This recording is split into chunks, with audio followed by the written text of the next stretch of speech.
Ah, shit. Here we go again.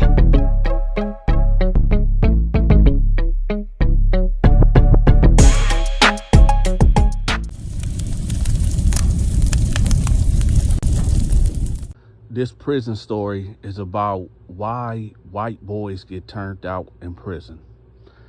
Now, I know this is going to be a controversial story time. I know.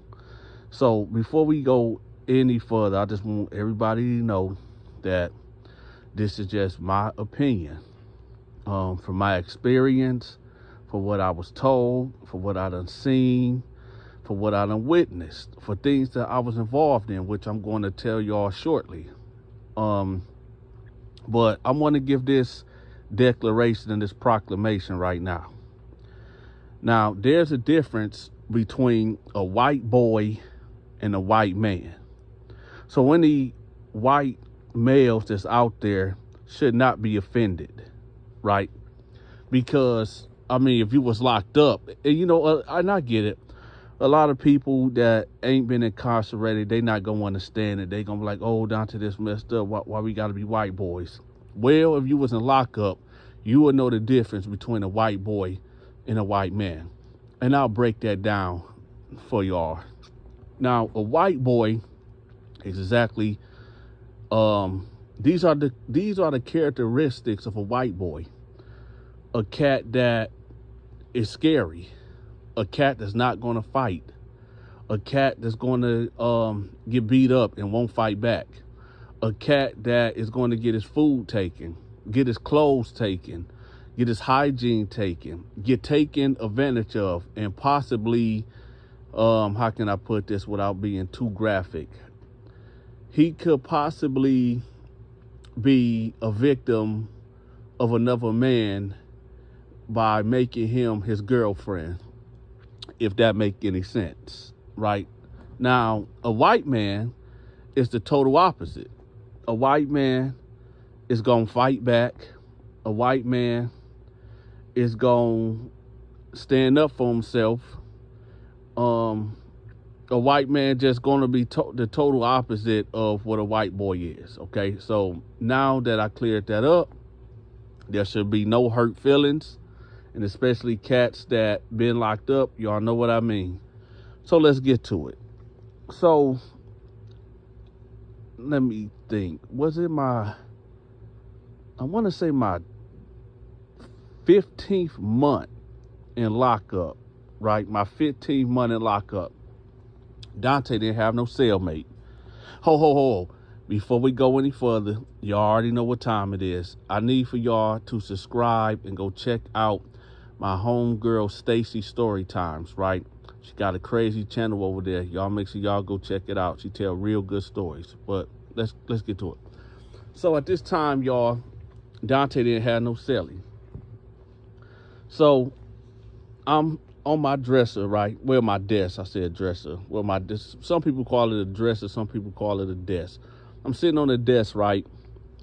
And I just got my commissary. I'm putting up my noodles, my summer sausages, my honey buns, my Reese cups, my Doritos, my Mountain Dews, my Pepsis. I got it all, y'all. And as y'all know, Donta ran the store. So I'm putting up all my stuff. I'm separating, okay, this stuff is going to be sold and this stuff going to be my personal. Now, I got my coffee, right? And I got 5 bags of coffee.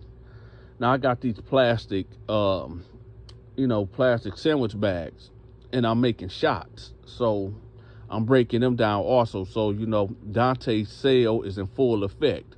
I also got cats coming through, dropping me off commissary items that they owe me and whatnot, right? So I get a knock at the cell door, and it's the CEO, and he like, hey, Donta, you ain't got no celly, right? I said, nah. So he was like, all right, go in. When he said that, this white dude come in there, right? Now, where I was at, it wasn't no segregation. It wasn't no race stuff going on. So, a black guy can sell up with a white guy, no problem, right? The only issue I would have if, a guy got bad charges, and when I say bad charges, I mean, he violated a child. Or another person that couldn't come in my cell is somebody that, how can I put this without being too offensive? That identify as something that they are not.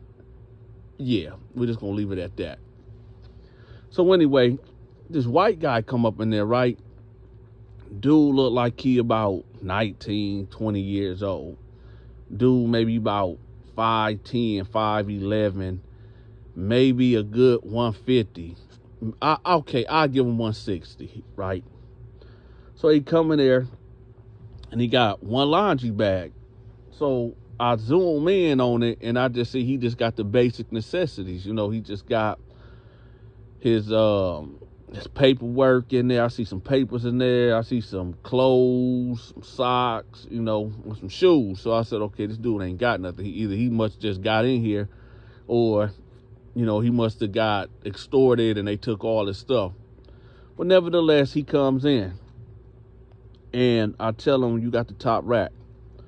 So he like, all right. I said, what's your name? And he was like, my name Johnny. I said, what you doing on this block, man?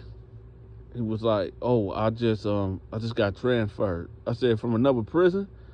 He said, no, from another unit. I said, oh, okay. I said, what happened? What is like some weird stuff? Like, what happened? He was like, nah, man, okay, I'll tell you what happened. I said, what's up? He was like, man, look, the guy, Larry? I said, you talking about Big Larry? He was like, yeah. I said, let me guess. You owe him something, huh? He was like, yeah, but I didn't know what I was getting into. And this right here, y'all, is what I'm telling y'all, how a lot of white guys end up getting turned out in prison for what I'm about to tell y'all.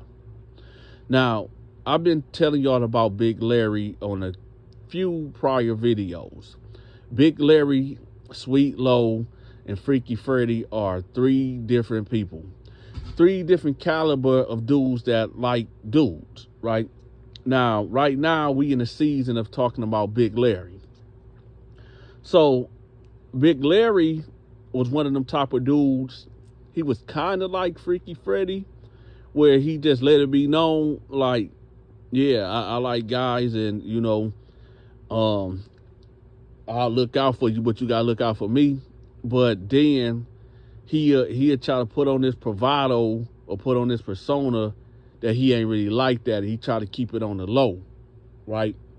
But hey, this prison, everybody know everybody business, and you ain't keeping that on the low, right? Anyway, so I said, what happened? He said, man, he got me with the candy bar on the bed trick. I said, what? He said, yeah. Now, I know y'all wonder, like, the candy bar on the bed trick, what's that? So, y'all know, y'all heard the rumors where a new inmate would come in the cell and there'd be a honey bun on the bed, a Snicker bar on the bed, or some type of food on the bed. And if you go in there, and take that food and eat it, then a guy will come out of nowhere and be like, hey, you ate that? And you like, yeah, I ate it. And then he like, well, you owe me, right? So he fell for that trick. So I said, you knew, huh? He said, yeah, man, I know. I said, so what happened? He said, man, it was some Doritos on the bed. When I came in, it was some Doritos on the bed. It was 2 bars of Sneaker, and it was a Mountain Dew on the bed. And when I came in, I heard about, dudes doing stuff like this, but I thought it was a joke. So, I ate it. I said, you thought it was a joke, man? He said, yeah, man, I thought like, and let me tell y'all, this Johnny was a cool white dude, man. I'm going to tell y'all what Johnny did to get locked up, and we're going to get back to the story. Now, I'm against men, beating up women. I'm against that all the way. Now, there are you know, depending on the situation and circumstances, now, that if a woman is trying to take your life and you have to defend yourself because men are naturally stronger than women, but if a woman is really trying to get at you and take your life, you have every right to defend yourself. Now, I'm not advocating for men on women violence or anything like that. But at the same time, you know, self-preservation is a must. Well, Johnny said he was married to this woman for 3 years, and he said they was toxic from the beginning. And he said, yeah, he was with a black chick or whatever. And he said, like, he was kind of bullied and intimidated to marry this chick or whatever. And, you know, she had, you know, gang member, family members, and, you know, thugs in the family. And he said that she would pick on him. She was bullying him. And one day, you know, he said he was being bullied by this chick for 3 years and her family, whatever. And he said one of the biggest arguments they used to have is that her cousins would smoke, you know, that ganja in the house or whatever while they kid there.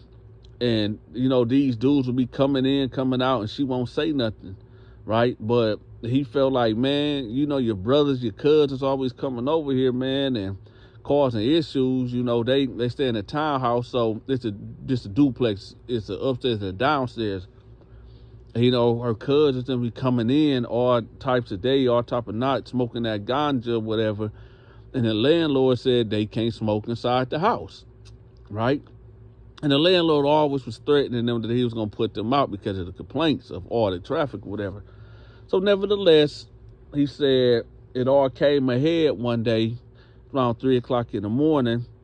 And they live in a 2-bedroom. They got their room and they got the kids' room. Well, nevertheless, he said he wake up early in the wee hours of the morning and he sees a dope fiend on the living room floor, convulsion, right? And he see his cousin, her cousin, whatever, right there, you know, trying to get dude CPR or whatever. So he like, man, what the F? But like, man, this stranger in my house or whatever, and then call the police and all this and that. But dude like, no, don't call the police, man, because dude was high too or whatever. So his wife wake up and it's just a whole big ruckus. You know, he talking about call the police. The cousin talking about, no, don't call the police. I got warrants and all this and that. Long story short, they end up jumping him. And he said that he went to the kitchen. He grabbed a knife.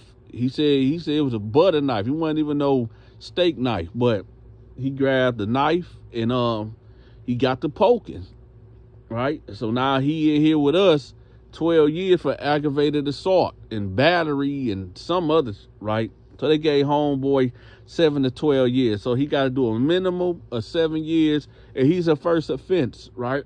But hey, it is what it is. So I'm like, I bet. So let's get back to the story, y'all. I know I've been giving y'all different stories inside the stories, but that's why he got here. So now, you know, I'm like, so you ate the stuff that was on the bed? He was like, yeah.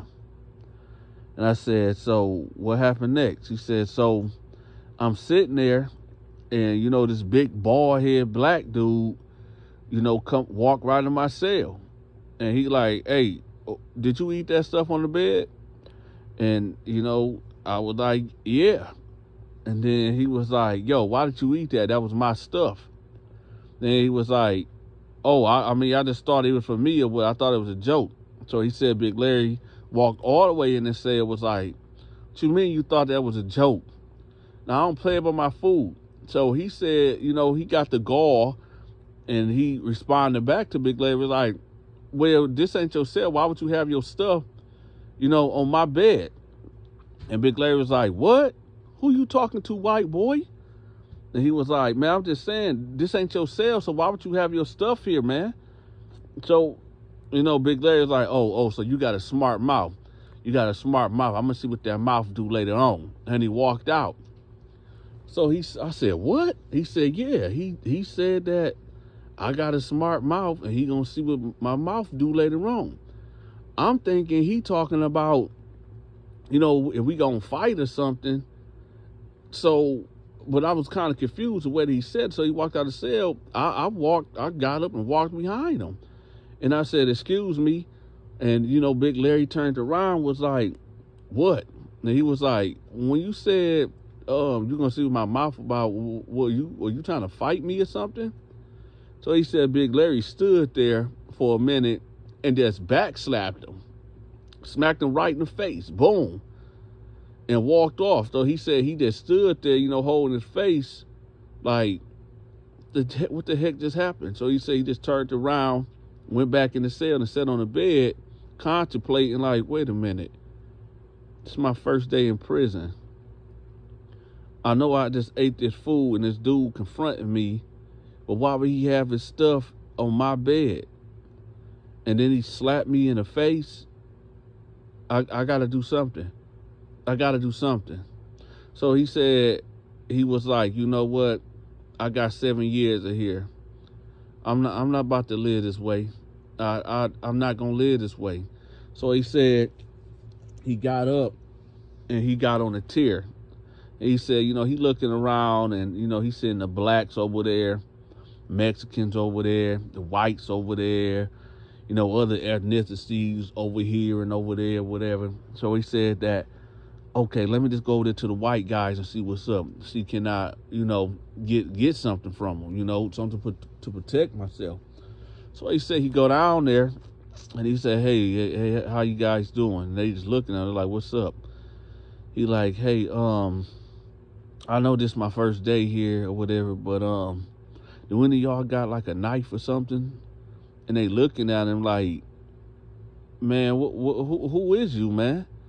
And he like, my name Johnny. My name Johnny. I'm from Kalamazoo. And they like, Johnny from Kalamazoo, huh? He like, yeah. They like, why you need a knife? He like, man, I don't really want to get into it. I really don't really want to discuss it because, it's just a little beef. So they looking at him like, what you mean you don't want to discuss it? You come over here asking us for a knife. Man, how we know you ain't no narc, whatever. So he was like, look, listen, guys, I'm in here just like with y'all. I just need some protection, man. So they're like, protection from who? And he was like, man, there's a guy that you see the black guy right there, and he kind of motioning towards Big Larry. They're like, yeah. He like, yeah. I ate some of his food or whatever, and he slapped me. And they like, oh, well, hey, man, you on your own. You got to handle your own. And they walked off on him.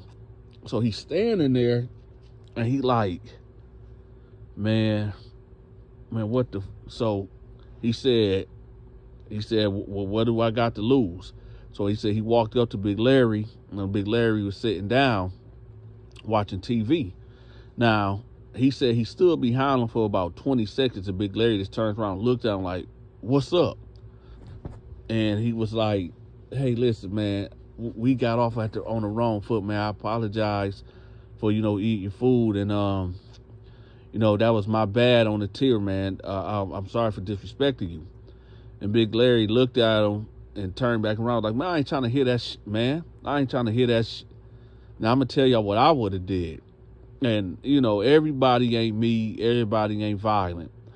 But when Big Larry had his back turned, and I know y'all gonna be like, oh, Dante, that's a sneak attack. That ain't real. When Big Larry had his back turned and his head turned, I would have hit Big Larry as hard as I could. I would have hit Big Larry so hard in the back of his head or on the side of his head or something to try to knock him out. And if he didn't go out, if he didn't go night-night, I would have started running from him, yelling, hollering, screaming, help, help, he trying to kill me, help, help. I would have did that to get the guard's attention. But Larry didn't do it. So, and I'm just saying, if I was Johnny, right, that's what I would have did. If I was white and I didn't know nobody, I would have got mine off. But anyway, so, he's standing there And he say, hey man, hey, can we resolve this? Like, can we resolve this like men? And he said, Big Larry turned around and was like, you don't get it. You are you stupid? You ate my man. You ate my and you disrespected me. So he was like, how I disrespect you? And he said, so Big Larry got up, and Johnny said he started, walking backwards, like back walking, because Larry was walking towards him. So he said a guard came out, was like, hey, what's going on? And Larry just stopped dead in his tracks.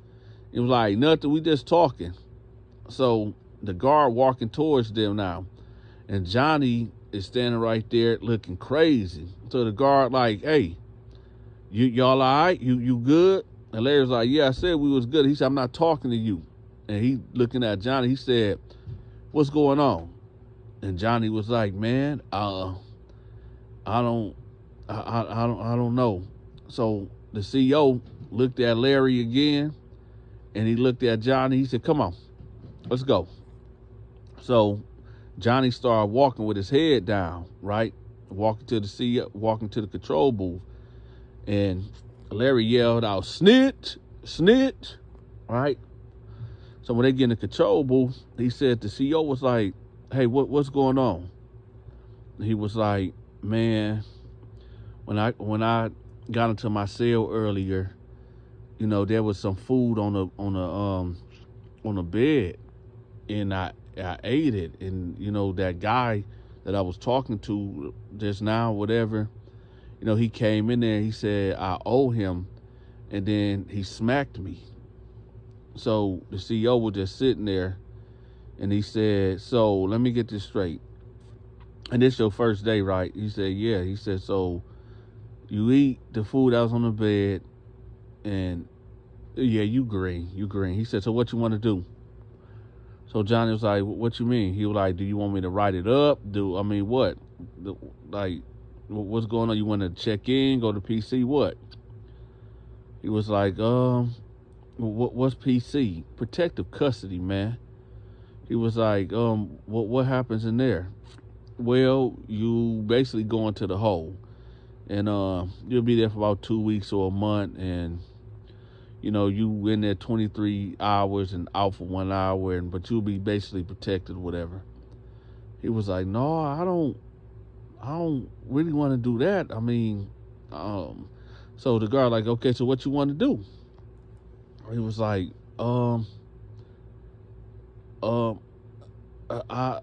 nothing. I'll just go back. And he was like, you sure? He was like, yeah. He was like, all right. So he opened the control booth, and Johnny come out, right? So then the CEO told Larry to come here.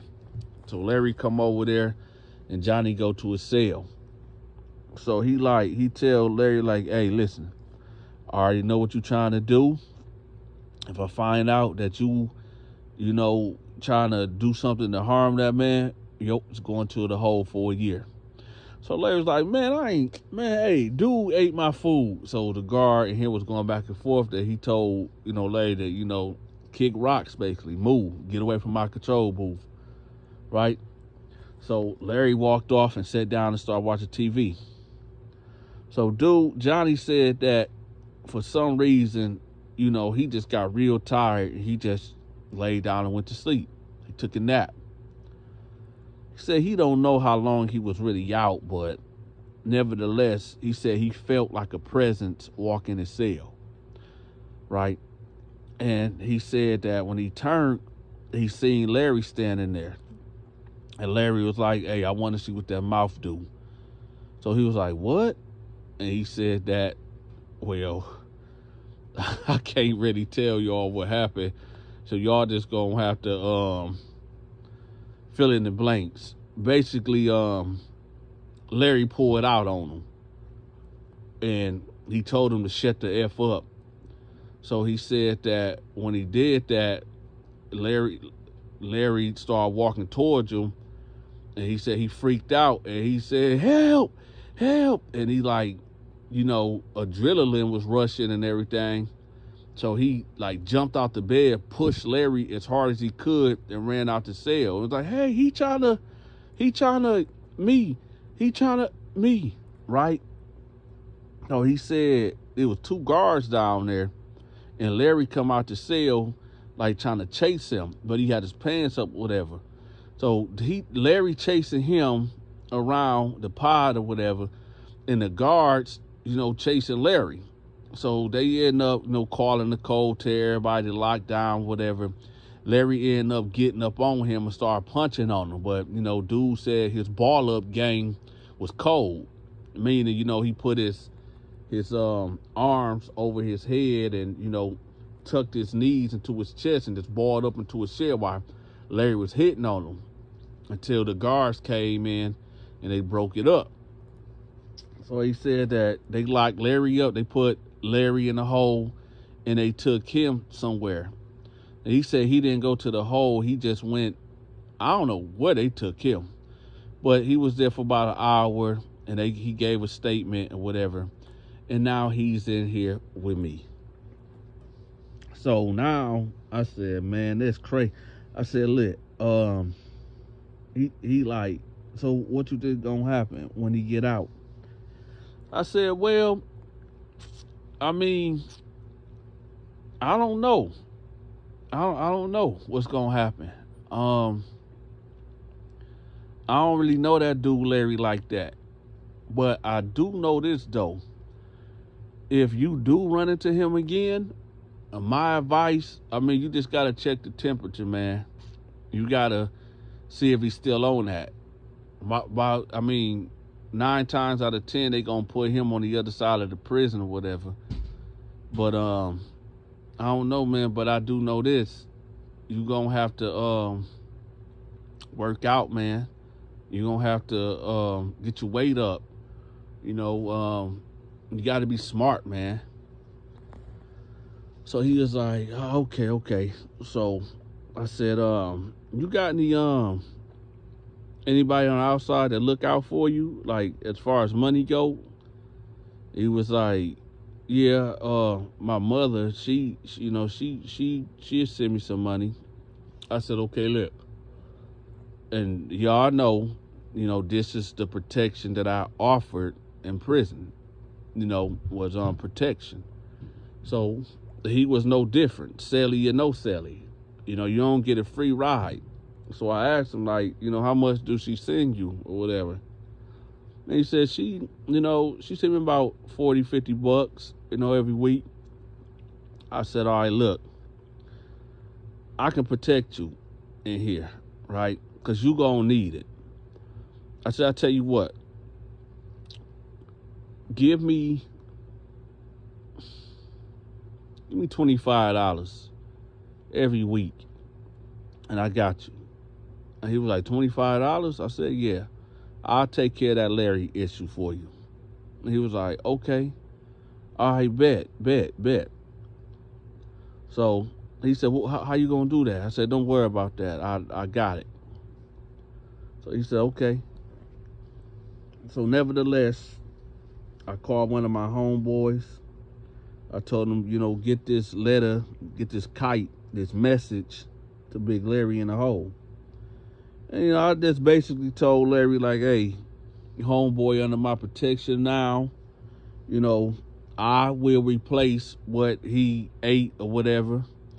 And, it's all good. Now, I throw an extra, bag of coffee, to make it right. And he accepted it. Let me tell y'all something. I know there's going to be people in the comment section, because every time I tell a story like this, it be some black dudes in the comment section. They be talking about, oh, Donta, why you protecting the white man in prison? Why you just didn't let, nature take its course or whatever? And I say, listen, number one, I don't condone nefarious activities. And what I mean by that, y'all know the story of Sodom and Gomorrah, and we're going to leave it like that. But I don't condone that at all. So, and especially, this is my celly. So he is kind of a reflection of me. What that look like, I'm letting the guy, go to Pound Town on my celly, right? In that manner, pause. That ain't gonna work. Because either dude gonna have to get out my cell or I gotta intervene. And in this case, I intervene. Now, that's not to say that I don't protect black dudes. I protected many black dudes. It's just, unfortunately, there's a lot of white cats that was under my protection for one reason or another. But anyway, y'all, the moral of this story and the point of this story is a couple of them. One of them is, the main one, think before you act in the free world so you don't have to end up behind bars and got to pay Dante for protection. And one is your cheeks going to get taken by some dude named Sweet Low, Big Larry, or Freaky Freddy, right? And another thing, if you know dang well something ain't yours and it's in your room or your bed, don't touch it. And I'll tell you exactly what to do. When you see some food on your bed, go outside your cell and yell out, "Hey, somebody's food is on my bed. I need for y'all to come get it." Right? "Hey, if somebody's food is in here in my cell, come get this food before I throw this shit away."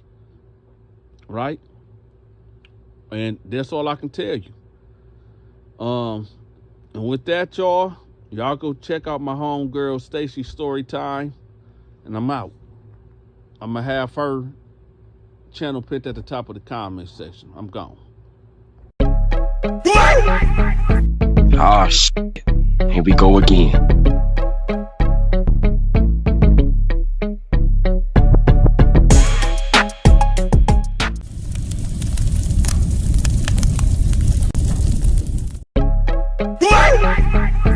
Ah, shit.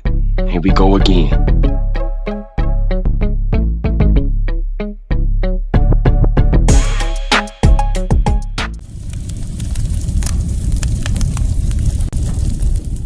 All right, y'all. This story is about when Lamar Moore sold a white guy in prison for 2 packs of noodles. Now, this story may have or may have not happened. According to the source that told me this story, I could not neither confirm or dispel if this story is true. Okay? Now, this story right here is for entertainment purposes only. It could have happened or maybe it didn't, but y'all be the judge. So one day, Lamar Moore was sitting on his bed and this white guy walked past. So Mark, being who Mark is, he jumps up because he see an unfamiliar face. Mark was the leader of the Bloods back then at Limestone. So anybody that end up coming in Lamar Moore unit, he got to know who it is. He got to make sure that, it's not an enemy. It ain't, a gorilla. It ain't, somebody that he know. Mark got to make it his business to know who this person is. So Mark pop up out the cell and he, runs down on the white guy. So Mark run up on him like, hey, who is you? The white guy say, my name is such and such, and and Mark like, well, you bang? You bang? And the guy was like, no, I don't gang. I'm not in a gang or nothing. So Mark like, man, come here, man, come here. So the white guy like, okay. So Mark, take him back to his cell and tell him sit down. So the white guy like, what's going on? So Mark closes the cell door and say, listen, my name Mark Moore, and I run this joint. I run this prison, right?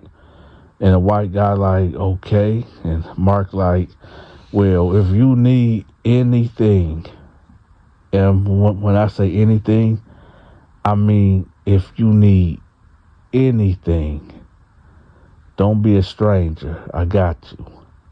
So the white guy like, Well, now that you say that, I could, use a bar of soap and, some shampoo. You got any? Mark like, yeah, I got that. You want some Dove or Irish Spring? The white dude like, I'll take the Irish Spring. And Mark like, okay, cool.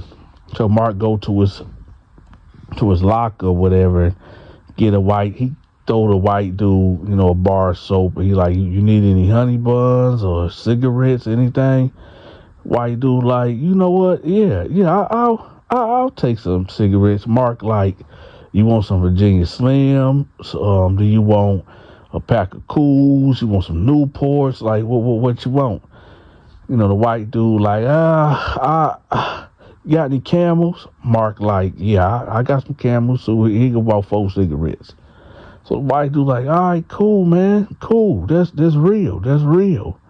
So Mark like, hey, like I said, man, if you need anything, come holler at me. I run this prison. I got you. So the white dude like, I bet. Mark like, what cell you in? He like, I'm over there in C3, right over there. And Mark like, all right, okay, cool. So the white guy walks out the cell and he goes straight to his cell. So now you got this dude named JG, which is Lamar Moore. What do you call him? His righteous dog, right? JG is Lamar Moore's best friend. This is his little brother, right? And JG comes to Mark and was like, "Hey, why did you give him all that stuff?"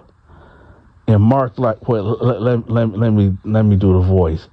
Hey, say Mark, hey, why did you give him all that stuff? Like, why you give him all them cigarettes?" And Mark was like, "Man, that's because I wanted to." And JG like, all right, man, but we are, me, you, hips, you just can't be giving out, free stuff to, people, And Mark like, hey, man, listen, that's just my own personal stuff, man. Plus, I gotta play. I gotta play that hand. So JG like, oh, okay, all right, Mark. So then JG walk off. About 30 minutes go by, and Mark goes to the white dude's cell, and Mark like, hey, let me get a cigarette. And the white guy like, I ain't got none.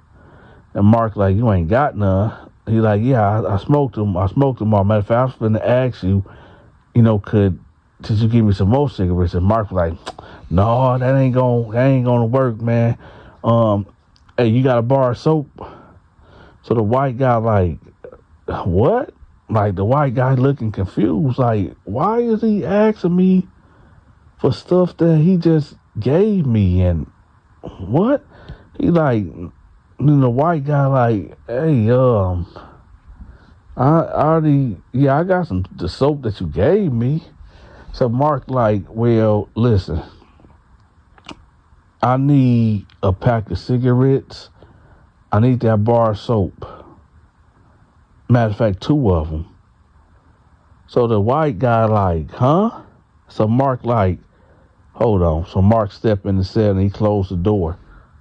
And Mark tell him like, listen, I gave you a bar of soap and I gave you them cigarettes. I need 2 packs of cigarettes and I need 2 bars of soap, or you're going to have to give me something. And he was like, what you mean give you something? And Mark like, you're going to have to give me something. So the white dude is sitting there and he confused. He like, give you something? What do you mean give you something? So Mark like, hey, listen, man, I don't want to hear no talk. Either you go get my or I'm going to take something. And the guy like, man, I just got here, man. Mark like, listen, I ain't trying to hear no talk. Listen, either we gonna fight or we gonna... And the white dude like, what? Mark was like, Either we gonna fight or we gonna. The choice is yours. So the white dude like, hey man, hey, I don't know what you own, Mark, Lamarck, whatever your name is. I don't know what you own, but man, get out my cell. Get out my cell. So Mark was like, well, you heard what I said. You understand me? You heard what I said. You understand me? Either we gonna fight or you gonna get my. And then Mark walk out the cell. So the white dude is sitting there on his bunk, and he's trying to process like what just happened. He like, wait a minute, why would this black dude come to me, ask me, do I need anything? He was being nice to me. He, give me a bar of soap and, cigarettes. And then he comes to me, a short time later, asking for double of the stuff he gave me. Like, what? See, what this white dude don't understand is that he had just entered the game of what Lamar Moore created called the Boo Game. The Boo Game, according to the grand master author of the Boo Game, which is Lamar Moore, what he basically do is he be nice to you. He be kind. He treats you like a friend. All along, he waits until you mess up. And then he turn violent on you, like Dr. Jekyll or Mr. Hyde. That's Lamar Moore's character, right? And this is what he did to the white guy. He put the Boo Game.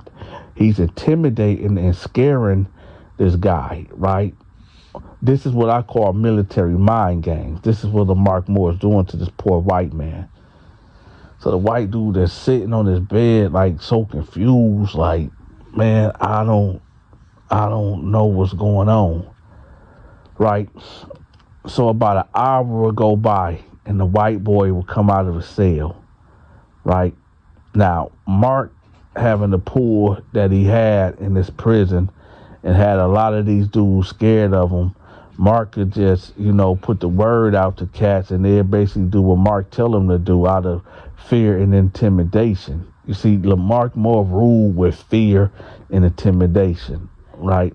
There was a documentary called Turned Out Sexual Assault that starred Lamar Moore.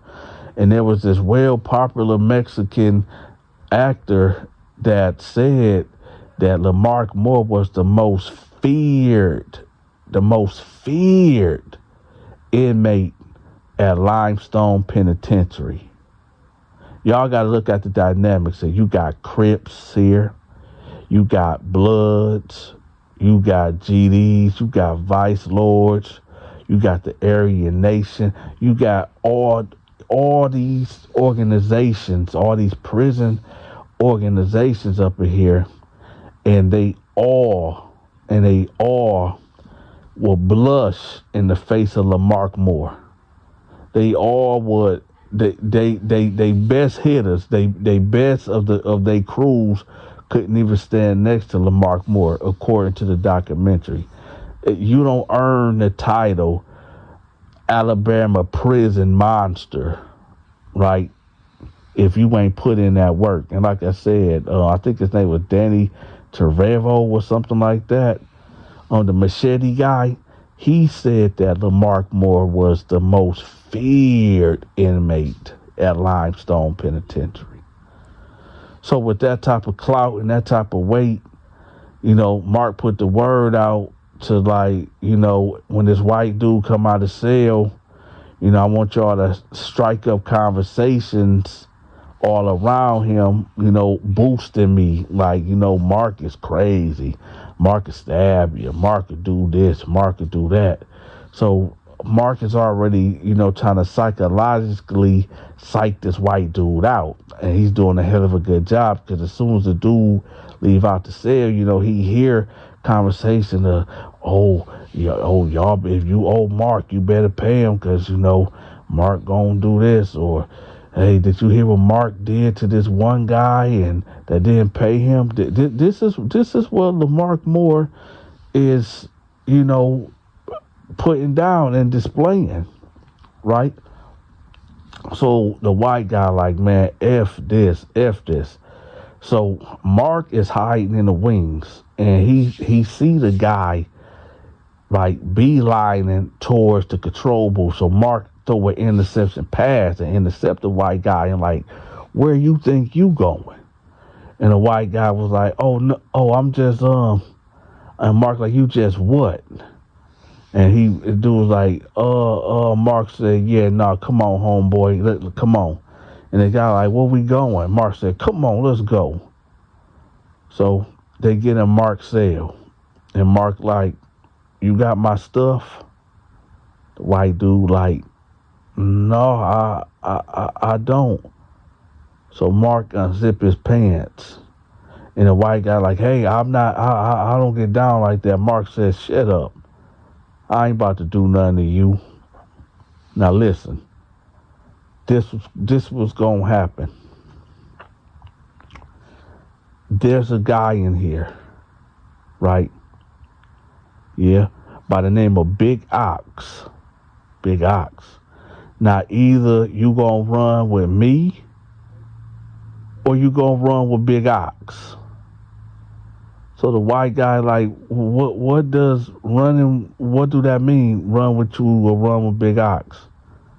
So Mark stepped closer to him and tell him, hey, either you gonna run with me, right? Or you gonna run with Big Ox. So the white guy like, okay, listen, I don't know what's going on. So Mark punched him in the face.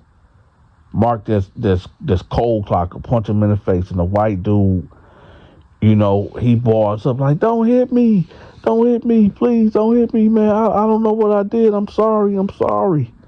And Mark like I said, either you gonna run with me or you gonna run with Big Ox. So the dude like, I'll go with Big Ox. I'll go with Big Ox. So Mark like, I'm gonna tell you something. Big Ox, he's sleeping, you know, this cell right there. What you gonna do? You gonna give me my money. And the guy like, money? Mark like, stop playing stupid. You gonna give me my money. So I'm gonna tell you, this is how this gonna go. I don't want to hear no talk. I want you to go to Big Ox cell, right? And whatever he tell you to do, you better do it with no back talk. So the guy like, well, what will Big Ox have me do? What, clean his cell? Mark said, whatever he tell you to do, that's what you gonna do. Do you understand me? So the white guy like, I guess so. I guess. So Mark said, now listen, I'm about to go down here. Don't you leave out this cell. I'm about to go down here and I'm about to talk to Big Ox. And he's like, oh, okay. So Mark leave out the cell. And right before he actually walk out, he turned right back around and he tell him, don't leave this cell. So Mark leave out and he go down there and he talk to Big Ox. Lamar Moore would come back with a big bag of commissary. He would come back with 3 summer sausages, 5 bags of the XL Doritos, 2 bags of hot Cheetos, right?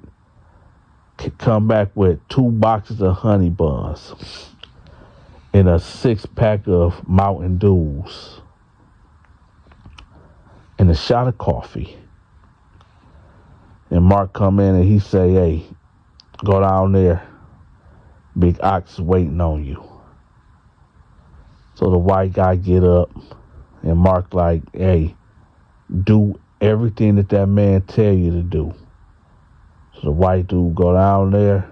He knock on Big Ox cell. He walk in. Big Ox put up this white sheet. And we gonna leave it at that. Now again, y'all, this story was told to me by somebody that was locked up at Limestone Penitentiary with Lamar Moore. I can't confirm nor deny the virality or the validity of this story. It could be true. It could be false. Only Lamar Moore, Big Ox, and this white dude can corroborate this story. Check this out, y'all. There's a woman by the name of Stacy Storytime that's telling some amazing stories. I'm going to have her link pinned at the top of the comment section. So y'all go check her out. Also, I'm doing interviews, y'all. If you have dealt with the supernatural or a ghost story or something that's really weird happened to you, and you ready and you willing to come on camera and do an interview with your big partner Dante, get in contact with me. Contact me at 313-452-8981. That's 313-452-8981. I have my contact number pinned at the top of the comment section. And also, I will have my email there, too, so you can email me also, which is the Donta Show 88@yahoo.com. All right? Also, if you got a product, a social media channel, or a brick and mortar store, or a book, or whatever the case is, and you want it to be, if you want it to be promoted on my channel, hit me up. You can call me at that number or shoot me an email. All links will be pinned at the top of the comment section. And with that, y'all, this is the Donta Show Network. I'm also going to have the Lamar Moore channel pinned at the top of the comment section too. I'm out. Ah, shit. Here we go again.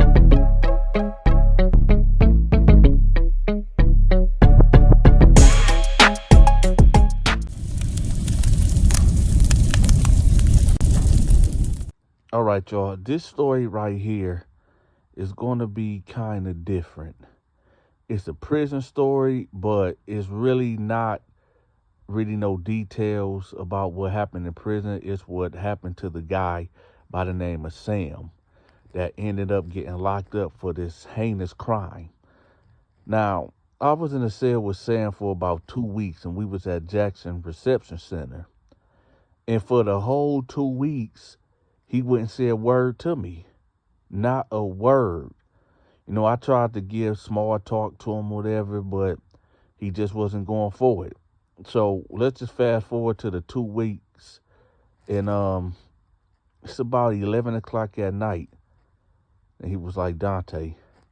Now at this time, y'all, I'm at the bottom bunk, and I never heard this man say a word. But I hear him say Dante. And I'm shocked. I'm thinking, like, is that God calling me? You know what I'm saying? Because I never heard this man speak. And I was like, yeah. He was like, hey, you want to know why I'm in here for? I said, not really, but what's going on? He was like, man, this justice system is real screwed up, man.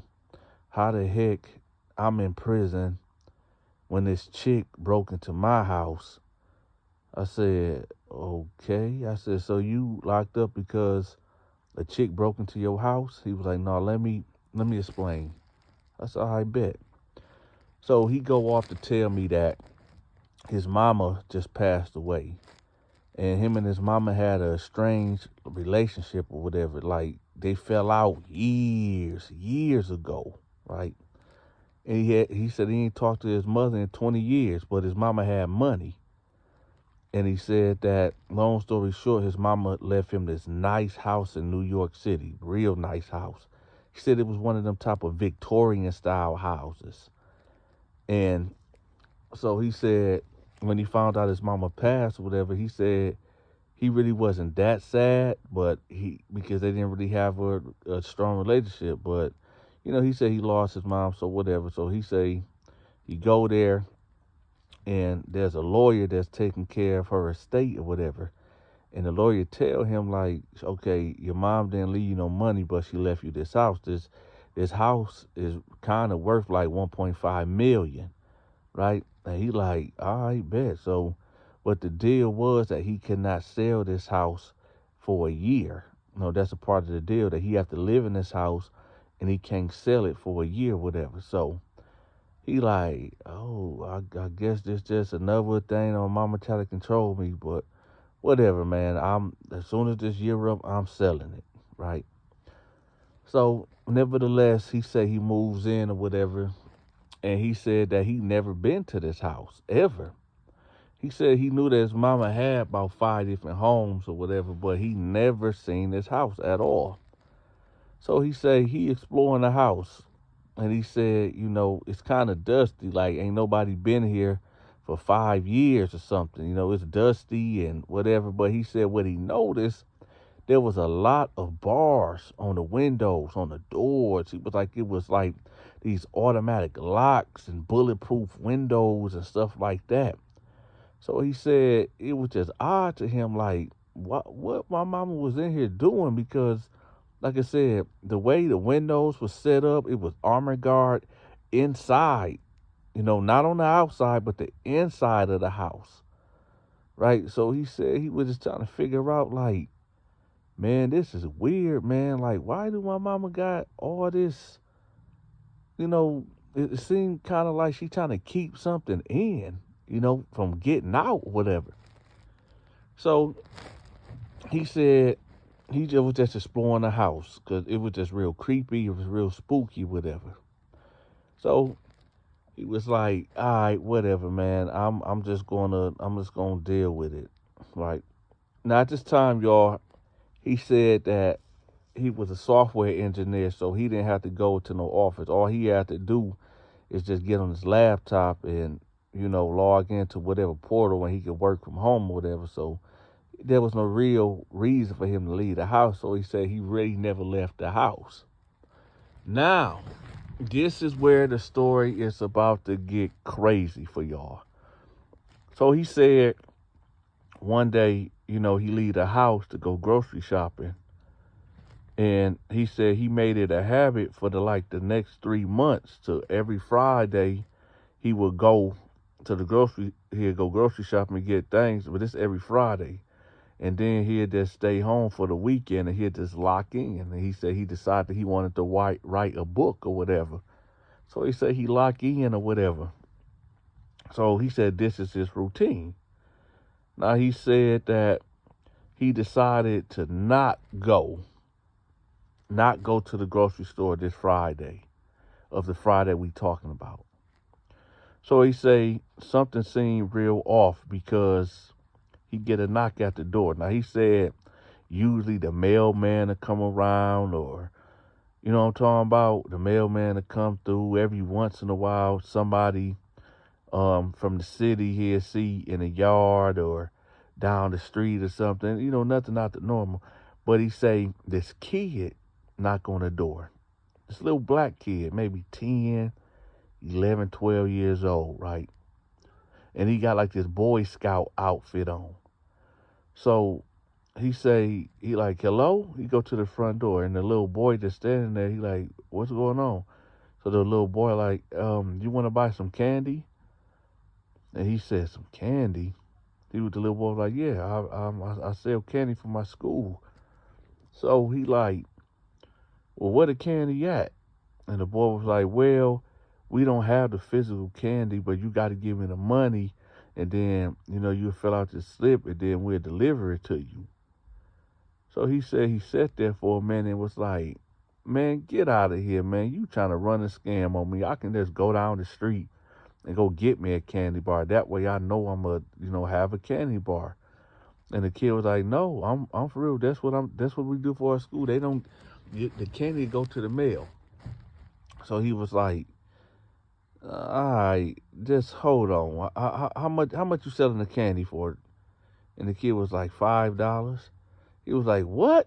$5? Man, I'm not about to spend no $5. He was like, the kid was like, well, it's not just, you're not, just buying candy. Sure, you can go down the street to the gas station or the store, whatever, but you will be investing in the big corporations. But if you invest in me, buy my candy bar, you'll be investing in me personally.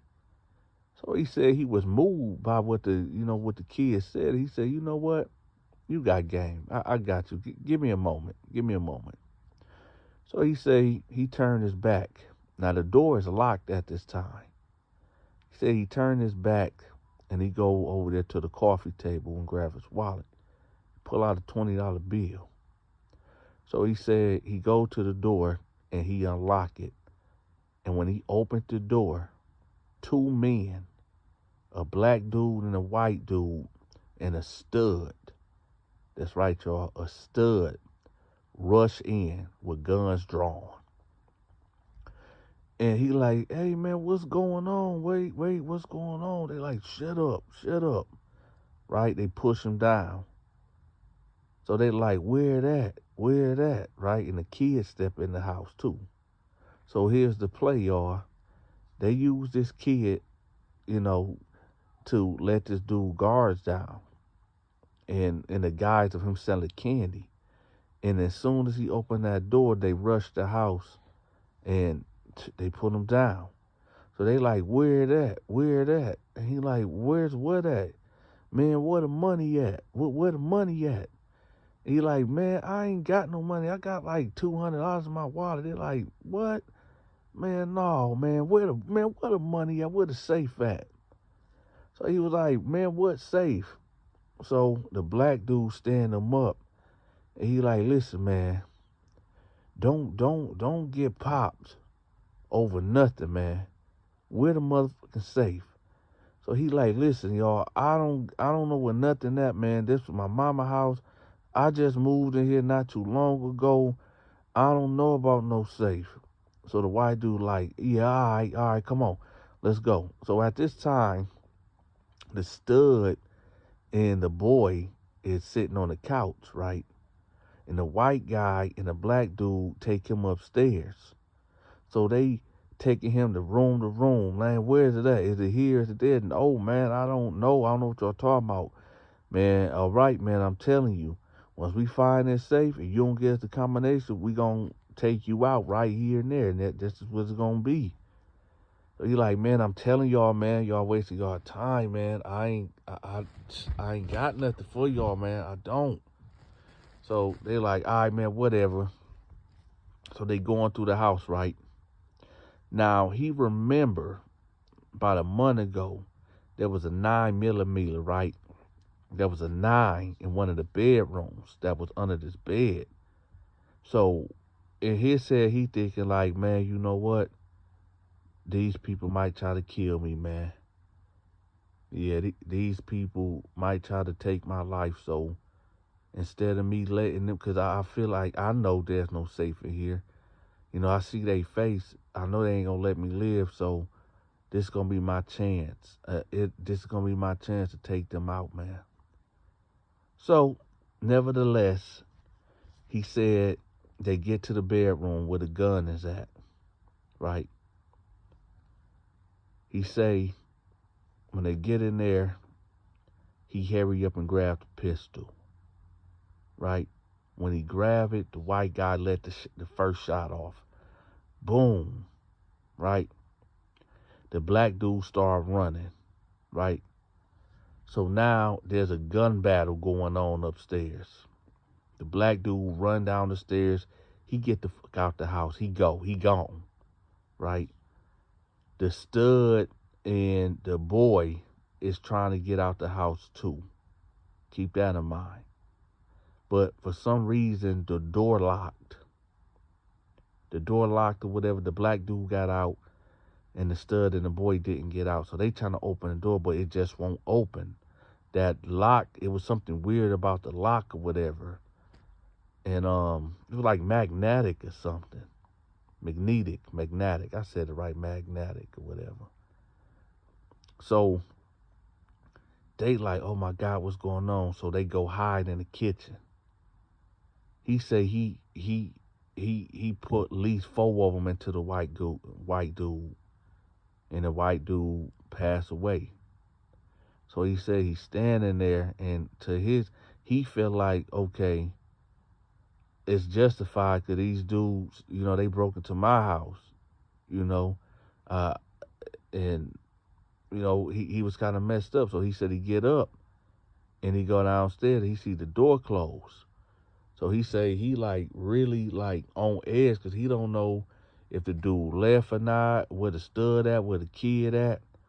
So he say he go and start clearing the house out. Like he go to the kitchen, he go to the other bedrooms, he got the gun out and all this, right? He say next thing you know, he hear like some whimpering. And all he can think of is the kid. It's the kid. So he like, hey, come out. Come out, man. I ain't gonna hurt you, man. Come out. So the stud tell the kid, like, listen, just go out there and just tell him, like, yeah, I'm sorry for doing this, but don't let him know I'm in here, okay? Don't let him know I'm in here. You won't go to jail, but I will. I will go to jail, but don't let him know I'm in here, okay? So he was like, okay, but I'm scared. She was like, just go. So then the kid like, hey, I'm coming out. I'm sorry. Please don't shoot me. Don't shoot me, please. So the dude is standing there and the kid come out with his hands up. And so dude like, hey, is somebody with you? Is somebody with you? And he was like, no, it's just me. It's just me, man. And he was like, yo, why did y'all do this to me, man? Why you set me up? And the kid was like, I didn't set you up, man. They told me I had to do this or they was gonna take my life. So he was like, man, I took that dude life upstairs, right? The white guy, I took him out, right? So he was like, man, I'm sorry, man. I'm sorry. I'm just so sorry. So he said, you know what? Just go, man. Just leave. So the kid is standing at the door, right? And the guy unlocked the door. When he unlocked the door, y'all, this is where it's finna go all the way bad again. As soon as that door got unlocked and start coming open, the stud runs full speed ahead out of the kitchen, right? Like lightning fast.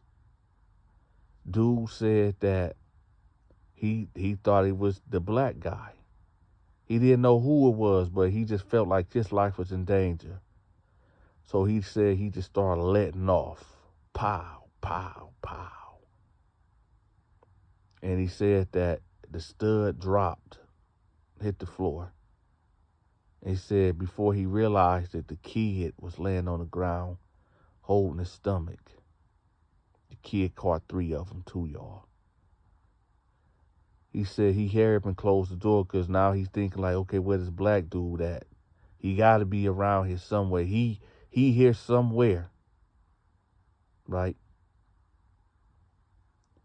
So he said he go clear the house again. He said the little kid was crying and he just stopped crying and the girl was like, the stud was like, man, don't hurt me, man. Please just let us go. He ain't hear none of that.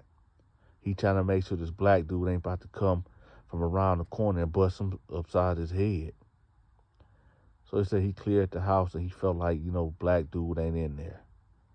So he said he checked the pulse of the kid and he realized, the kid ain't make it. So he looking at the stud like, look what you did. Look what you did. You did this, man. Y'all did this. Why I told you I didn't have no money, man. And she like, please, man, just call the police, man. I'm sorry. Please, just call the police, man. Please, just call the police, man. I need an ambulance. He said, an ambulance? An ambulance? This kid is dead because of you. All because of you. Y'all, I told y'all I didn't have nothing. Y'all caused all of this. So, nevertheless, right, he calls the police.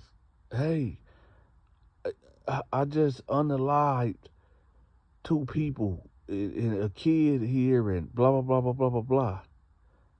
So the cops like, okay, listen, um, we coming, we coming.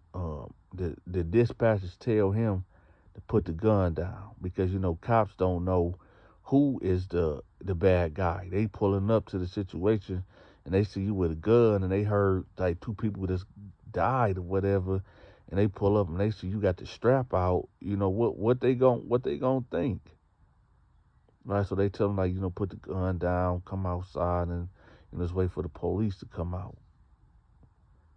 His mind is so far gone right now. Everything he said that the dispatcher told him was like womp womp womp womp womp womp womp womp, right?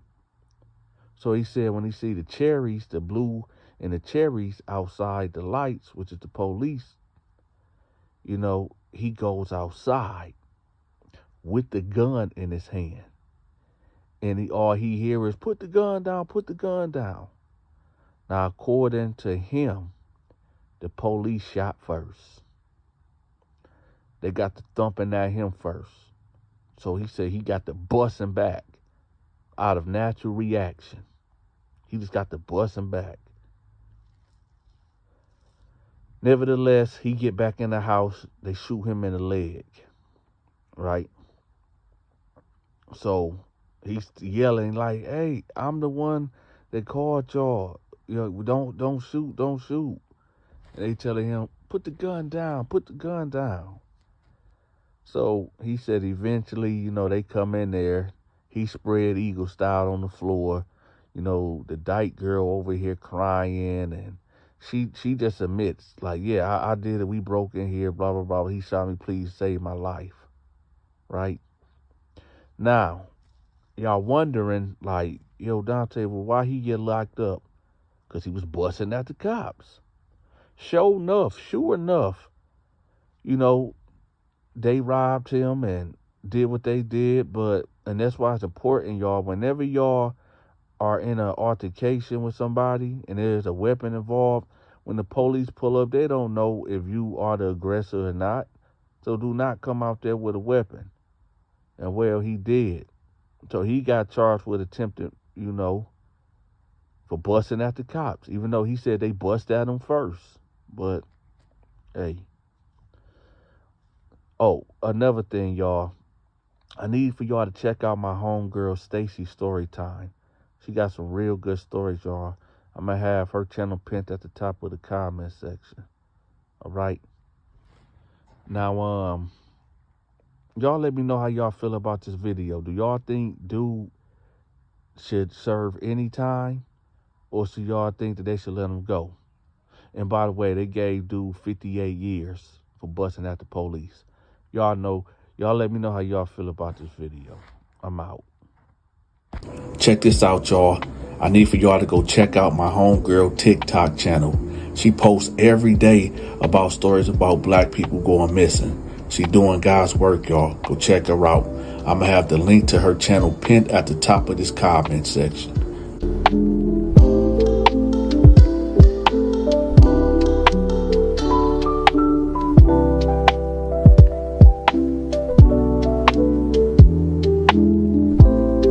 Hey, yes you.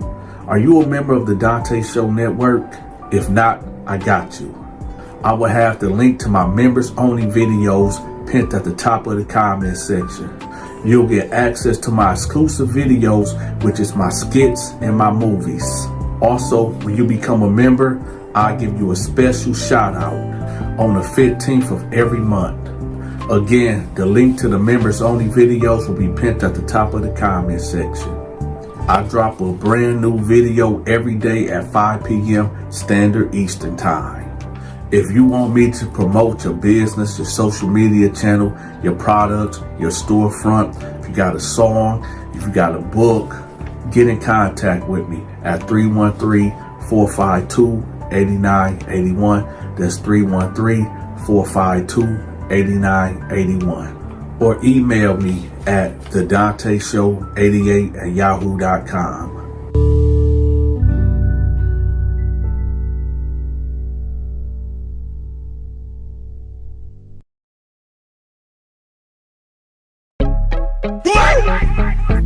Oh shit. Here we go again.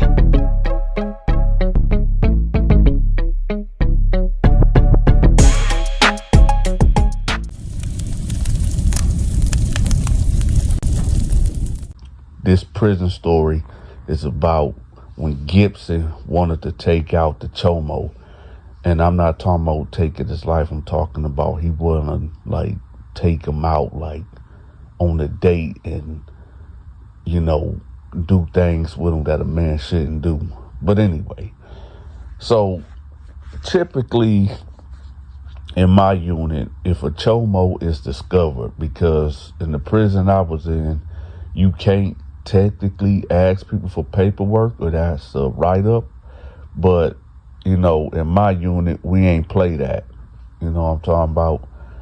But you know, for one reason or another, you really can't push the line all the way of making somebody get the paperwork, or they will tell on you, and well, that's a whole nother thing. But there's other ways of getting people paperwork, and one of the ways is, well, we know your last name, we know your first name.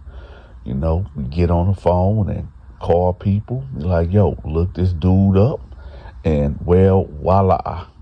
Well, there's this dude that came in that named Nathaniel, right?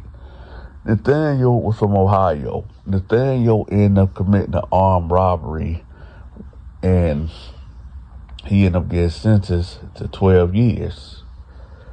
And Nathaniel, he was one of them dudes that, he was an older cat. He was about 52, 53. And, you know, his story was that he was married for 15 years. His wife basically was cheating on him through the whole 15 years, but he was in a predicament where he couldn't work or whatever. So he just dealt with it.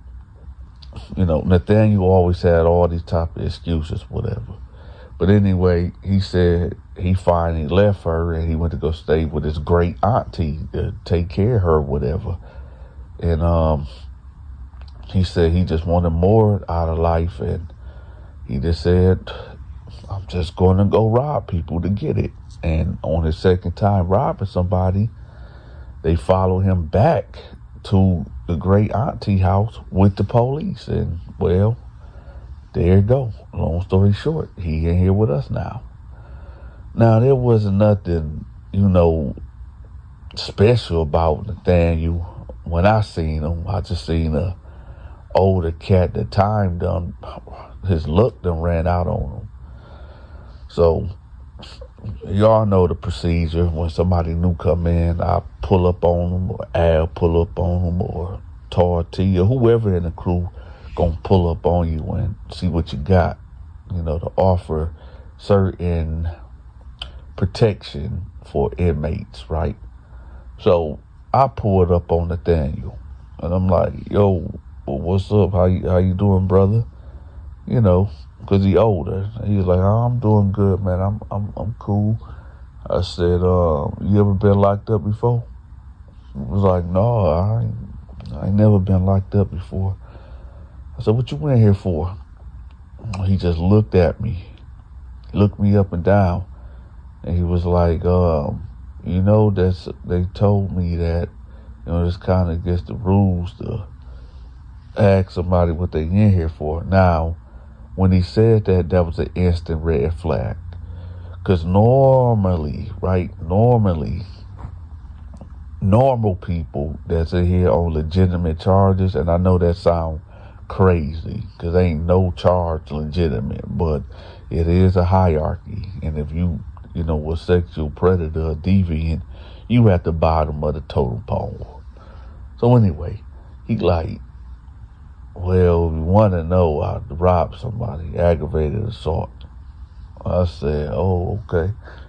So I bet. I said, well, my name is Dante, and you know, if you need any assistance via protection, you know, just come holler at me.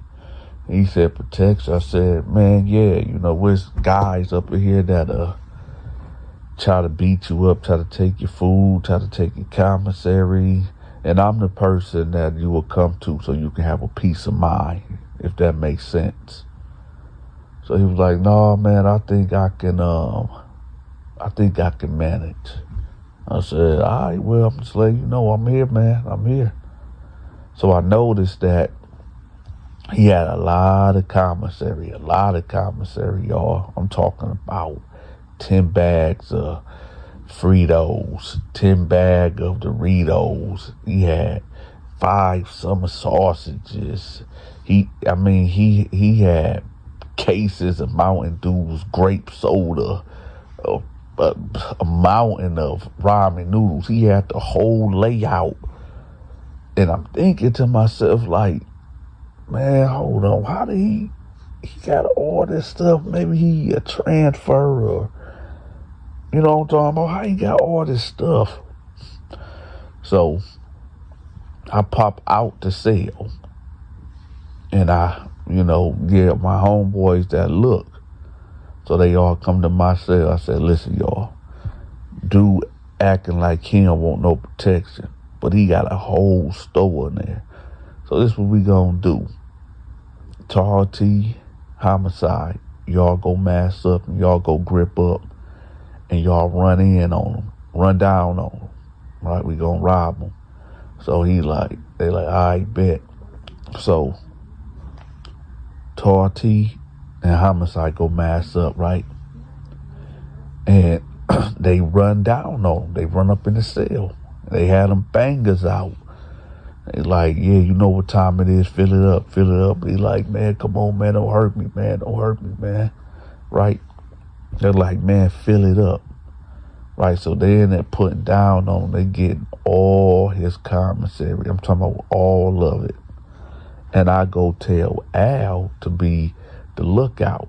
So Al's job at this point was to go in the cell after T homicide take all his stuff. Al was gonna, they had dude spread eagle style on the floor, right, with his face to the concrete. So what Al's job would be is to, right before they leave out, Al was gonna go in there and make sure that he don't get up, right, so he can identify who actually took his stuff. So when T and homicide go to their cell to divvy up the commissary or whatever, Al will be in there for a good maybe 30 seconds telling him to count to 100. And if he don't count to 100 and try to get up, Al was supposed to, under the duress and threat, to put that sword of justice at the side of his neck, right?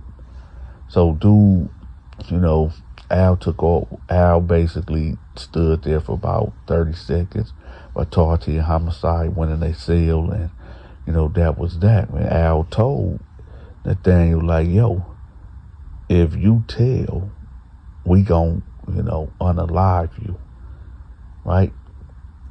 So then Al leave out the cell, right? Now, I know y'all wondering, like, Dante, that was wrong. That was cold. Let me tell y'all something. If you don't play ball, you become the ball. I ran a cold program in prison. You gotta understand, prison made me into a monster. It did. There's things that I was involved in, things that I did, things that I participated, things that I put forth in prison that made a lot of cats' time hard.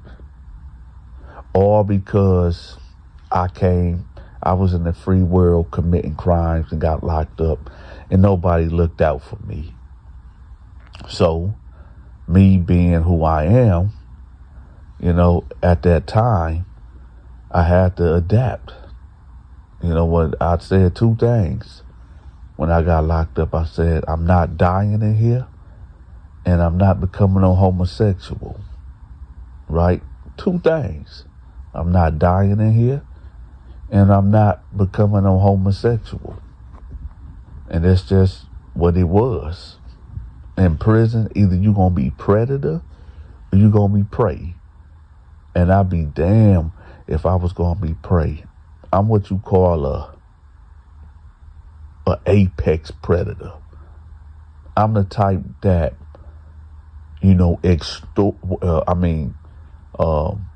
lend protection services to predators. It's one of them things where you a predator until the real predator walk in, if that make any sense. And that was that. So anyway, and then that was just my prison hustle. Am I ashamed for what I did? No, I'm not. Because this is the Terror Dome. And it is what it is. And that right there should let you cats know that, for you dudes that's young and y'all think y'all got the world figured out, or y'all think the world owe you something, y'all better be glad. Y'all better be damn glad that you ain't get locked up in the 90s, in the early 2000s when I was in there. Because you best believe if you was a teenager, a young adult, 20, 21, 24, it really didn't even matter what the age. You best believe I would have had you in there working. Oh yeah. I definitely would have had you working. And that's just what it is, Don't come to prison. Some people ain't built for it mentally, spiritually, emotionally. I'm not saying that I am, because I didn't want to be there, and I'm not glorified.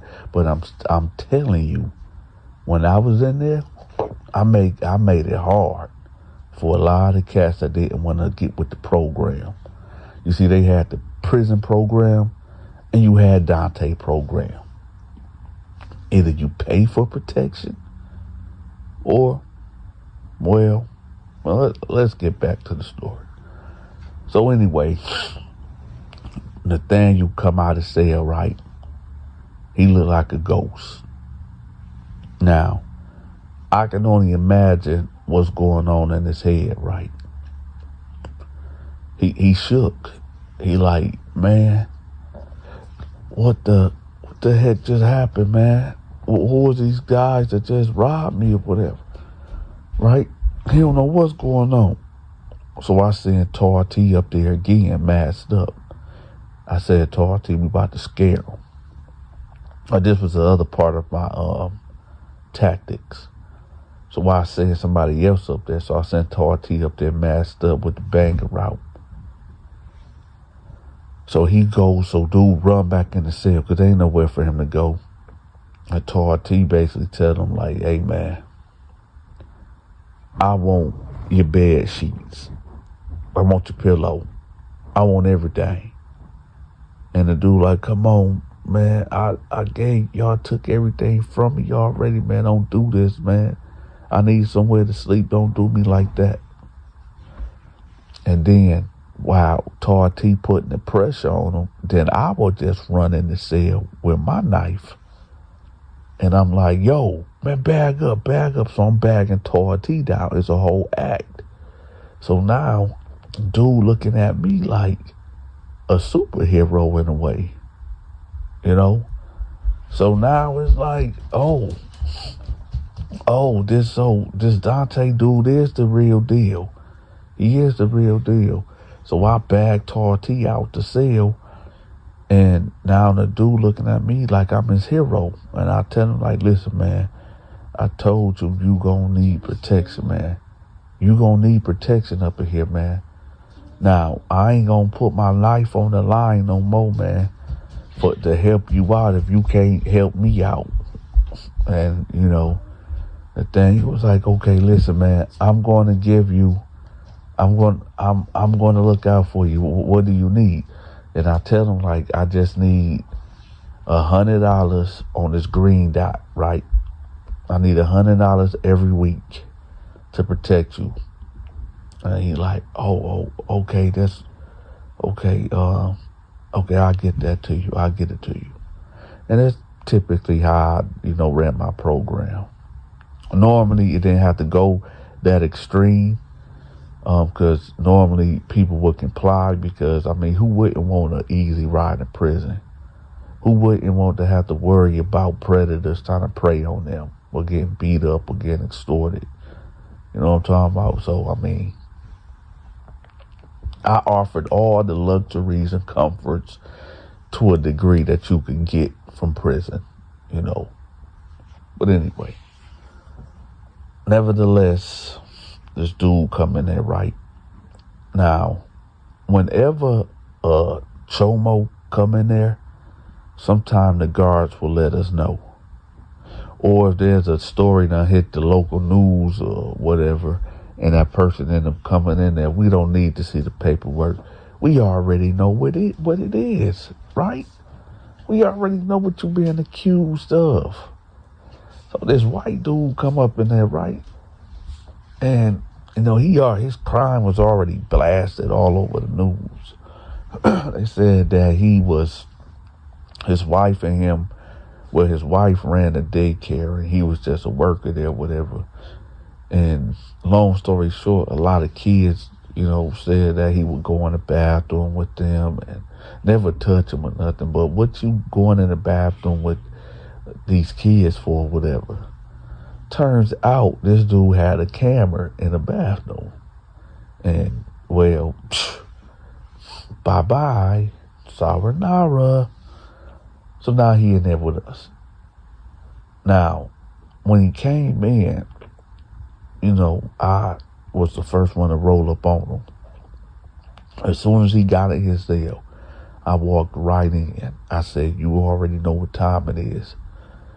He's like, man, come on, man. Can y'all just leave me alone? I said, nah. I said, I'll tell you what.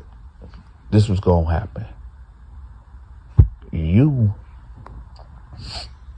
gonna keep my cell clean, right?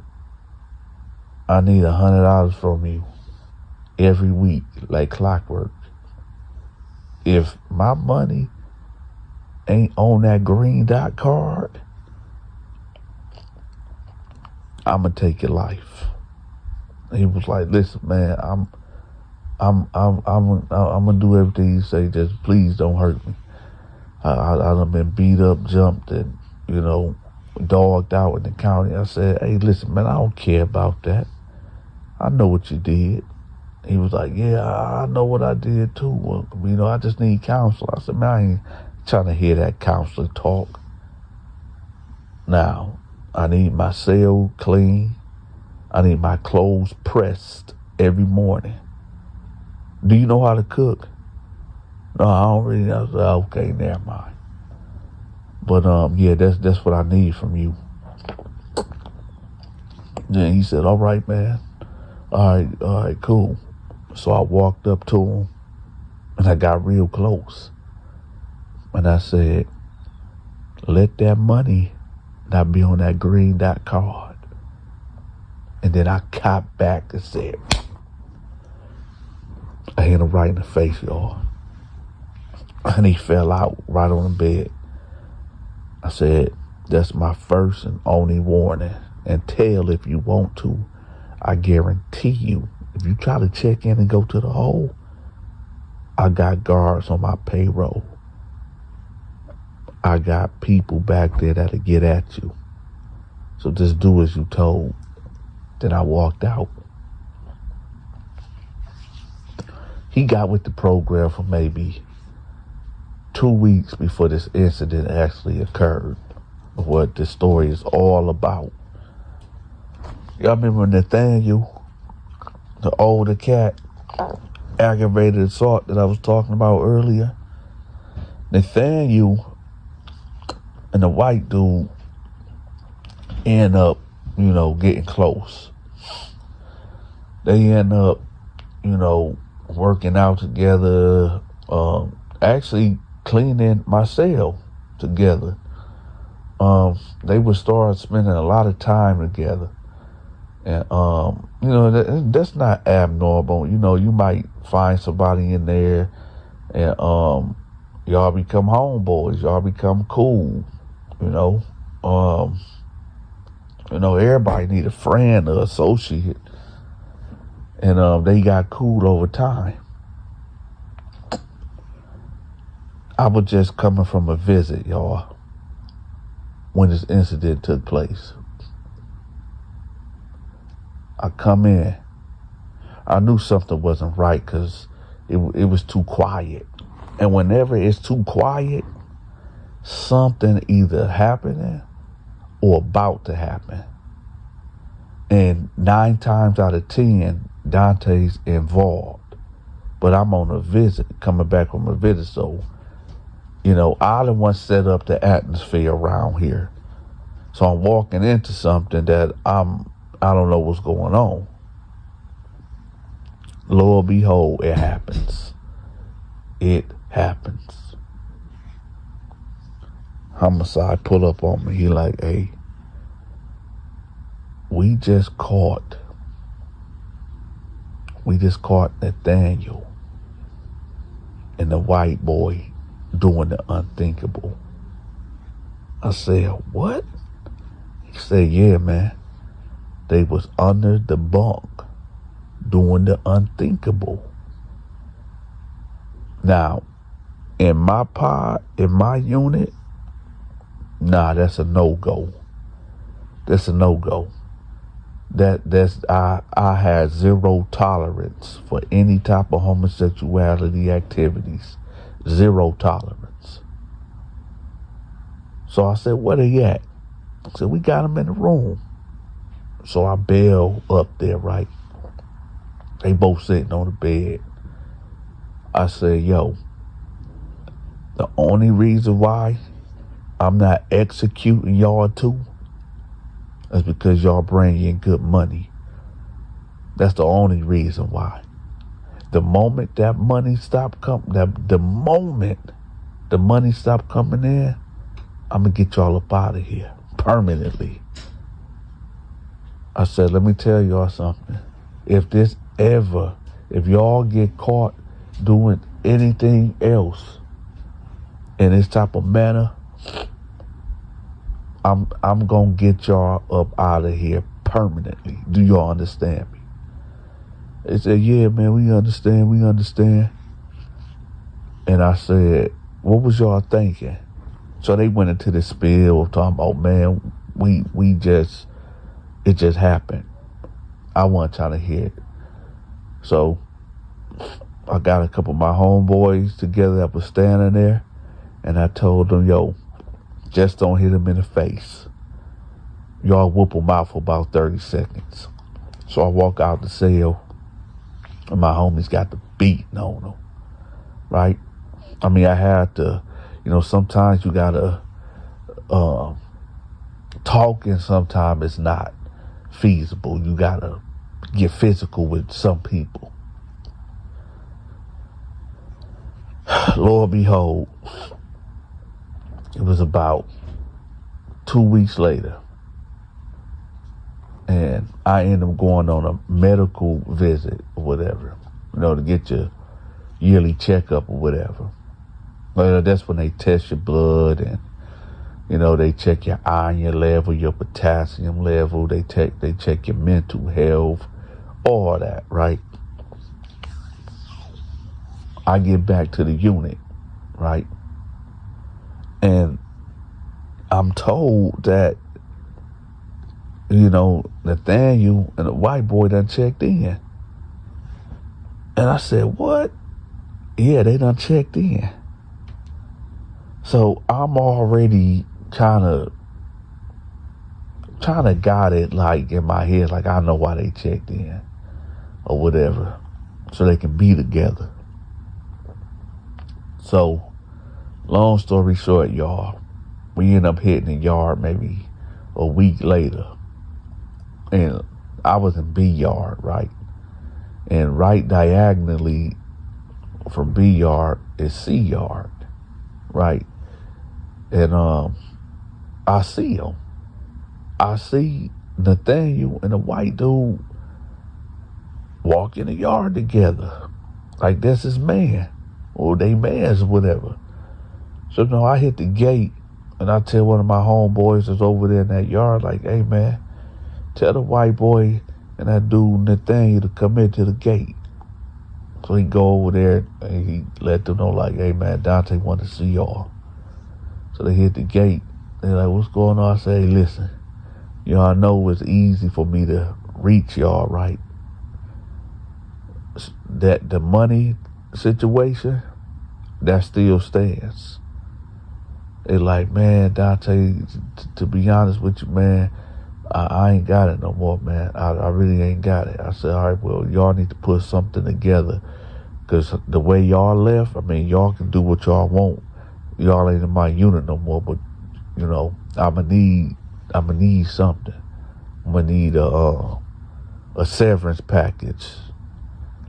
They're like, okay, well, what do you want? I said, I need $500, and I need it in the course of 2 months. So y'all need to get that together, and we squared away. So they like, all right, cool. Now, let me explain something to y'all right quick. These incidents that take place in prison is something like, it's like a nightmare that you never wake up from. There's a lot of weak-minded people in prison, a lot of dumb motherfuckers in prison. I was one of them because I got caught. You know, they say that, you know, dudes be getting out of prison bragging, oh, I did 5 years in the penitentiary, I did 10 years in the penitentiary, I did 20 years, and like that's a badge of honor. Nah, you's a stupid, dumb motherfucker for committing a crime and getting caught. So you lost. You the loser. Dante was a loser. You know, I don't want people to be thinking, oh, it was a fun time for Dante in prison. Oh, you know, it seemed like you were living good. I didn't want to be in there. I don't even like dudes. You know what I'm saying? It was miserable. I was miserable. I hated being there. You know what I'm saying? Prison is not where it's at. A lot of these dudes out here, a lot of these young cats, they ain't never been in no physical altercation. They growing up in the era of grabbing a gun. All it takes is one time, and I just don't understand. I see it, man. These dudes be on Instagram and Facebook showing their guns, telling what they about to do and how they gonna do it, and then they wonder, man, I get caught, right? Man, I'm telling y'all, I done seen it over and over and over again. And you know, this is why cats, some people ask me like, yo, Dante, why you don't ever intervene when you see somebody about to get violated? That ain't my motherfucking business. So I supposed to go over there and stop some guy that want to do whatever he want to do to another cat for whatever reason? That ain't my business, right? I mean, you could pay me, you know, just like a security guard, you can pay me. But at the end of the day, you got yourself up in here. You responsible for your own self. Stop committing crimes, or you might end up like Nathaniel and the white boy.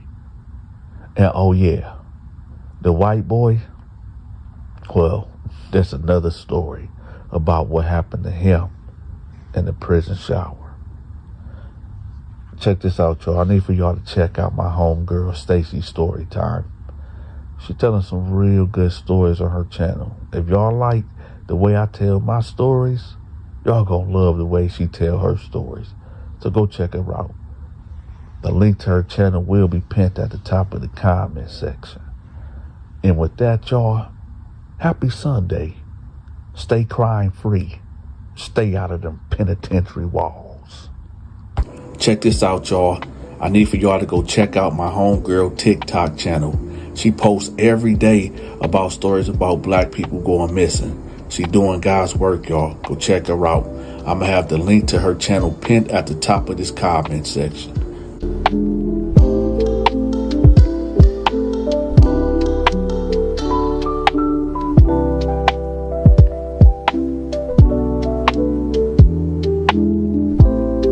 Hey, yes you.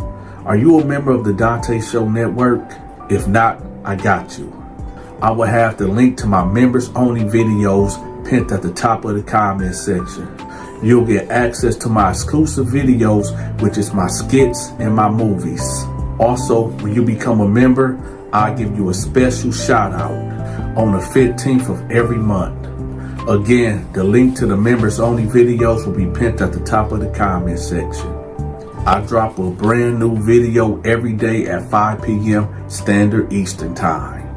If you want me to promote your business, your social media channel, your products, your storefront, if you got a song, if you got a book, get in contact with me at 313-452-8981. That's 313-452-8981.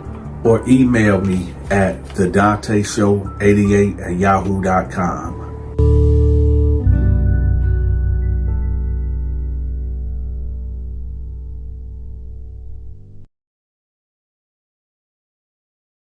Man, I'm not trying to hear none of that. Either you're going to do what I tell you to do, or I'm going to let the booty bandits take care of you. Which one you going to do? Now choose. I'll be damned if I keep having this same conversation with you. Oh, shit. Here we go again.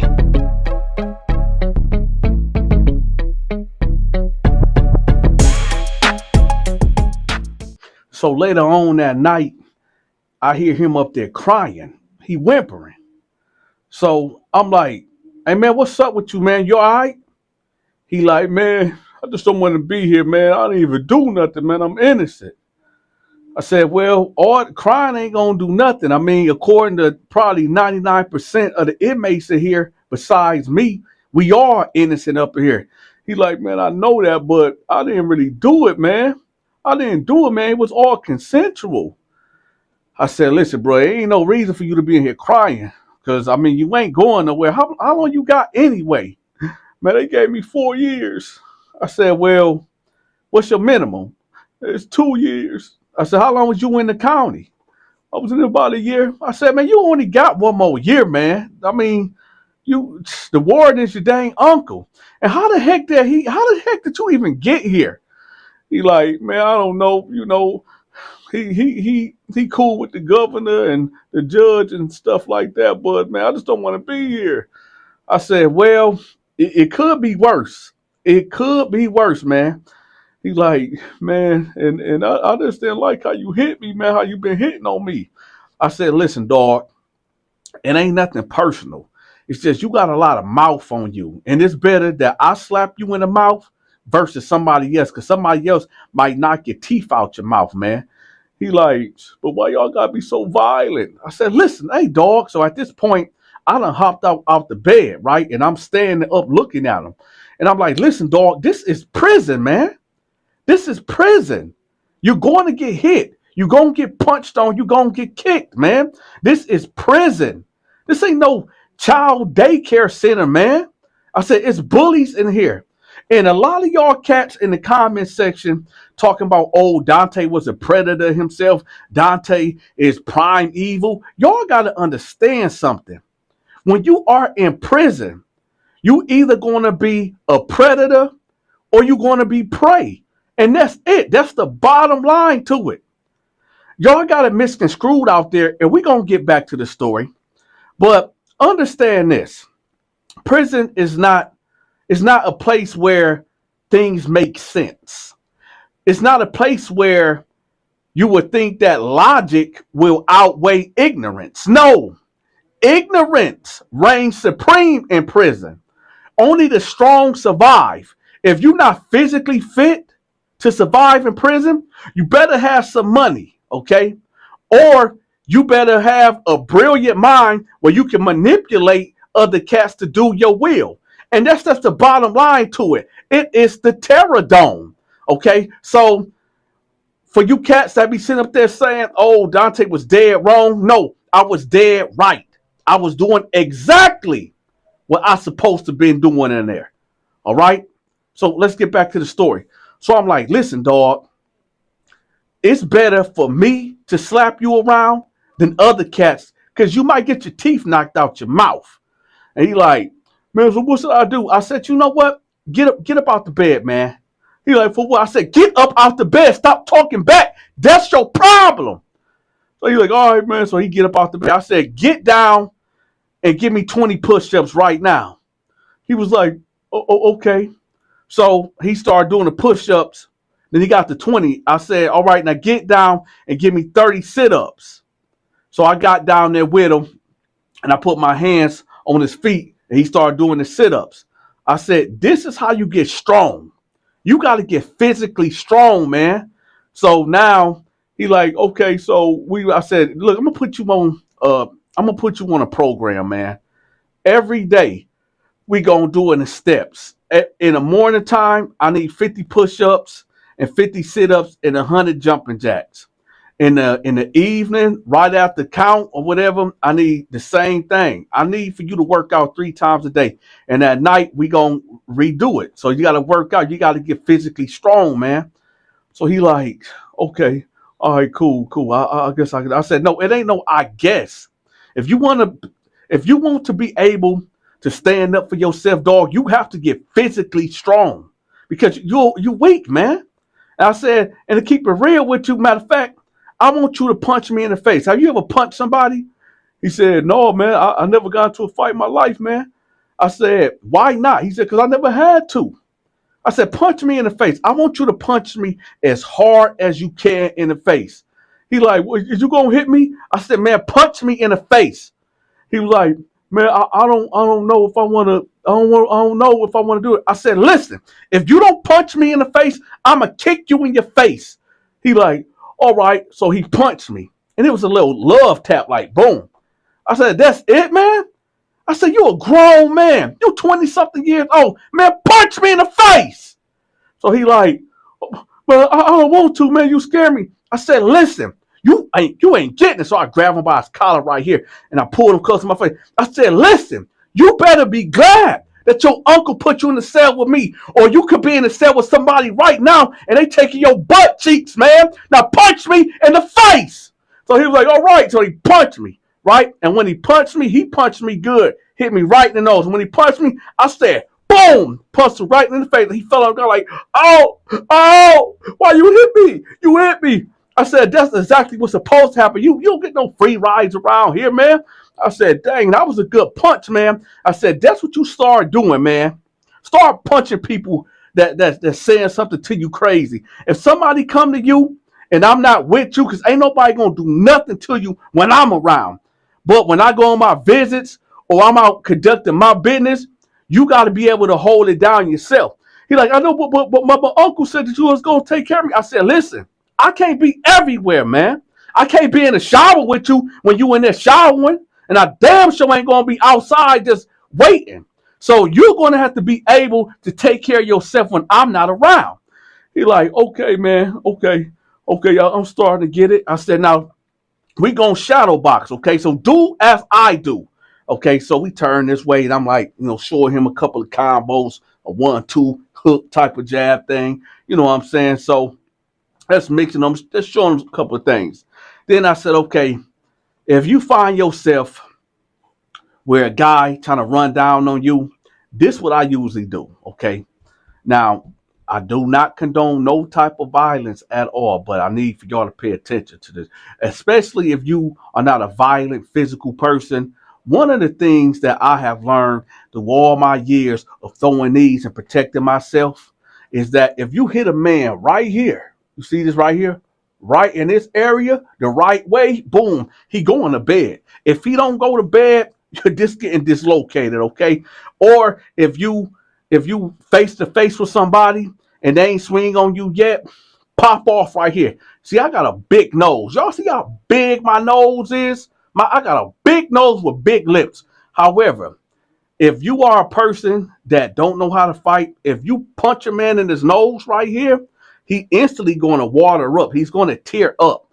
So I told him, like, if you got a dude that's pressing you or whatever, just hit him with a quick jab, like bam, right there in the nose. And as soon as he go like this, grab him by the top of his head and come down with the knee of God and go boom, right in his face. When he go this way, just get on top on and don't stop. Don't stop. I know y'all ready for that. I want y'all to hit him with that. Beep, beep, beep, beep, beep, beep, beep, beep.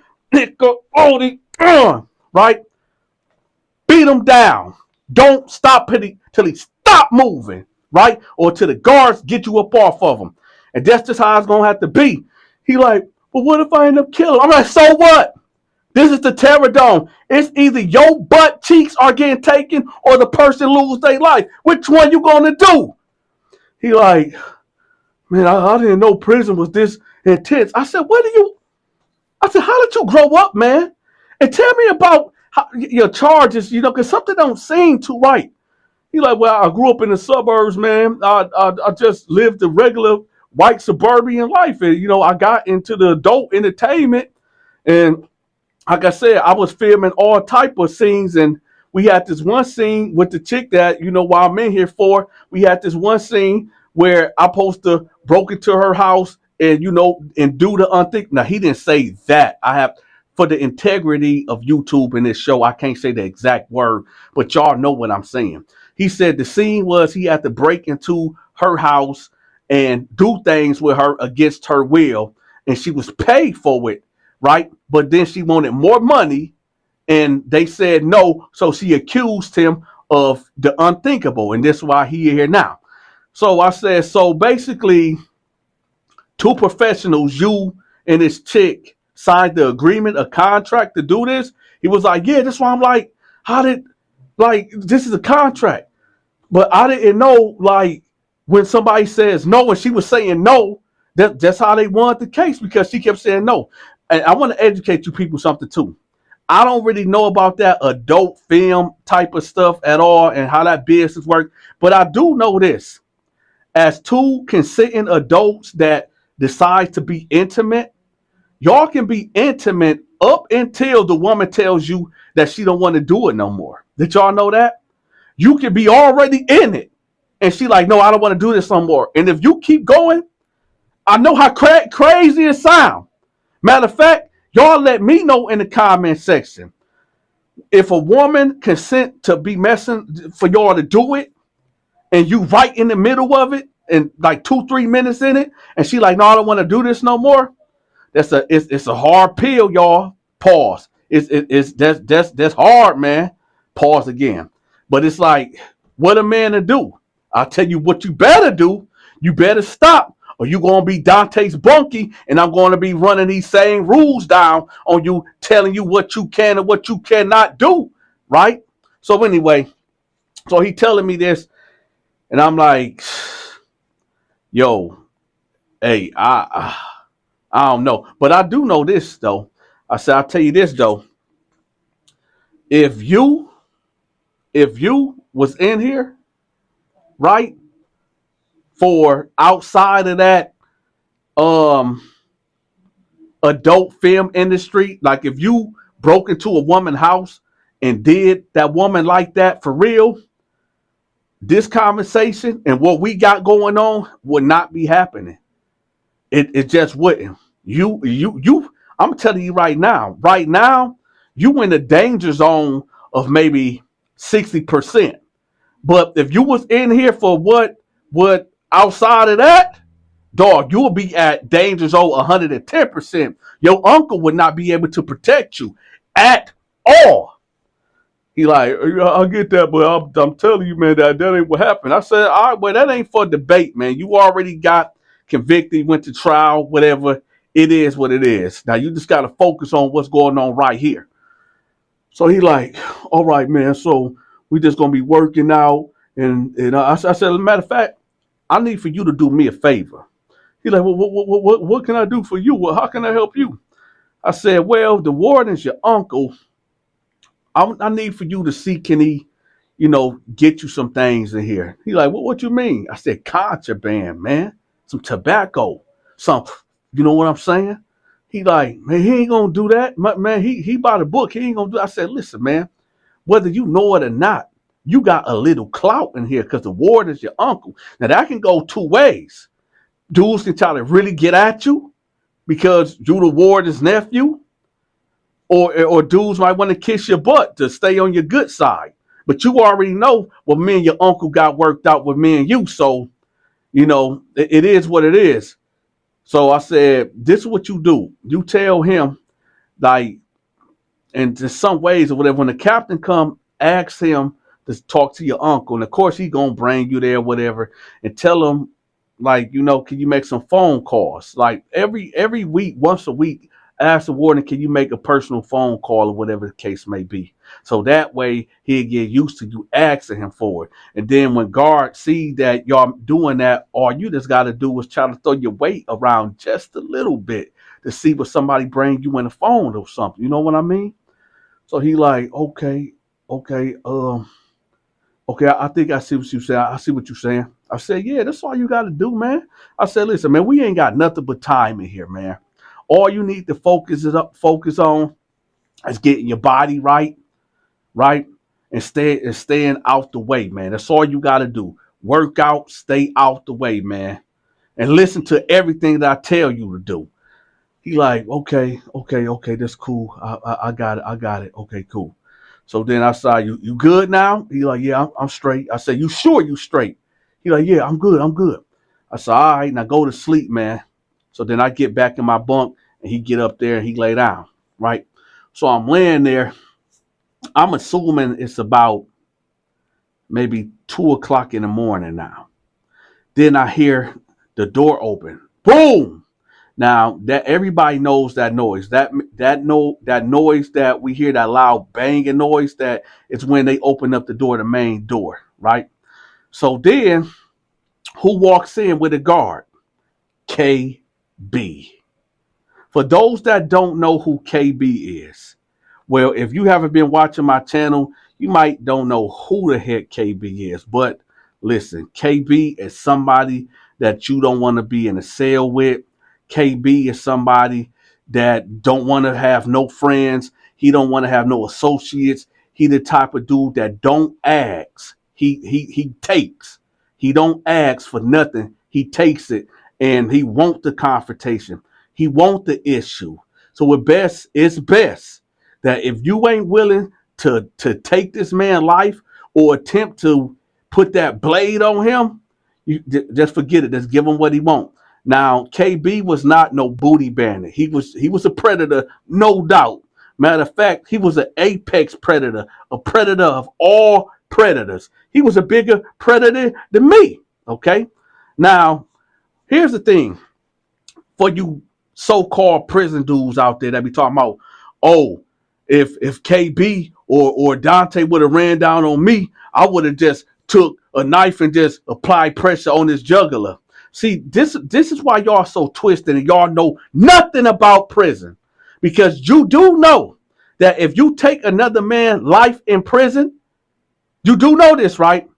You getting another charge. You getting a street charge. Do you understand that? Meaning, if you take another man's life and you only got 5 years, now you got 30, 40 years added to your sentence. And a lot of cats that's endured. Okay, prison, and this is why I say military mind games. It's no shot at the military at all. Shout out to the U.S. Navy, the U.S. Marines, the U.S.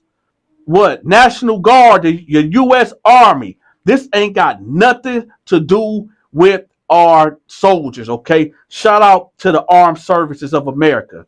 What I'm saying is, when I say military mind games, I'm talking about the black ops games. I'm talking about the psyops games, the military mind games that's twisted, that's telling you that the sky is green when it's really blue outside. That's what I'm talking about. We can go more in depth with it, but y'all got to check out my other videos about that. But anyway, so that's KB. Check this out, y'all.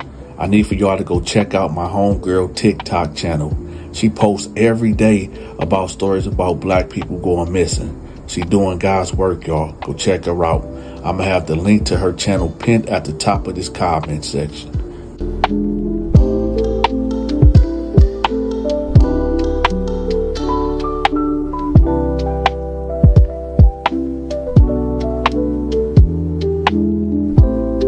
Hey, yes you. Are you a member of the Donta Show Network? If not, I got you. I will have the link to my members only videos pinned at the top of the comment section. You'll get access to my exclusive videos, which is my skits and my movies. Also, when you become a member, I'll give you a special shout out on the 15th of every month. Again, the link to the members only videos will be pinned at the top of the comment section. I drop a brand new video every day at 5 p.m. Standard Eastern Time. If you want me to promote your business, your social media channel, your products, your storefront, if you got a song, if you got a book, get in contact with me at 313-452-8981. That's 313-452-8981. Or email me at TheDontaShow88@yahoo.com.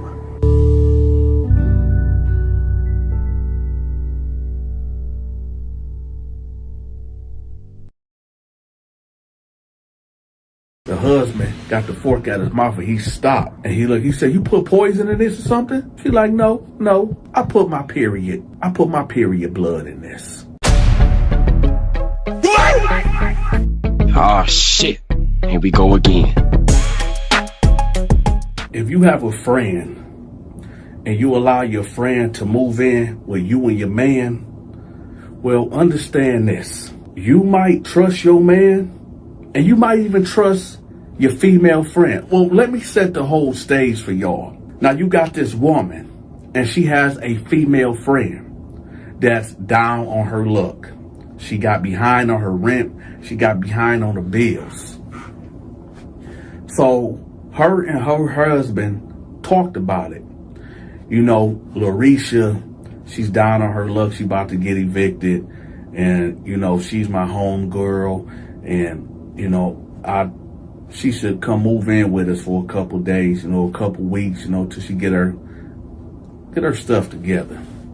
So the husband is like, okay, I mean, cool. I mean, you know, it's your friend and, you know, she good people, cool.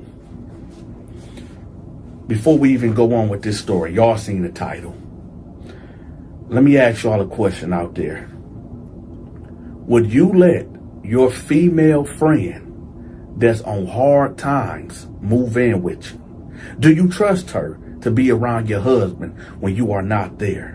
Just let me know. I mean, it's not a trick question. If you got a real friend out there, then it's all good. But if you got to question it, well, just let your big partner Dante know in the comment section. So anyway, so Larisha, she like, oh, okay, girl, thank you for allowing me to stay here. Cool. Now, her friend like, okay, now this is the rules. We have a 2-bedroom apartment. You can get the room, you can get this room, and this is how this is going to go. You are responsible for your own food unless I make a big pot or something, or I make dinner for everybody. But as far as the orange juice, the milk, the eggs and stuff like that, snacks, you do not touch our stuff. We don't touch your stuff. All right, cool. She tell her like, all right, another thing, if you mess up any dishes, make sure you wash up your dishes, okay? And there's just some things that, you know, if you use the toilet tissue, just replace it. You know, that's just the common courtesy of things. So she like, okay, I got you, girl. I got you. Now, there's some things that you don't have to tell people. But now, to come to think about it, I guess you do got to tell people certain things that you think that you shouldn't have to tell them. One of them things is, do not sleep with my man. You would think that somebody will already know not to do that. But, so, Larisha is staying there for about 2 months now. And baby girl, which is her friend, she's a nurse, a registered nurse. Her work hour is from 10 p.m. to 7 a.m. Okay, Monday through Friday, like clockwork. Her husband, he work at the shop. He worked from 3 p.m. to 11 o'clock at night. So he's not seeing his wife at all until the weekend. Well, Larisha, she stay at home. Okay, I don't know exactly what she does for work, but she make a couple dollars, not enough for her to be balling. She probably make $500 a week. So she bringing home maybe $2,000 a month, right? So the husband naturally is seeing her more than he's seeing his own wife. The first incident that happened, Larisha got out the shower and the husband was right there in the living room. Got his feet kicked back and he watching the game. Larisha comes out of the shower and she remembers like, oh shoot, I forgot my towel. So in order, when she opened the door, her room is right there, beeline, right there. Maybe 7 or 8 steps to get to her room from the bathroom. But the way the living room is set up, the husband can see her if she shoot across. So you know what Larisha does? Instead of telling the husband, hey, I'm naked, I'm about to run over here to my bedroom, or the other thing that she could have done was, hey, I forgot my towel, could you grab my towel for me? She decides to open up the door and then strut across, and the husband see her, right? Open her bedroom door and go in. Now, Larisha would keep doing small things like that. Now, listen, the husband should have, and I'm gonna say this. Let me give self accountability. The husband should have checked that. He should have waited till she closed her door, maybe 5 or 10 minutes later, and knock. Hey, yo, that wasn't cool for you doing that. You know, you should have let me know that you was coming out. I was over here in the living room, you know, but don't let that happen again. But he didn't. He sat there right on that couch and had that image burned into his brain. So every day she would do something when dude would be home. Like she'd get out the shower. Now she covered up, but she got just a towel on. And she'd walk right past the living room and go into the kitchen while he on the couch watching TV. She just got a towel on. She was kind of thick too, so he see the prints on her. He see her shape, and he watching her. And then she'll look at him and he'll look away. Now this stuff, so it was low key. They was kind of flirting with each other. So one day, she called him into the room. So he out there drinking a beer, just relaxing. Hey, so-and-so, hey, can you come here right quick? He like, all right, here I come. Her bedroom door closed. She like, come in. He opened the door. She like, hey, can you put some lotion on my back? This woman has a bra on and a thong. So he kind of stopped like, oh. She like, no, it's cool. Just rub this lotion on my back. So he like, all right. So he gets the lotion and he started putting it on her back, right? She was like, she got the moan in there, moving her neck. He said like, could you get my neck too? So he rubbing her neck. So she was like, could you get like up here, the front part, the front of her breast? So he rubbing right here. And she was like, okay, like get my stomach area. I know, foul, right? Foul. Let me ask y'all a question. Who more fouler? Is it the husband or Larisha? So now the phone ring. It's the wife. See how God works? So he picked up the phone. He like, hello? She like, baby, what you doing? Oh, I'm just in here watching the game. Oh, you watching the game? Oh, okay. Okay, cool. Well, I love you. All right, baby, love you too. Hang up the phone. Call Larisha. Ring, ring, ring. Oh, what your wife calling for? Just answer the phone. Hey, where you at, girl? Oh, I'm in my room about to take a nap. Oh, okay. What my husband doing? I think he in the living room. Oh, okay. All right. Cold game. Right there. They both knew that they did something wrong.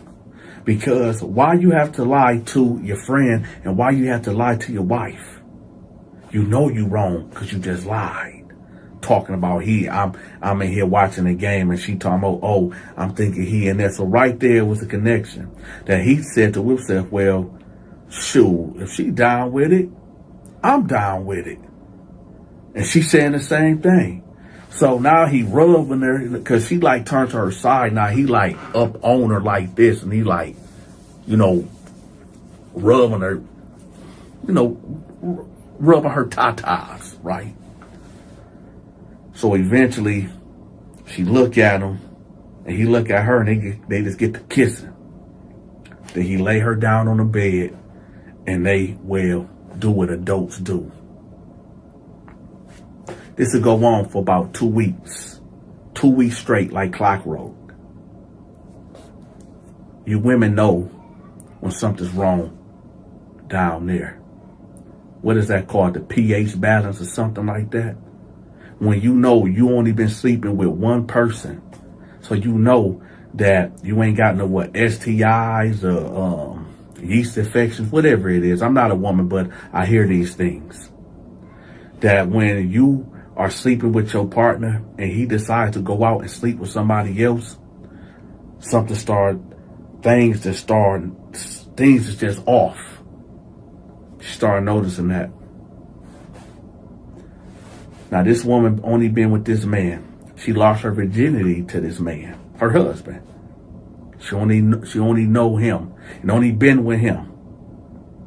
So her being a nurse, she knows something wrong. So she go get a test done. And guess what? She ain't got no STD, nothing. She ain't got one of them. But she know of what the results came back, that he been sleeping with somebody. Oh yeah, he definitely been sleeping with somebody. So she get real suspicious, right? Now she noticing on the weekend, like it's real awkward between the two. When they in the living room and they chilling, he acting like he don't want to be around her, and Larisha, the husband, acting like he don't want to be around Larisha, and Larisha acting like she don't want to be around him. Before they start sleeping together, they was best of friends, y'all. But now it's kind of tension, like, why they been extra? The nurse like, why they been extra? Like y'all doing too much. Guess what? A week could go by from this incident, right? So the wife like, you know what? I think they sleeping together. After talking to some of her coworkers, or some of her coworkers telling her like, yeah, they might be sleeping together.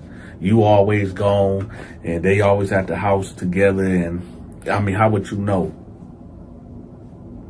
So she get a nanny cam. And I'm gonna spare y'all the semantics and all that. She get a nanny cam, and what she sees is confirmation that her husband is knocking the boots off Larisha.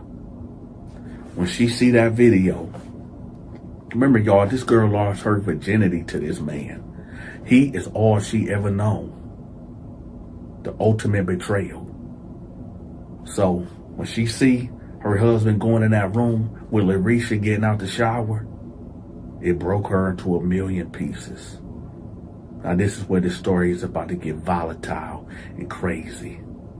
Before we even go on, if y'all have not hit that like button, I need for y'all to put the pressure on that like button and share this video. It might be somebody might be going through this right now.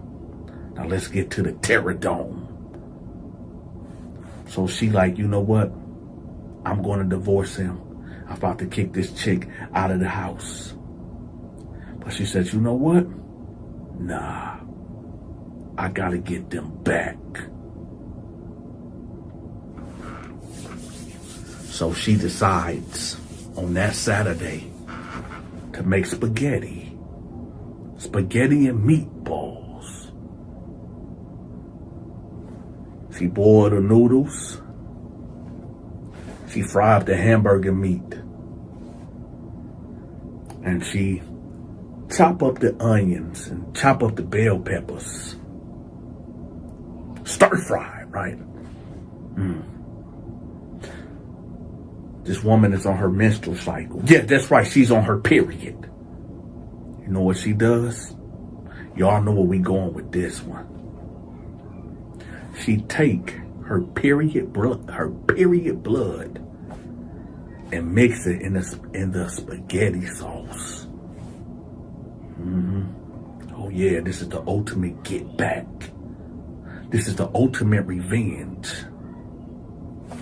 And she put it in there. Special sauce, the secret sauce. She mix it in there. So as they eating, she's not eating. She just eating the garlic bread.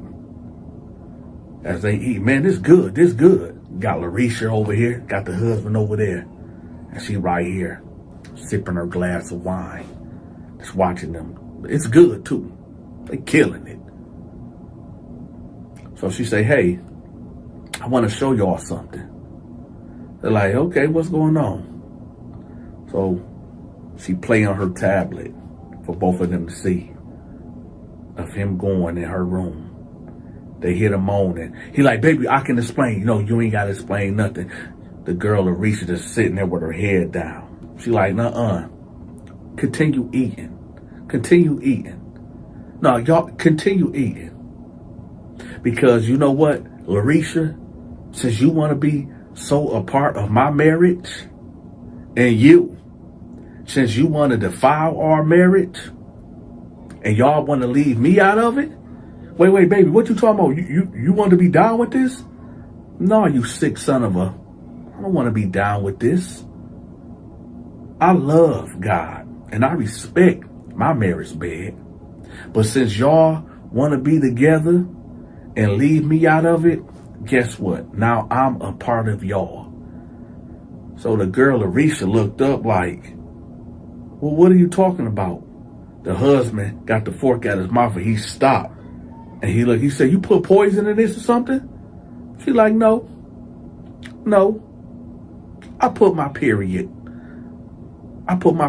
blood in this. The ultimate revenge of a cheating husband. Check this out, y'all.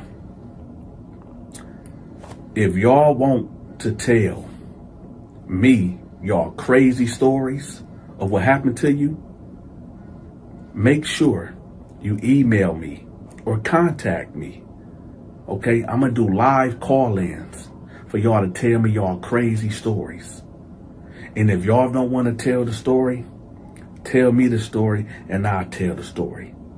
Of course, I'll rename people names. Of course, I'll rename locations. I got y'all.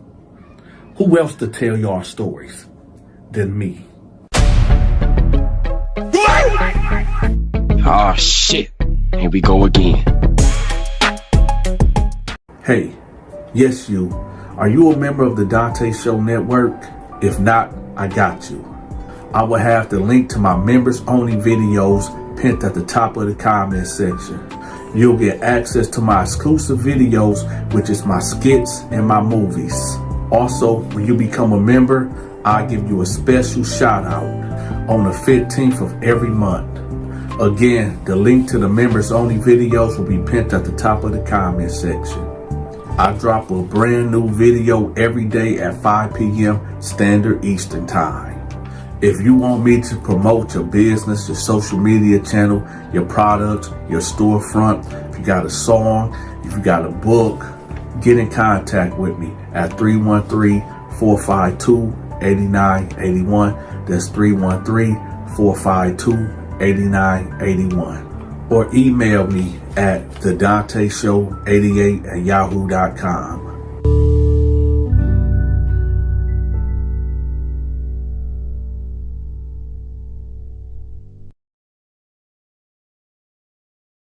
New this morning, police say a man was stabbed in the neck by his girlfriend. It happened around 3 a.m. in the 100 block of Sunset. That's near Broadway on the north side. Police say the two were fighting in the apartment when she pulled a knife and stabbed him in the neck. He was taken to SAMC in critical condition. Oh shit, here we go again.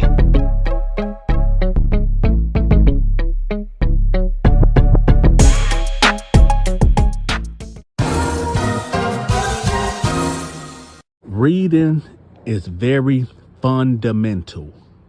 There was this bully dude named Antoine that came through. Now, Antoine was from Flint, Michigan. Normally, I would know cats that is from Flint that would come in there, but I never knew Antoine. I never heard of him. I never seen him in passing by or none of that. But the thing was, I heard when he came through and went to his cell. Well, let me just paint it out. So y'all know every Tuesday we get new inmates. So Antoine came through and a couple other cats, which is not worth mentioning, they came through. So when Antoine came through, I'm looking at him because he this cock diesel black dude. And I'm like, okay. So then Tar T came to me. He was like, yeah, I think Buddy gonna be a problem. And I was like, you know what? I'm gonna go holler at him right quick. You know, we was gonna do the same rundown. See, we didn't pick and choose who we was gonna extort at all. And for those that don't know how I was programming, I was running a protection and extortion game up in there. And well, I'm sure by now y'all know exactly what the setup was. But just in case, for the ones that don't know, because we got new subscribers in the building, I'm going to give y'all a quick rundown. So normally what happen is we'll see somebody that's new that look like they green, like they ain't never been locked up before. I will go in they cell and talk to them. And as I'm talking to them, some of my homeboys will run in the cell with a knife out. And basically I will pull my knife out and I will bag them out of the cell and chase them, right? And then I'll pop up a little time later, all out of breath, looking like I'm a superhero. And I would tell the guy, like, listen, you gonna have to be with me. Like, you know, if you want me to protect you, you're gonna have to, you know, give me commissary, or you're gonna have to give me money, and, you know, for protection. And 9 times out of 10, the person will comply. So that was the whole rundown of me and my homeboys, how we used to make money in there. So when I seen the guy, you know, I'm like, well, we ain't picking and choosing. So he go in the cell, and about 5 minutes would go by, and I just pop up in there. And he looking at me, he like, what's up, bro? So off his tone and his aggressiveness, I knew, like, okay, this ain't gonna be one of them. He ain't gonna be a guy that I can chew on. So I said, where you from? He was like, where you from? And I was like, I'm from Michigan. He was like, oh, you from Michigan? I said, yeah. He was like, well, what part? I said, from Flint. He was like, you from Flint, bro? I said, yeah. He was like, what side of town? I said, north side. He said, you from the north side? I said, yeah. He said, I'm from Pearson Hood. I said, oh, we right next door to y'all. So he got the naming people, and I said, yeah, I know them. And now he's naming some people from my crew, and I'm thinking, like, man, how I don't know this dude, right? So I see Al walk past a little bit, and I just wave him off a little bit to let him know, like, no, this ain't, we can't run in on him, and, you know, do him like that. He might be one of us. So Al got the word, and I guess he let Tarty and Homicide them know, like, nah, this is no go. So we talking. So I sit down on the bed. I said, man, like, so here's the thing, y'all. So I grew up, well, not grew up, but I spent a lot of my teenage years over here on this street called Moore Street. It was more between Moore Street and North Saginaw, right by the Sylvester Broom Center. And there's a park right there. So there's, now all the kids my age or teenagers my age, we used to hang around at that park right there. And, you know, we used to mob the neighborhood. Our neighborhood consists of from Pasadena all the way to Stewart Street. Yeah, Pasadena to Stewart Street, Martin Luther King, and Saginaw. That whole part right there was our hood right there. So he naming people, and I'm like, yeah, I know that. Yeah, that's my guy and this and that. So then I'm trying to see like how the heck we don't know each other. So he like, man, that's crazy, bro. So now that I think about it, he came to my hood when I turned 16 and I went to Atlanta for 2 years. So from 16 to 18, I was in Atlanta. So that's when he came to the hood, because he was naming dudes like Quiz, John, Mook, Lewis. He was naming like my guys, right? So I'm like, oh, so you must have came to the hood like right when I went to Atlanta. So he was like, Dante, hold on, you the guy that they were talking about from Atlanta? I was like, yeah. So he was like, oh, okay, yeah, what's up, man? I said, yeah. So he like, man, bro, I ain't gonna lie, I thought I was about to gonna have to file on you when you came in here. I thought you was on some BS, which I was. And I was like, nah, man, I just had to come just check you out, man, see what was what. So I'm like, what you do to get in here? Man, you already know, coming from Flint, a gun charge, drugs, all that, right? I said, okay. I said, hey, but check this out. Let me let me see your paperwork though. He like, what you want to see my paperwork for? I said, you know, if you gonna be with me and my partners, you know, we from the same city, and I gotta make sure you right.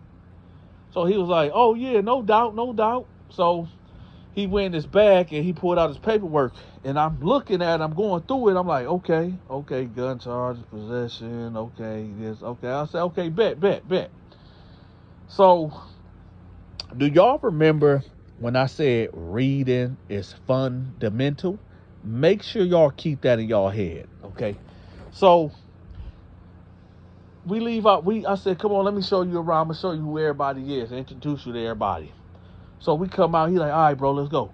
So we come out to cell. Al stand out there. I said, listen, this is my homeboy Al. This is my day one. They dap up. Tar T comes through. I said, Tar T, he a Crip. And he with the Crip. So I said, do you gang bang? He was like, no, I don't bang or nothing. I said, okay, so this is my homeboy Tar T. You know, he a Crip. This is my homeboy Homicide, and there's a couple of his partners. But they ain't beefing. Homicide and Tar T, they my guys. And, you know, they for the respect, see, and remember I told y'all, Homicide and Tar T, they did not like each other. This was beef all the way from the streets. Matter of fact, and y'all know how I do it. It wouldn't be right if I didn't give y'all a side story. All right, so here we go. This is how Tar T and Homicide was beefed out in the streets. So basically, and I'm gonna get to you a long story short. Basically, as y'all know, Tar T was a Crip. Well, he is a Crip. Homicide was a Blood. However, I really shouldn't put this out, but it is what it is. Homicide actually was a gangster disciple at first. He was a GD guy. And for some reason, I mean, the story he told me and some other people told me is that he wasn't good with authority. I guess the GDs in Atlanta or whatever, I guess he was just doing his own thing and wouldn't do what they tell him to do. So they basically excommunicated him out, or however that go. And he just joined the Bloods and was embraced. So that's how that go. So what happened was, when I was in Atlanta, I met Tar T first. Well, I told y'all about that story. And then I met Homicide later on that night. What the problem between Homicide and Tar T, I'm going to be real. Homicide was jealous of Tar T. And I just got to be real about it, because what would happen is, when we was out there in the streets, Homicide will always try to one-up Tar T. Every time. It don't matter what it was. When them two was around each other, Tar T would... Homicide would just always try to one-up him, long story short. And one of the times, we all went to... I think we was on a Stone Mountain at my cousin's house, Rosalie. We end up getting... We met some white girls or whatever, and we all basically crashed the house. We brought the whole hood to the house, and my cousin Rosalie, Tar T was messing around with her, and Homicide wanted her, but she really wasn't feeling Homicide because she said he was aggressive and all this and that.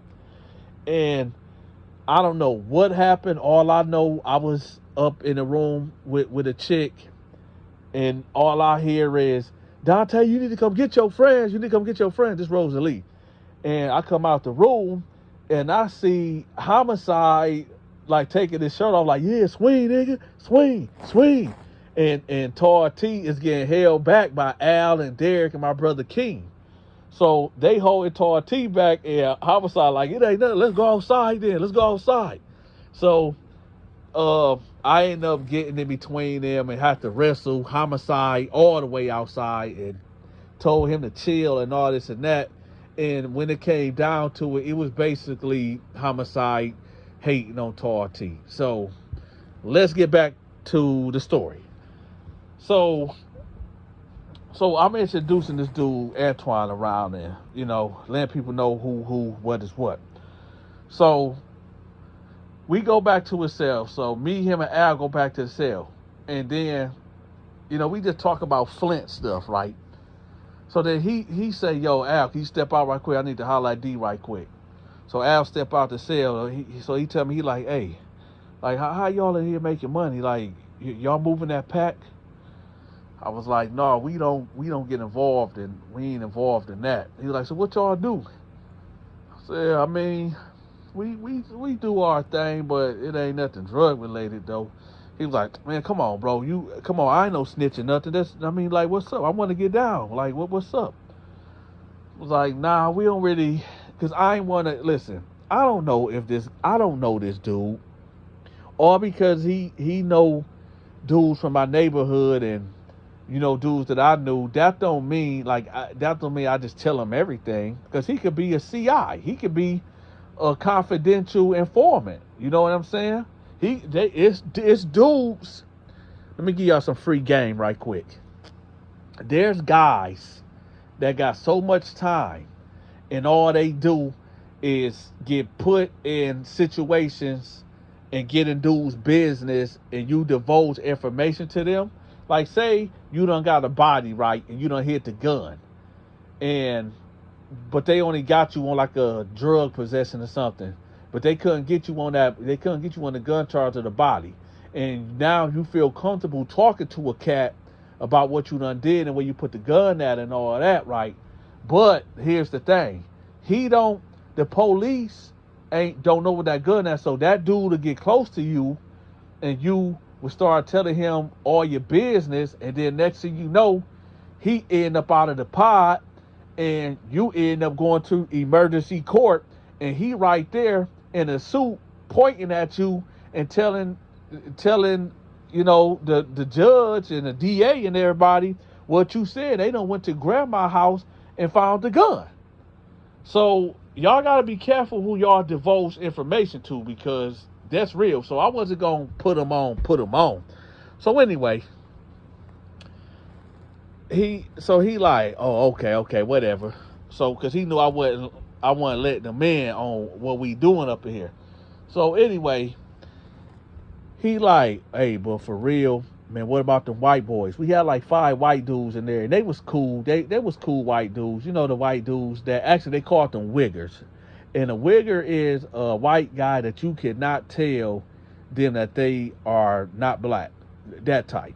So he like, what's up with the white boys? I'm like, what you mean? He like, what's up? Who the white boys is? Oh, I said, oh, they cool. They straight. He like, oh, for real? I was like, yeah. He was like, yeah, I don't like white people.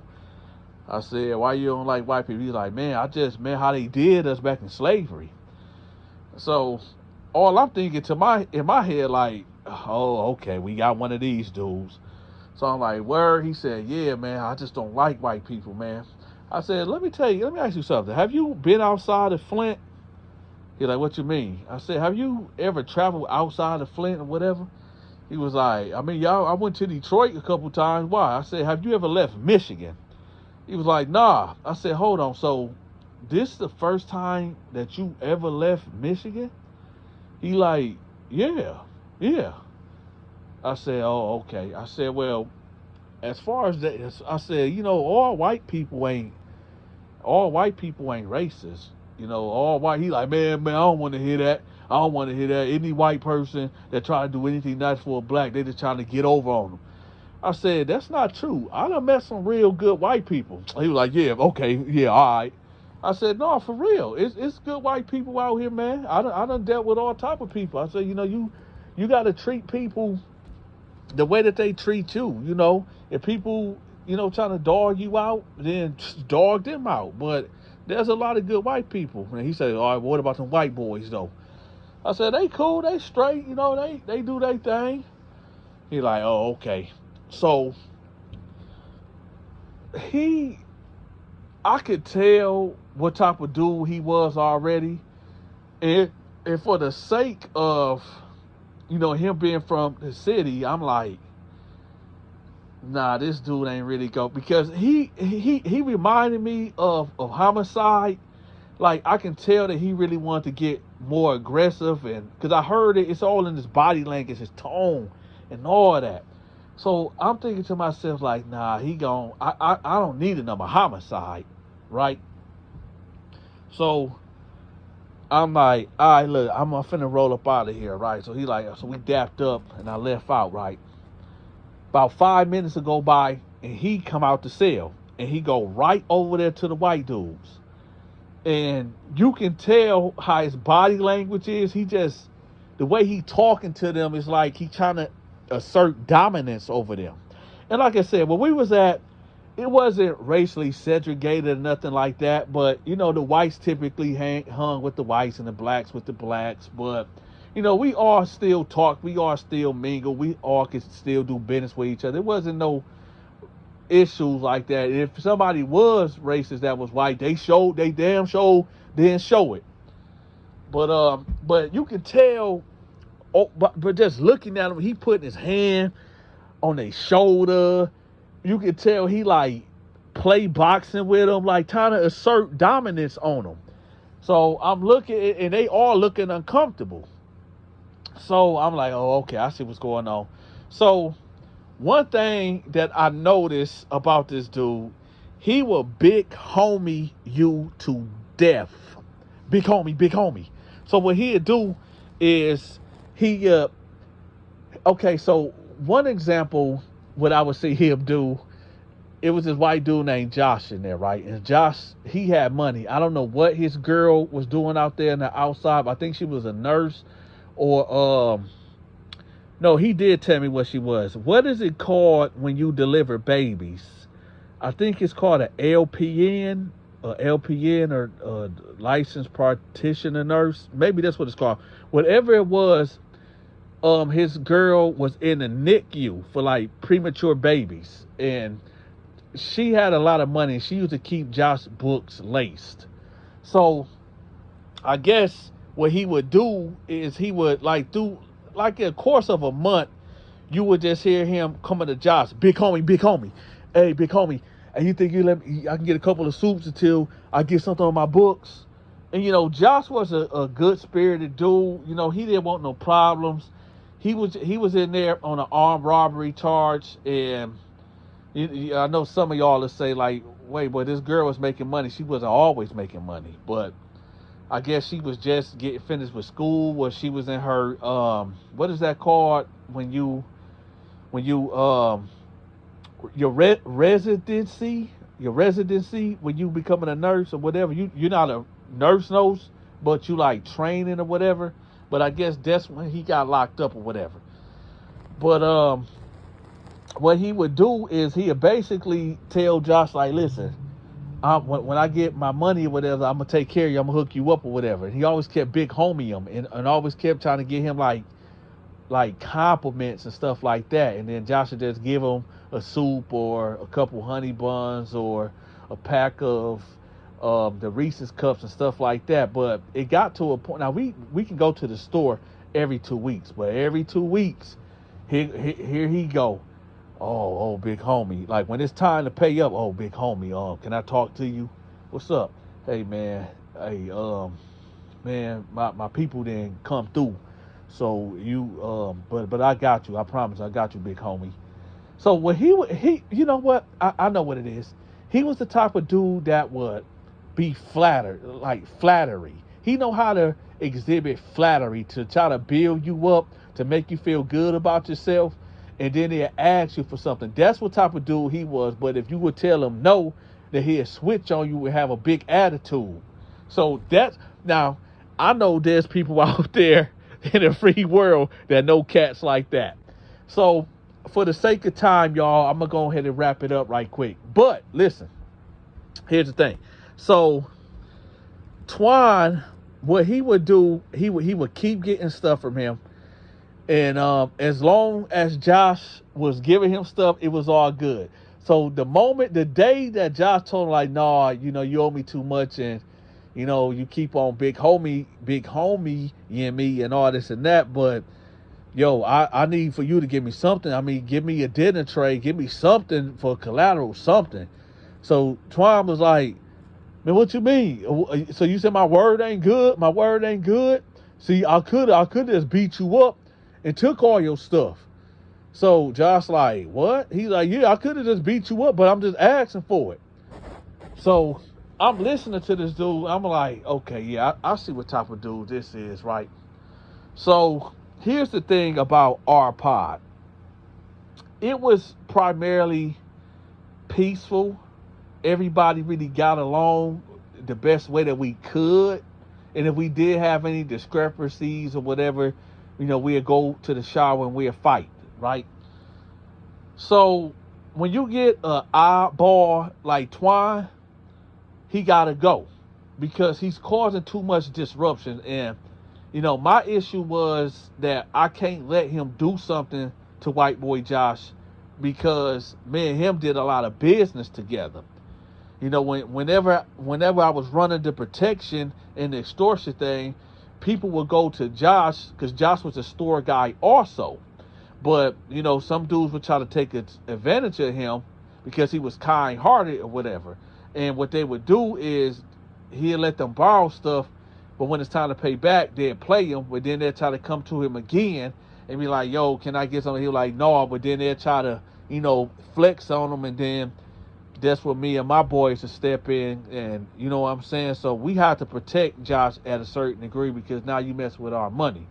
Now, the thing that him and Twan had going on, it wasn't about the store thing. So I had no, it was just him big homie and him to death. You know what I'm saying? So it wasn't messing with my money. But when I see Twan like trying to push up on him, like threatening him, and you know, and I know some of y'all gonna be like, oh, Dante, you being a hypocrite. You always talking about you can't tell another man how to program and this and that, but you sit up there trying to tell Twan how to program. Let me tell y'all something. I can see when a problem is coming a million miles away. I can see it coming. So I can see eventually Twan was going to try to go hands on with Josh. And I couldn't risk that because Twan, it's like everybody worked. It was like a chain link. Everybody, we wasn't all buddies up in there. Everybody had their crews and everybody who they chill with. But you're not about to come in here and disrupt what we got going on. You know what I mean? So what happened is Josh came to me one day and he was like, hey Dante, you know, Twan, man, it's I ain't worried about the money issue or what he owed me, but you know, this guy, he keep, you know what I mean? I said, yeah. He said, well, what should I do about it? Because I want to pay somebody, you know, to jump on him and try to get him out of here. I said, listen, as long as you can do whatever you want to do, all right? If y'all ride on him, I'm just going to, y'all do what y'all do. But don't involve nobody from my crew. Now, y'all can do whatever y'all want to do, but don't involve nobody in my crew. because I can't spare nobody from my crew. So he like, okay, well, I said, but you know what? I'm a holler at him. I'm a holler at him first. And then if it don't go the way that it should go, then, hey, do what you gonna do, but don't involve nobody from my side. He like, all right. So I see Twan, he comes back from the track. I'm like, hey, Twan, let me holler at you right quick. He like, what's up? I said, white boy, Josh, that's a no-go. He like, what you mean that's a no-go? I'm like, it's a no-go. He like, man, hey, listen, no disrespect, but I know we from the same city and y'all got what y'all got going on up in here, but dog, you can't tell me what to do, man. I'm a grown man, and I got to eat the way I eat. I don't tell y'all what to do. I said, yeah, I feel that, but check this out. What you doing, you doing too much, man. Like, you got to bag up, man. You just doing too much. He like, hey, listen, like I said, I no disrespect. We from the same city, whatever, but yo, dogs, you can't tell me what to do. I'm a grown man. I'm going to do what I want to do. I said, all right, say less. You got it. And I walked off. So then, about 2 days later, here go Twan, right? Here go Twan. Twan go to the cell. Hey, Josh. Josh ignoring him. Big homie. Hey, big homie. What's up, man? Hey, big homie, listen. I just got off the phone with my people, and they finna drop a bag on me, bro. They about to drop a bag on me. Hey, listen, what's your cash app so I can show you, like, we good. So Josh like, oh, okay. Oh, you got money coming? He said, yeah, I got you. So he gave him the cash app. He said, okay, bro, I got you. Why this man only send this guy $10? Just $10. When he done ran up maybe about $200-300 of debt, and he give him $10. And he going around like, yeah, I told y'all I'm good in here. I'll make sure I do mine. I'll make sure I take care of everybody, right? Here's when I say reading is fundamental. So here's the thing. Later on that day, we down there playing cards, right? Somebody from Josh camp, white boy Josh, writes a kite. He writes a letter, right, to the deputies of saying that he feared for his life and that this guy is threatening him and there's a knife in his cell. I guess they planted a knife in Antoine's cell to get him up out of there because I guess they didn't want to go the violent route. Here's the thing, y'all. The guy that wrote Antoine's name and cell number, everything, he drops it. And Antoine picks it up. Do y'all remember again when I said reading is fundamental? Do y'all remember that? He picks up the paper. He's looking at it, right? He go to Tor T and say, hey, bro, hey, what did this say? He's looking at it. Tor T look at him. He keep reading. And Tor T say, hey, hold on. Go to your cell right quick. I'm finna talk to D. So Twan like, what is this? What's going on? He like, just go to your cell, bro. I got you. So he like, all right. So he dips off and he go to the cell, right? Tor T come to me. He said, Dante, look at this. I said, what's this? He said, let's read it. I'm reading. I said, where you get this from? He said, one of the white boys, and Twan ended up having. I said, so what did Twan do? He finna, what's about to happen? He said, Dante, I don't think he can read.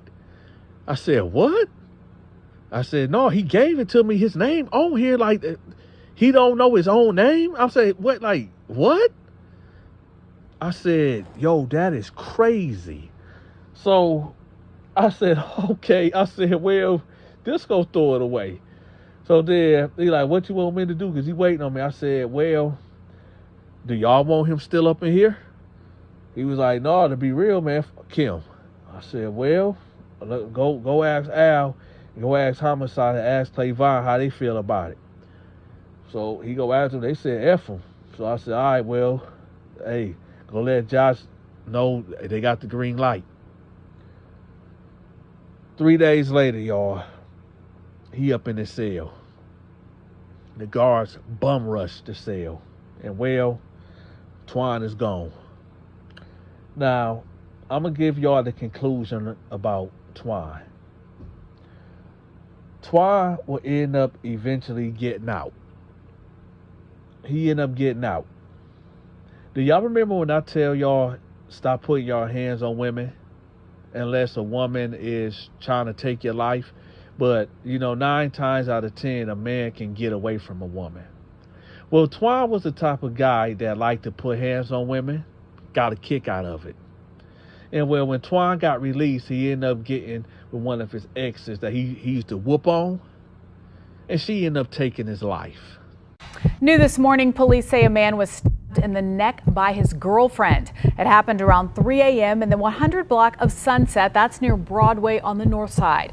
Police say the two were fighting in the apartment when she pulled a knife and stabbed him in the neck. He was taken to SAMC in critical condition. Hey, yes you. Are you a member of the Donta Show Network? If not, I got you. I will have the link to my members only videos pinned at the top of the comment section. You'll get access to my exclusive videos, which is my skits and my movies. Also, when you become a member, I'll give you a special shout out on the 15th of every month. Again, the link to the members only videos will be pinned at the top of the comment section. I drop a brand new video every day at 5 p.m. Standard Eastern Time. If you want me to promote your business, your social media channel, your products, your storefront, if you got a song, if you got a book, get in contact with me at 313-452-8981. That's 313-452-8981. Or email me at THEDONTASHOW88@yahoo.com.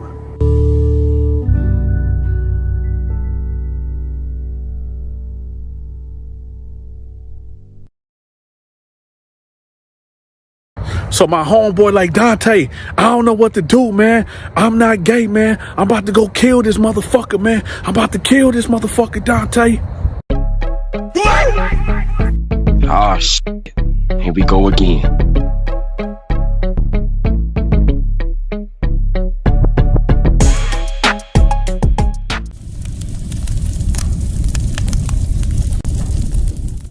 All right, y'all. So I'm going to need y'all advice about this. So my homeboy called me and he like, hey, D, man, I really need to pull up on you. So I'm like, well, what's up? He like, man, where you at? I said, I'm at the crib, right? He like, I'm on my way. And he hang up the phone. Now, my homeboy Stedman, that's not his character. You know what I'm saying? For him just to call me out of the blue and be like, yo, I need to pull up on you right now. So when he said that, I'm like, okay, something real crazy must have just happened or whatever. So nevertheless, he pulls up like 5 minutes later, right? So he pulled in my driveway. So I go to his truck. I'm like, what's up? He was like, hey, man, just get in. Right? So I jump in the passenger side. I'm like, what's up? He like, listen, D, man, I got to tell you something, but I don't want you to look at me no type of way. I'm like, what you mean? He like, man, all right, let me take this to the beginning, right? So I'm like, all right. So he like, okay. He said 2 months ago, he was on this dating website. I'm not 100% sure if I can say it on here or not. But we just gonna say it was called, well, anyway, forget it. Plenty of Fish, right? So he said he made a profile picture or a profile, whatever, for this dating thing called Plenty of Fish. So he said, one of his homeboys told him like, yo, this is a way to get chicks or whatever. So I'm like, all right. So he say, nevertheless, he just started matching profiles or just writing a whole bunch of chicks or whatever, right? So he said like the first 2, 3, 4 days, nobody was really writing him back. But then he said somebody did write him back. And he said it was this short, light-skinned chick from Pontiac. So I'm like, all right. So he said like, he was like, good morning, beautiful. I want to meet you and all this and that. So nevertheless, they set up a time and they meet at the MGM casino in Detroit. So he said that he was waiting on the chick to come. So the chick pulls up. So he said that when the chick pulled up on him or whatever, they went in, he said everything was fine. Everything was great. She looked just like how she looked on her profile. So he said that she called somebody and was like, my best friend is going to meet us up here because, I got to, make sure that we safe, make sure I'm safe because, I don't really know you like that. So my best friend coming up here. So he like, yeah, that ain't no thing. I ain't really tripping about that. So she like, and my best friend is gay. So he like, okay, I ain't tripping, right? So he said they just walking around MGM and then her phone ring and it's the best friend. So they meet up and he said that when he see the best friend, it's not a female, it's a gay guy. So in his head, he like, wait, I thought you said your friend was, I know you said your friend was gay, but I'm thinking you talking about a female at this point. But, nevertheless, he like, all right, whatever. So the gay guy like, oh, who is this? And she was like, oh, this just my friend. We just up here chilling, whatever. He like, oh, okay, cool, whatever. So, dude feel like, my homeboy, like, man, I ain't really, want to sign up for this. It's supposed to be me and you got this third wheel here, whatever. But nevertheless, he said, all right, cool, whatever.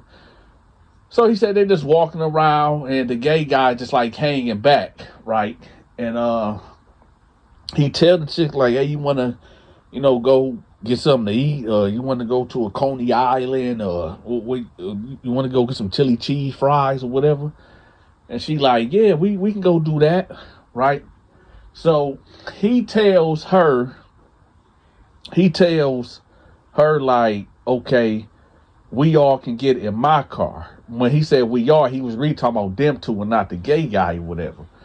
So she tell the gay guy like, hey, yeah, you can go ahead and fall back. It's cool. Me and him just gonna go to the Coney Island or whatever. But the gay guy like, no, I wanna go too. Shoot. You told me, you called me to come out the house, so I want to roll too. I'm going with y'all. I want some chili cheese fries. I want some Coney dogs, right? So they like, so dude like, all right, man, whatever. Yeah, I bet, whatever. So they leave. They go to Angelo's Coney Island on 7 Mile in Van Dyke. So they in there, and they ordering the food or whatever.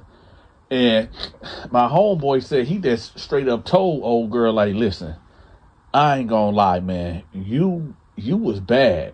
And I ain't gonna lie, I want to hit. And she was like, boy, you don't even know me.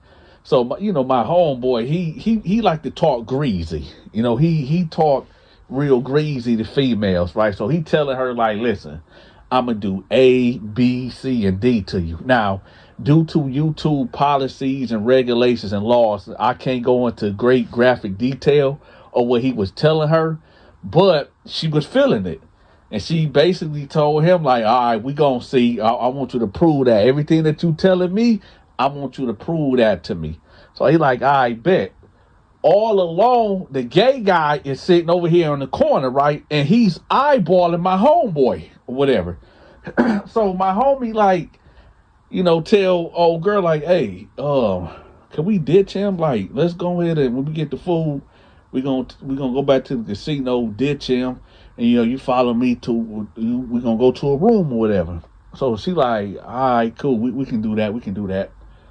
So they order the food, they jump in the car, they head back to the casino. The girl tell old boy, like, hey, listen, we about to go ahead and get out of here. You can roll. It's all good. Now, I want to tell y'all this part, but it's going to spoil it. So I'm just going to wait on that. So anyway, okay, so they leave. She follows my homeboy and they go to the Red Roof Inn, right? So she eating her food in the room. He eating his food in the room, and the gay guy just gone. He just gone, right? Next thing you know, he said that, it was time. It was time to get down. It was time to perform. It was time to show all the way out, right? He said he had to bag up what he was telling her. Now, I'm going to tell y'all some things that he said that he wanted to do to her, right? When he was talking greasy. Y'all remember off of Baby Boy when Melvin and Jody Mama was doing it and he was doing it frog style? Yeah, he was talking real greasy. Because my homie about 6 foot and the girl ain't nothing but 5'3", 5'4". You know what I'm talking about? Maybe about 115, 120, something you can pick up instantly, right? But anyway, so he talking greasy to her. So he said that, they end up getting busy, right? So he said maybe 40 seconds passed, right? And he fumbled the ball. Yeah, we're going to say fumbled the ball. He fumbled the ball. And she like, that's it? It was just starting to get good. He like, no, hold on, baby. Hold on. Hold on, man. You just so dang fine and all this and that. Every excuse in the big. We all of us done been there before. Even King Dante been there before, right? I done jumped into something and had to jump right back out of it. You know what I'm talking about? But anyway, so he like, listen, I'll be back. Just sit tight. I'll be back. So she like, where you going? He was like, man, I'm finna go get me a couple honey packs. I'm about to get me some Patron. Man, I'm about to show out. So she was like, all right, well, give me some Hennessy. So he was like, I bet.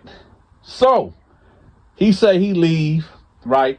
He go to the gas station, he get him some Patron, some Hennessy for her. He get some orange juice. He get 3 packs of the honey packers. He said he ain't gonna fail this time. He ain't gonna fail at all. So he said he got him some Red Bull and he got a 5-hour shot, right?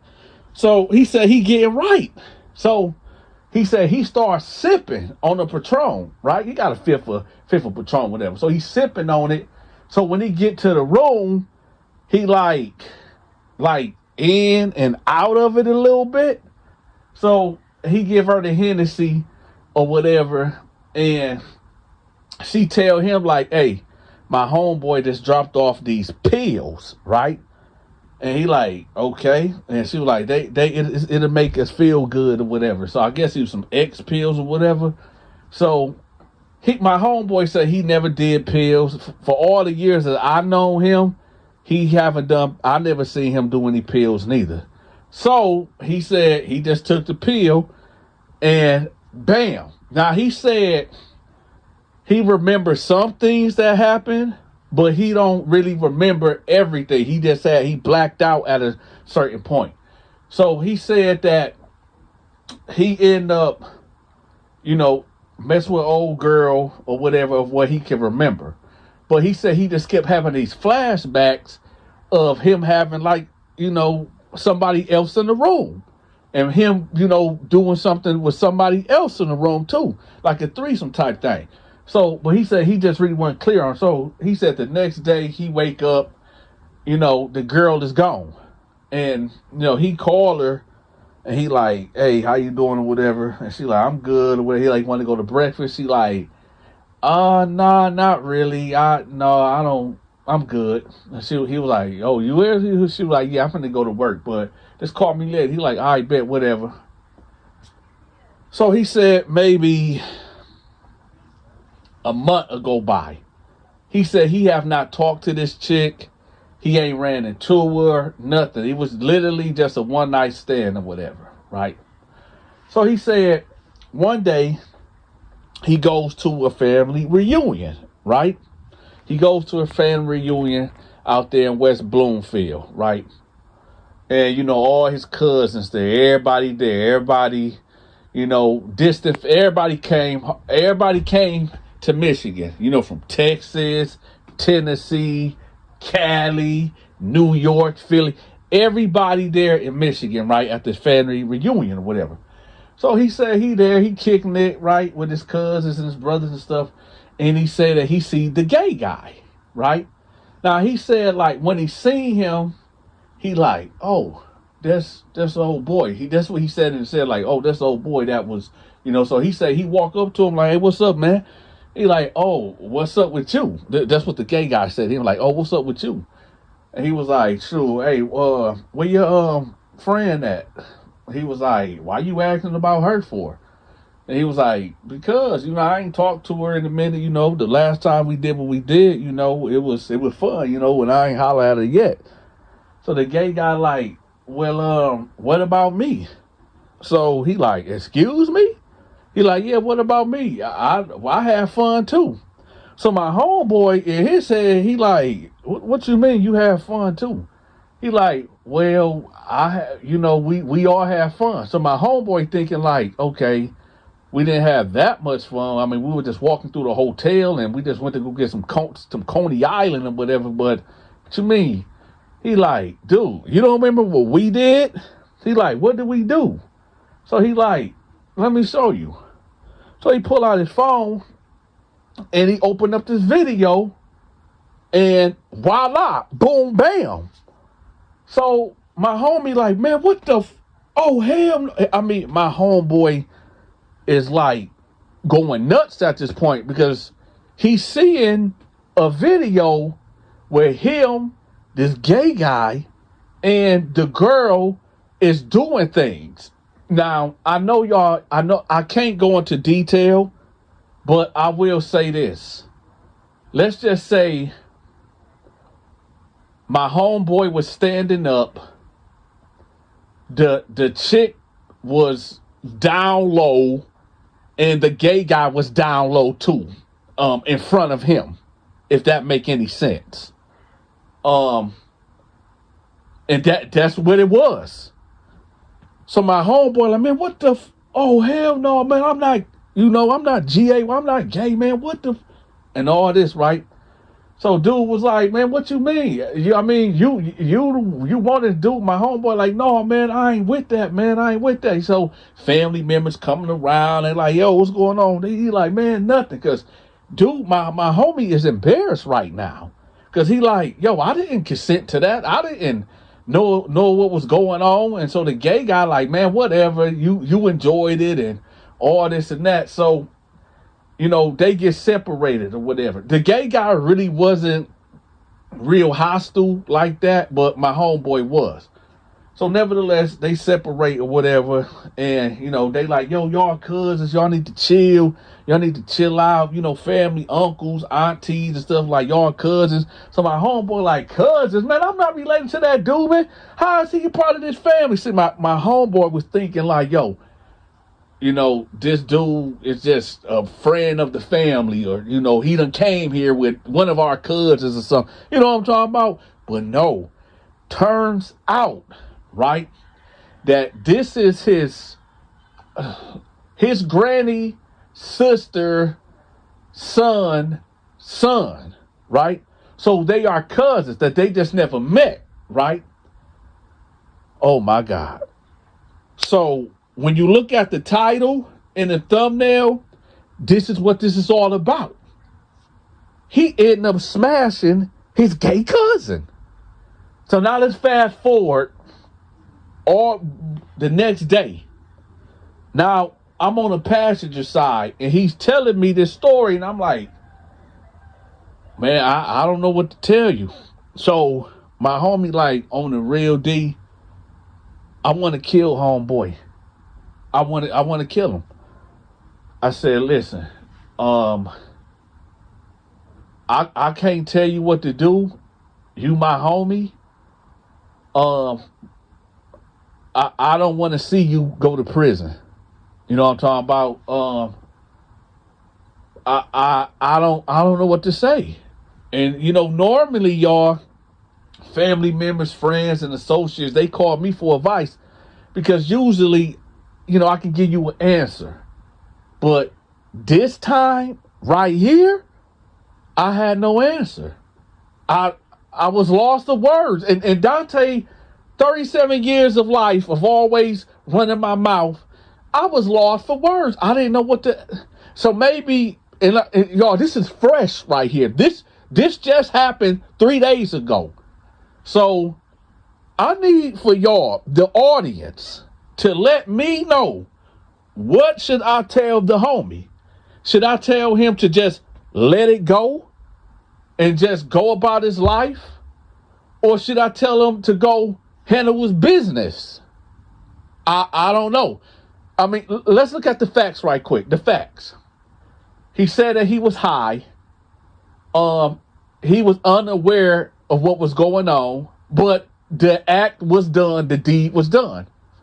He said he's not a homosexual. So it's like, I don't know, y'all. So y'all let me know in the comment section, what should my homeboy do? All right? Because I don't know. Also, y'all, I need for y'all to check out my homegirl Stacy Storytime, right? If y'all enjoy my content, y'all gonna love her content. So y'all make sure y'all check her out. I'm gonna have her link pinned at the top of the comment section. And yes, Dante is still doing promotion. So y'all make sure y'all get in contact with me if y'all want me to promote your business, your social media channel, your product. If you got a song, if you got a book, if you got a brick and mortar and you need some foot traffic there, get in contact with your big partner Dante. And I got y'all. And shout out to everybody that be hitting that like button. I want to tell everybody I appreciate y'all for sharing my videos. Thank y'all for commenting. And listen, if you haven't became a member yet, I'm going to have my members link pinned at the top of the comment section. So that way y'all can watch my exclusive videos where Dante is doing his skits and his movies. All right. So all y'all got to do is click that link, sign up, and y'all can get my members only videos. And with that, y'all, Dante love y'all. Y'all make sure y'all stay crime free. And with that, I'm gone. Hey, yes, you. Are you a member of the Donta Show Network? If not, I got you. I will have the link to my members only videos pinned at the top of the comment section. You'll get access to my exclusive videos, which is my skits and my movies. Also, when you become a member, I'll give you a special shout out on the 15th of every month. Again, the link to the members only videos will be pinned at the top of the comment section. I drop a brand new video every day at 5 p.m. Standard Eastern Time. If you want me to promote your business, your social media channel, your products, your storefront, if you got a song, if you got a book, get in contact with me at 313-452-8981. That's 313-452-8981. Or email me at TheDontaShow88@yahoo.com.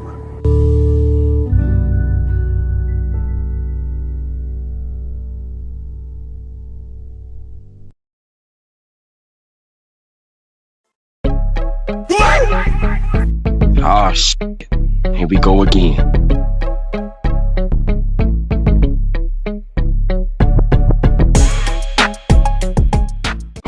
Welcome to another episode of Dante's Storytime. Make sure y'all hit the like button, leave a comment, and share this video. Let's get to it. All right, y'all. So I knew this dude named Dominique from Detroit, Michigan. I went to Job Corps with him. And, you know, he was the type of guy that played too much. I mean, he thought everything was funny. He thought everything was a joke.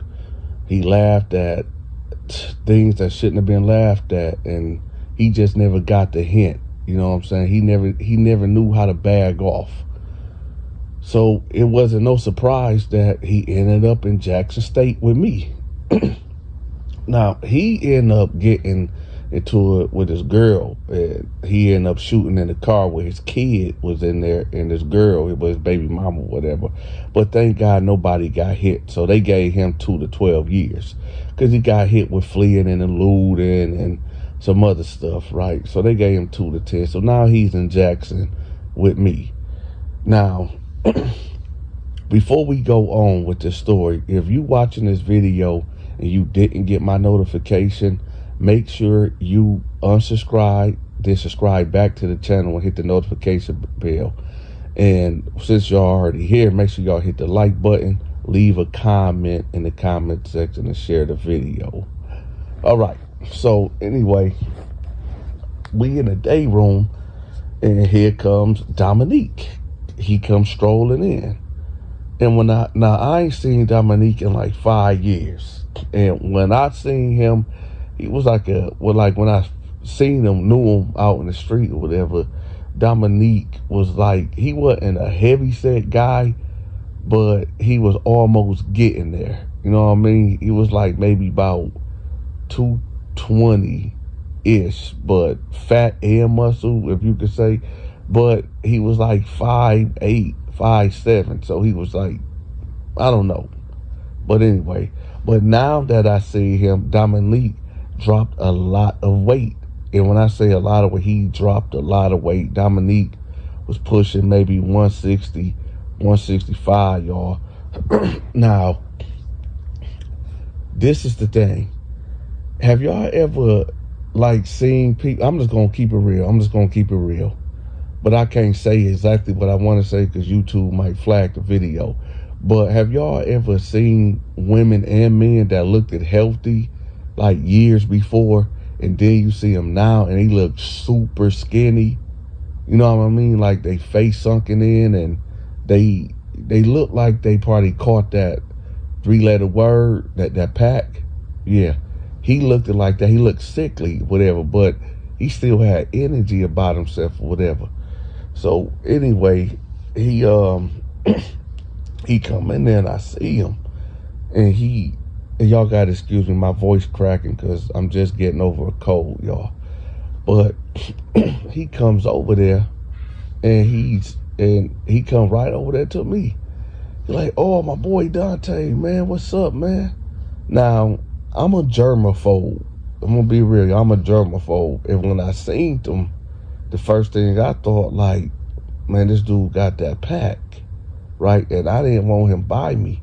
So I said, "Oh, what's up, man?" I extended my fist out like to get him to dap or like to pound, whatever, pause, right? So I give him the pound. He said, "Hey, man, I ain't seen you in a couple years, man. This is my boy, y'all. This is my boy." Hey, listen, this wasn't my boy. This wasn't my guy. This wasn't my friend. It was just a dude I went to Job Corps with. It was just a dude that I ran into time to time, pause, in Job Corps. I mean, he wasn't tight. We wasn't cool. We wasn't conversating. We ain't never gone on missions together. We ain't never been chasing down girls at the mall. None of that. I don't know this dude like that. I only knew him because Job Corps is just a place where people, you gotta run into these people, but we wasn't tight, none of that. So I'm like, "What's up?" I said, "Man, what you doing in here, man?" And he like, "Man, hey, better come to my cell right quick, come to my cell." So I'm bored, so I'm like, "All right, here I come." So Al like, "Hey, Donta, you good?" I said, "Yeah, I know dude from the street." Cause you know, Al was that was like my bodyguard, right? So we go to his cell. I said, "So what happened?" He like, "Man, hey, man, my baby mom, man, we got into it, and you know, I shot the car up, man. That was stupid." I said, "How much time they give you?" He was like, man, I got about 10 years, man. I got about 10 years. I said, "All right." I said, "What's your minimum?" He said, "Man, I got about 2 to 3 to do before I get parole." I said, "All right." I said, "You might get it. You might get it." He said, "But no, man, what's up with you, man? I see you done got big and you know, you looking good and everything." I said, "Man, I've been here, man. I've been here." He's like, "Yeah." I said, "Yeah." He said, "How much time you got?" I said, "I don't really talk about that, man, because you know, it's cats in here that try to trick you out of your time, man."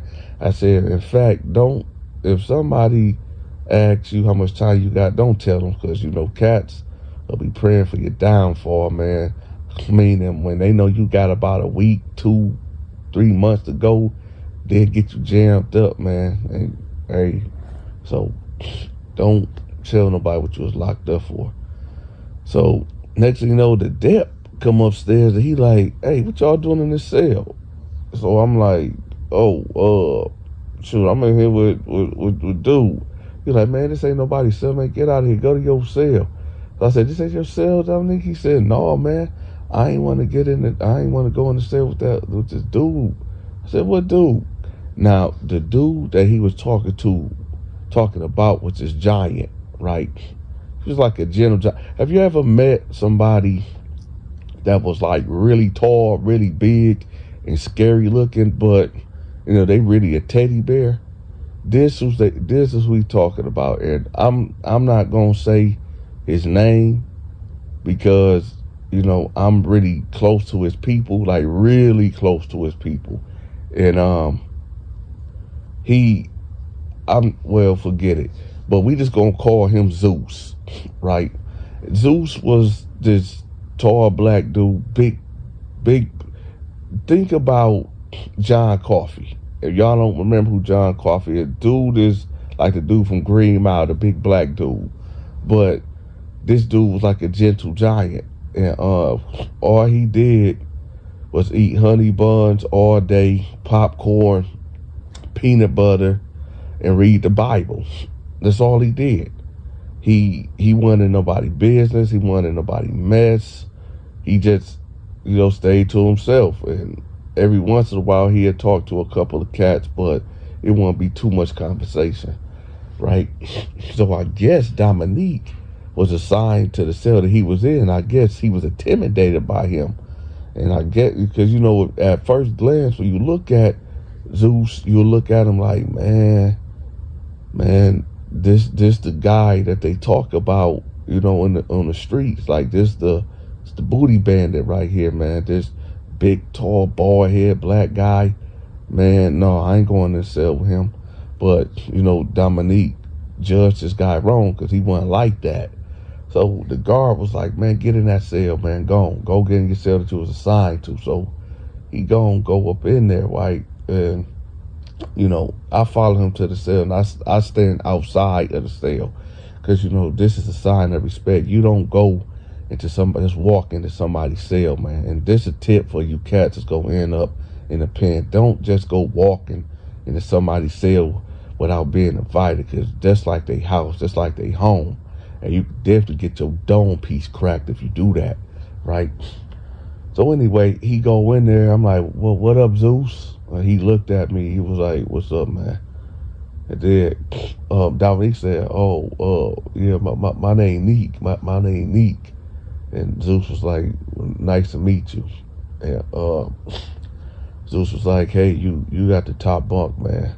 And Neek was like, oh, okay, cool. And then I said, man, hey, Neek, because Dominique was really like shaking a little bit. I said, Dominique, come here, let me holler at you, man. Let me holler at you. This was probably the worst advice that I gave him. And when I say this was probably the worst advice that I gave him, because what's about to happen to him later on is because of what I told him. So, I said, let me holler at you right quick. He said, what's up?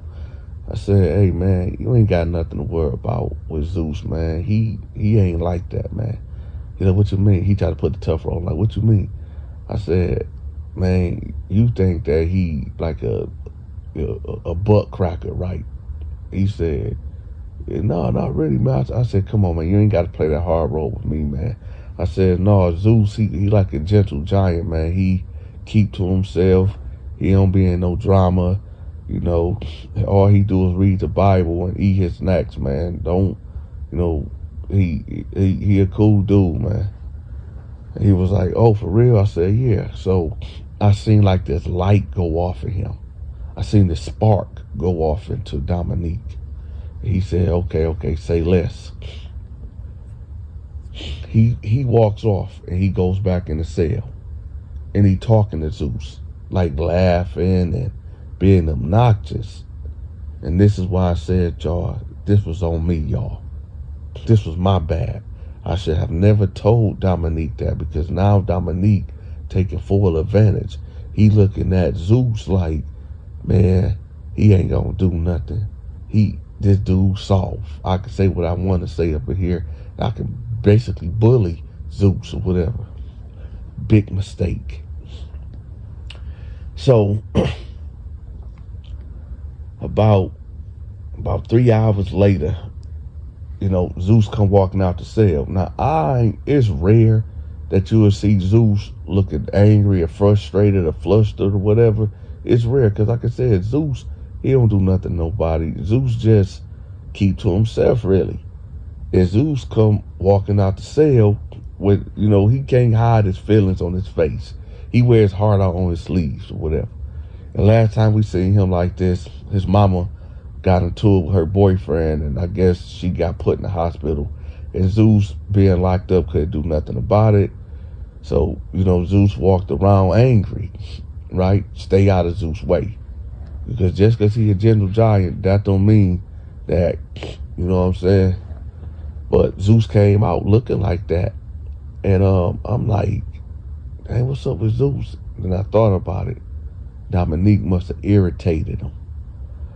So, Zeus go over there, he go sit down, and he in front of the TV watching TV, right? So this cat rolled up on Zeus, and he talking to him. And basically, what I heard was that Zeus said, "Yo, I'm gonna kill this guy. I'm gonna kill this dude, man. He talk too much. I don't like all that talking and all that joking and laughing." So when I hear that, I instantly go up the stairs and head to Zeus' room. So I'm like, hey, Neek, let me holler at you. He like, what's up, man? I said, hey, what did you say to Zeus? He like, what you mean what I say to him? I said, what you say to him? He like, man, I was looking at his feet, so I just started talking about his feet, man. I was blazing on his feet. Now, we're going to put a pause right there. Now, I know y'all like, Dante, what you mean blazing? Well, y'all let me know and what y'all call it. In Michigan, we call it blazing. Y'all might hear us capping, joning, ripping. Basically, when you talking about somebody, right? That's what it is. So y'all let me know what y'all call it, where y'all from. So I said, wait, you just started talking about this man's feet? He said, yeah, man, his feet are like raptor claws and all this. Now I was on them. I said, Dominique, hey, this prison, dog, you can't be doing that, man. You don't know that man. That man, hey, you better chill. He like, man, no, man, he's soft. He ain't say nothing. He just looked at me and kept reading, and I was on him. I was fire. What's up, man? I said, hey, Dominique, this is prison, man. You don't do that, man. You don't know that, man. Man, you better chill. He like, man, no, you chill, man. I got this, bro. You should never told me that this dude was a sucker. I said, hold on, hold up. I said, hold up, G. I ain't say he was a sucker. I said he just keep to himself. That don't equate to being a sucker. He like, man, anyway, man, I made that run about the cell, man. I said, hey, I'm just gonna tell you right now, you better chill, bro. You better chill. He said, man, anyway, all right, man. So I walked off, right? So we gonna fast forward to about, man, ain't nothing really happened. So let's fast forward to lockdown, right? So we get locked down at 10 o'clock, right? So everybody, running into the microwave, running out the shower, people making their deals and exchanges, and, the night rush time. We call it the night bull rush, right? Before everybody get locked down, you go take care of your business. So we all locked down right now. Keep in mind, I'm like 3 cells away from Zeus and Dominique, right? So I just hear him talking. He on Zeus. I'm talking about he blazing Zeus. He blazing him, right? And this will go on. I say it started around maybe about 10:30, and it went on to about 11:30, and Dominique just wouldn't let up. He would not let up on Zeus. Then all you hear is, hey, man, if you say another motherfucking fucking word, I'ma beat your way and kill you up in this B. Listen, y'all, that was when that was the first time that I ever heard Zeus raise his voice. The way he barked at Dominique, I'm talking about the whole dormitory shook with thunder. Everybody was quiet, like, because we was like, who? Alexa, off. My bad. Alexa, off.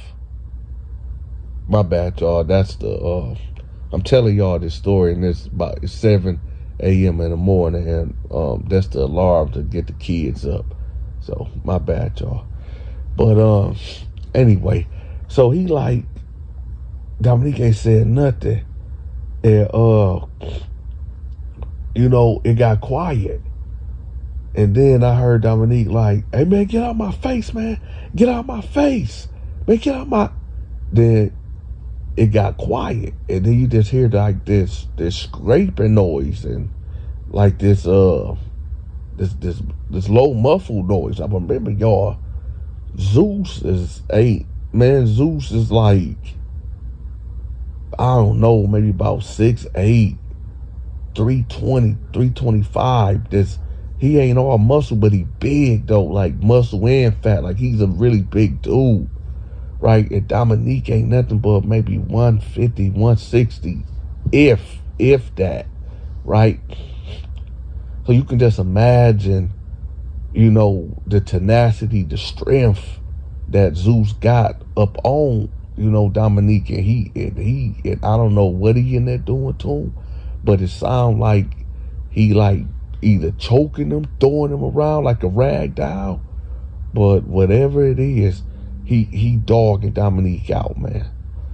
So, you know, it's quiet. It's real quiet. Now you hear like a whimpering noise, and all I'm thinking to myself, because I had a cell to myself at this time, all I'm thinking to myself, like, man, come on, man. I know Zeus ain't in there. You know what I mean? I know Zeus. I mean, I see Zeus reading the Bible all day.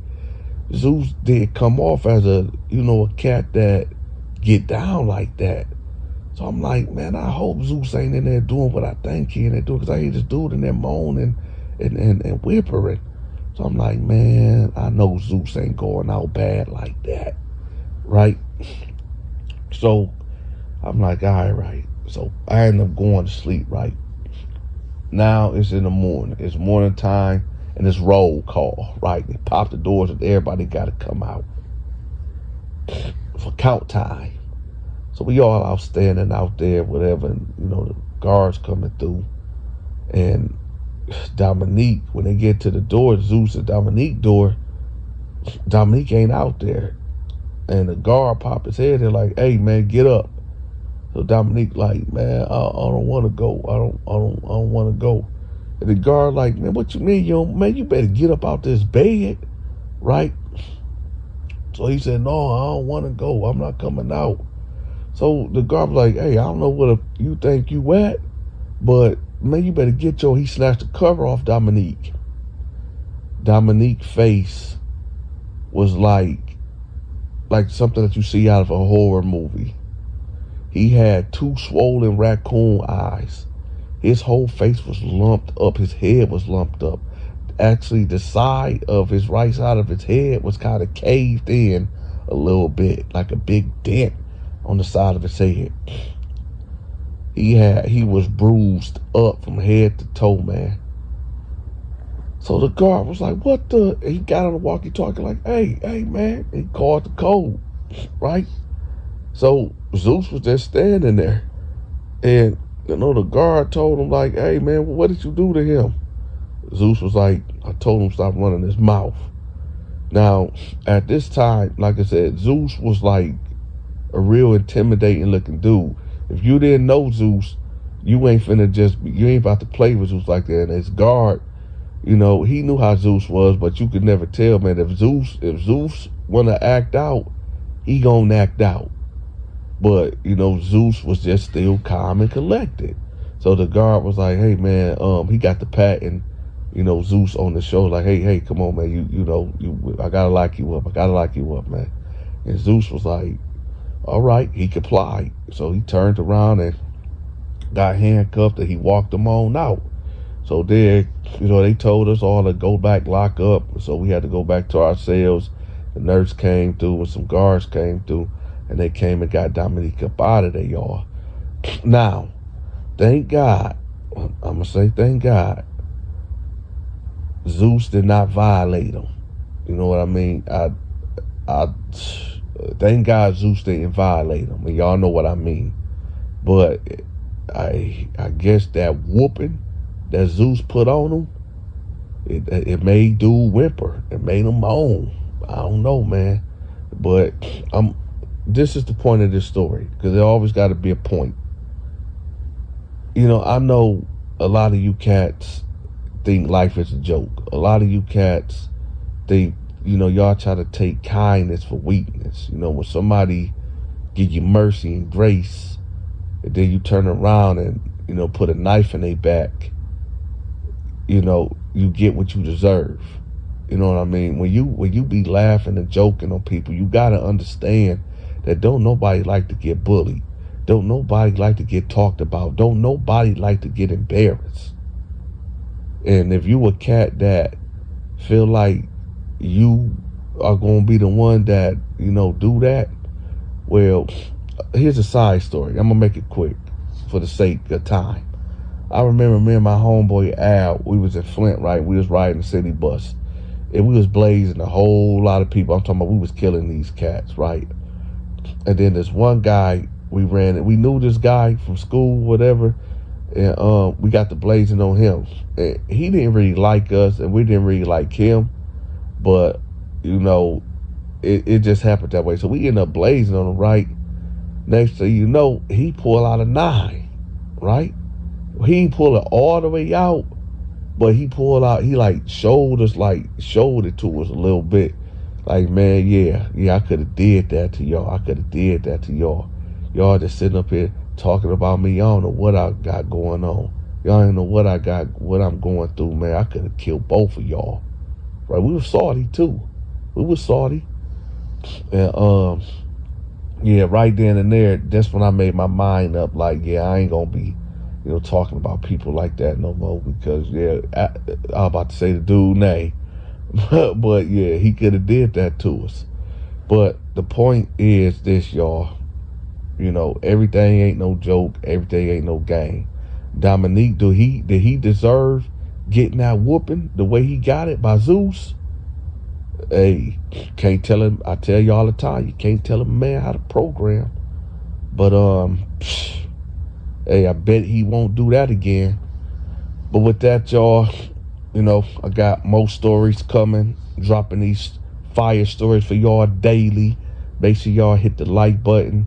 If you subscribe to this channel and you didn't get the notification, unsubscribe, subscribe back to the channel, and hit that notification bell. And with that, y'all, over and out. If you enjoyed this story time, make sure you leave a comment, hit the like button, and share the video. Until next time, take care.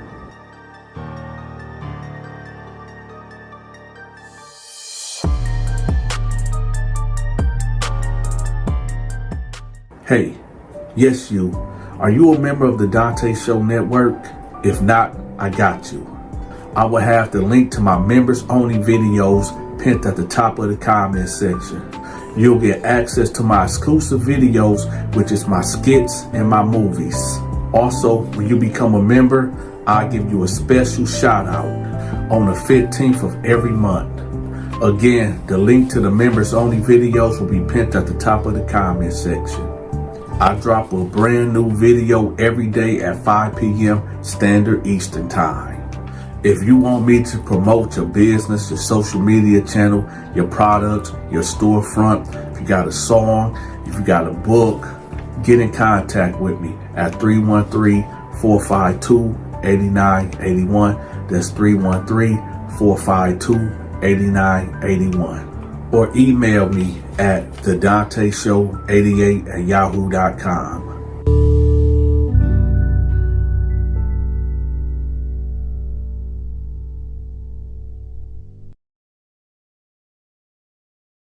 Hold up. So you telling me that you've been sleeping with your wife, mother, which is your mother-in-law. She gave you chlamydia, and you need me to give you $300 for a abortion? Nah, homie, you on your own. You made that bed. You gotta lay in it. Y'all stay tuned. Ah, shit. Here we go again.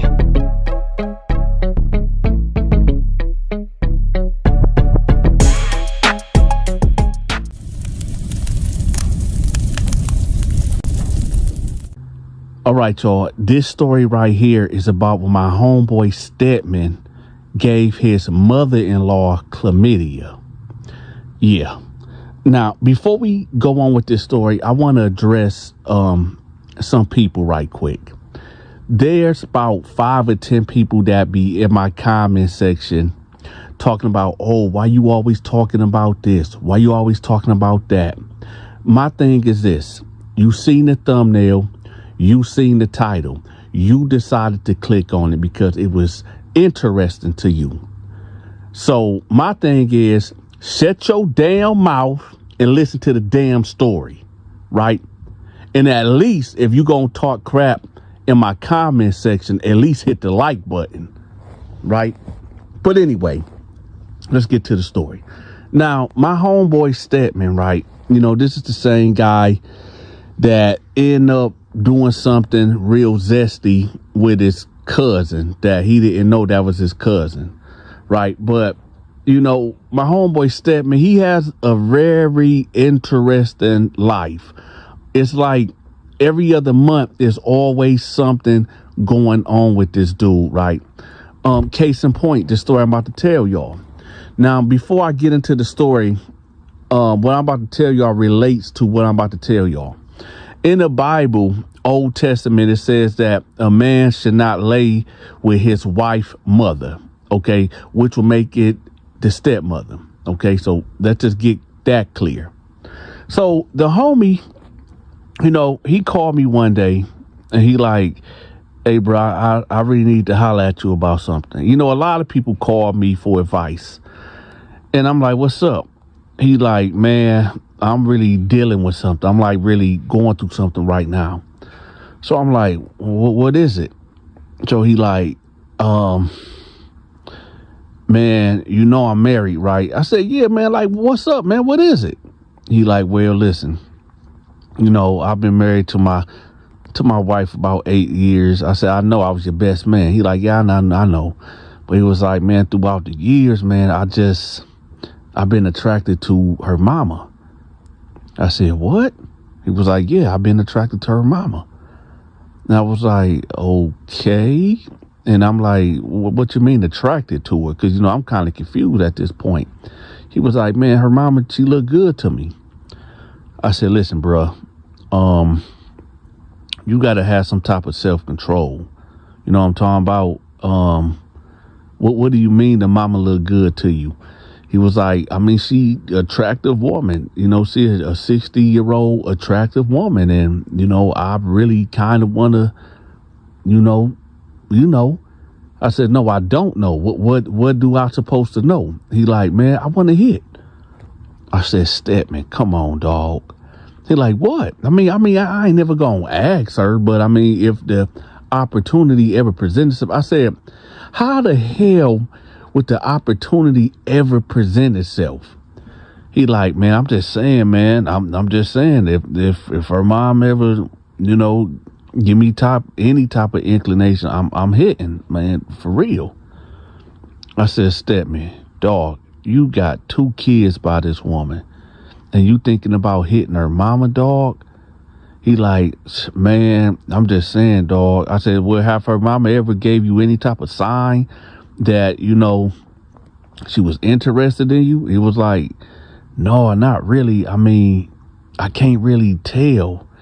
I said, listen, Stedman, you have a lack of discipline, man. you really need to recalibrate your brain, because what you talking about is doing the unthinkable, man. I said, in the Bible, it says that a man do not supposed to mess with his wife's sister or his auntie or the stepmom. I said, yo, dog, you can't, that's unlawful for you to do, homeboy. And plus, morally, that's not right. And you only doing it because she look good to you? He was like, yeah, man. I mean, I can't help the way I feel, bruh.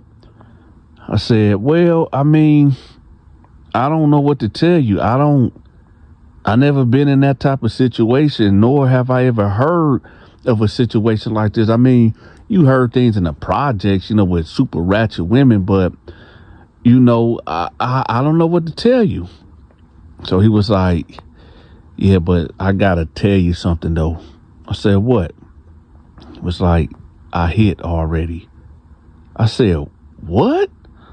He was like, yeah, I already hit.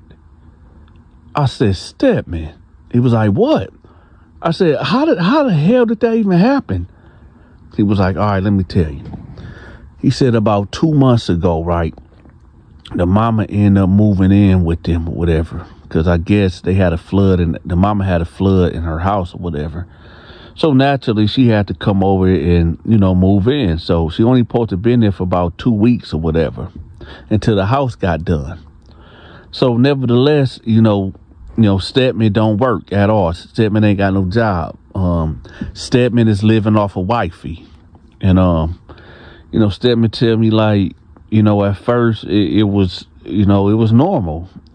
First couple days, everything was good. She was cooking the meals. She was cleaning up. My wife was always at work. And she was there. And he said one day he got in the shower and she came in there. And he said the way the shower is set up, it's like a see-through, well, not see-through, but how can I put it? Y'all know them showers that if you ain't got no shower curtain, you just got like the clear thing, but it's like obscured in a way. Y'all know what I'm talking about. It's a shower like that, but you can see somebody's silhouette, right? So he said he in the shower and she comes in there and she just got her bra and panties on.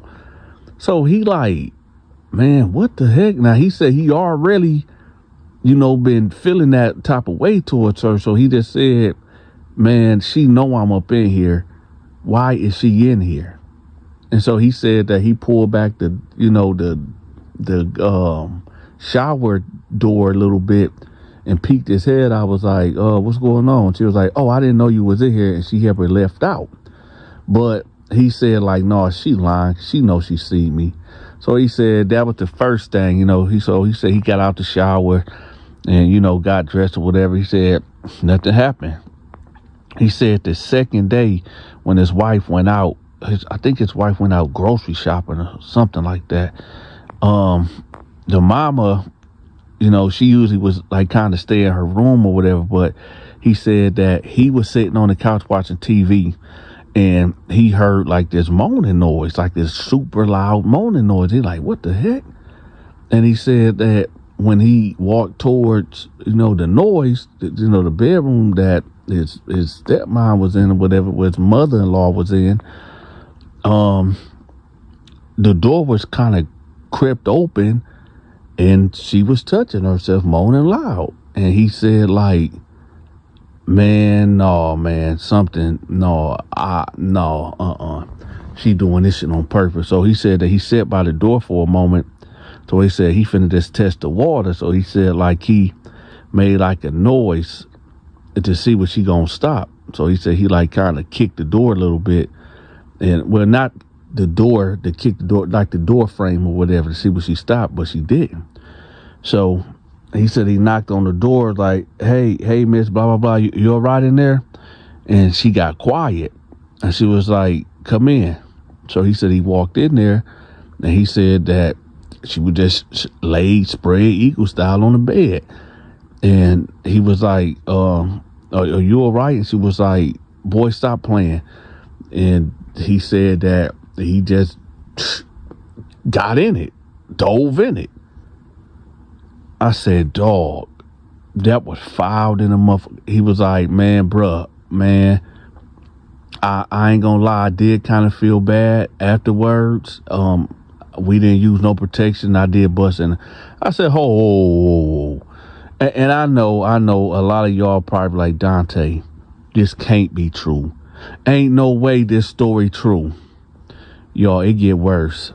It get really worse than this. Don't worry, I got y'all. But before we go any further, just in case if y'all forgot to hit the like button, y'all hit that like button for your boy. And also, if y'all like the way I tell my stories, y'all check out Stacy's Storytime. I'm going to have her link pinned at the top of the comment section. Go check her out. So anyway, you know, he tell me like he bust up in her. No, he ain't pull out. And, you know, he said after they did what they did, he just got up and he got in the shower, and about 10 minutes later, she got in the shower. And while she was in the shower, his wife, you know, rolled up, and he said like he just went outside and helped bring the groceries in or whatever.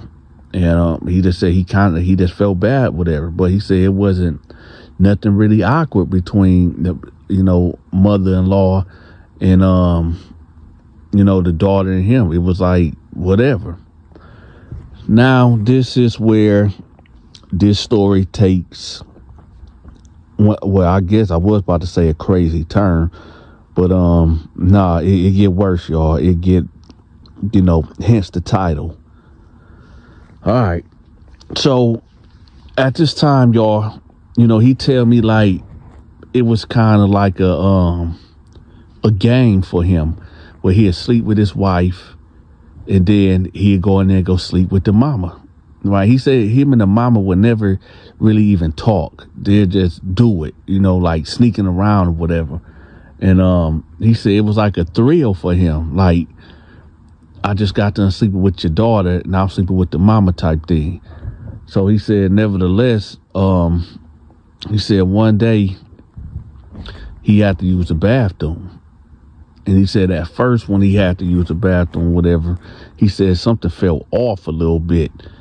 So he said when he went to the bathroom, nothing happened. It just something felt off. Like he said when he was using the bathroom, it was like kind of tingling or whatever. But then he said, nevertheless, he like, all right, maybe, I don't know. So he said the second day when he had to go to the bathroom, he knew that he messed up. He said he knew something was all the way wrong. Why? Because he said it was like he was pissing out needles, y'all. He was burnt. Now, I know. A lot of y'all gonna say, well, did you know, moms give it to him, or did the wife give it to him? I mean, he been with this woman for 8 years, and he ain't never caught nothing. So obviously it wasn't, you know, his wife. But he's sleeping with this new woman, which is his wife's mother. And his wife's mother, he don't know if she out there sleeping with other guys, but he know for sure that he been going in between the mama and his wife. So he's in a huge dilemma. So I said, dog, what happened? Now, I know it's taking a lot for me to get to the story, y'all, but y'all should have seen how he was procrastinating telling me the story. But anyway, he like, man, I went to the clinic and, you know, they did a rapid test or whatever. And yeah, I got chlamydia or whatever. And they told me to take these pills or whatever and let the people know who I'm being intimate with, let them know what's happening. And he said, but I can't tell my wife that and tell her I'm banging her mama. No, I can't do that. That's out. So I said, so what happened? He was like, man, I was going to just wait till she just get her symptoms and then just accuse her of cheating. I said, Stedman, dog, that's fucked up, dog. You gonna mess up a marriage? I mean, you already messed it up sleeping with her mom, but you gonna blame her for what you did? He was like, what I supposed to do? I mean, I do love my wife, but I don't want her to leave me. What should I do? That's why I'm calling you. I said, I don't know. He was like, well, you been married for 10 years, bro. You been with your woman for 11 years. I said, yeah, then I'm not banging my mother-in-law neither. And I'm not cheating and doing all this type of weird that you doing. So I don't know. I don't know what to tell you. But just tell her, don't try to make her think that, you know, because she knows she didn't do anything. I mean, unless she is creeping, but, you know, she don't seem like she is. But, okay, put it like this. If she ain't creeping on you, right, and the symptoms going to come up, how you going to tell her, like, come on, bruh? And then I don't know, man, because it's like one thing, okay, yeah, you cheated on me, even with a prostitute or just a random woman. Okay, cool, bet, whatever. But the mom, her mother, come on, man. How do you even, how did that conversation, yo, babe, yeah, okay, I gave you chlamydia, but, your mom gave it to me. What? You see how crazy that sound? So he like, yeah, bro, I really messed up. So what should I do? I said, honestly, I don't know, man. For sure, you need to cut it off with her mama. For real. That should have never happened. But hey, it happened. We here now. Well, not we. You here now. And you just need to cut it. As far as letting your wife know, I don't know, man. I don't know, man. You could say, well, maybe you went somewhere and use a cloth and that's how you got it. You know, I don't know, man. They say that you can catch certain STDs off of surfaces or whatever. So maybe you can get away with that. And, you know, I don't know, but you and her mama need to have a conversation to let her know that, like, yeah, she gave this to you or whatever, and y'all have to stop what y'all doing. And somehow, some way, y'all have to break it, or you got to break it to your wife, like, because that, I believe, that can, you know, cause cancer or something if it's untreated, you know, over the years or months or something. So you need to holler at your wife, man. So he like, all right, man, all right.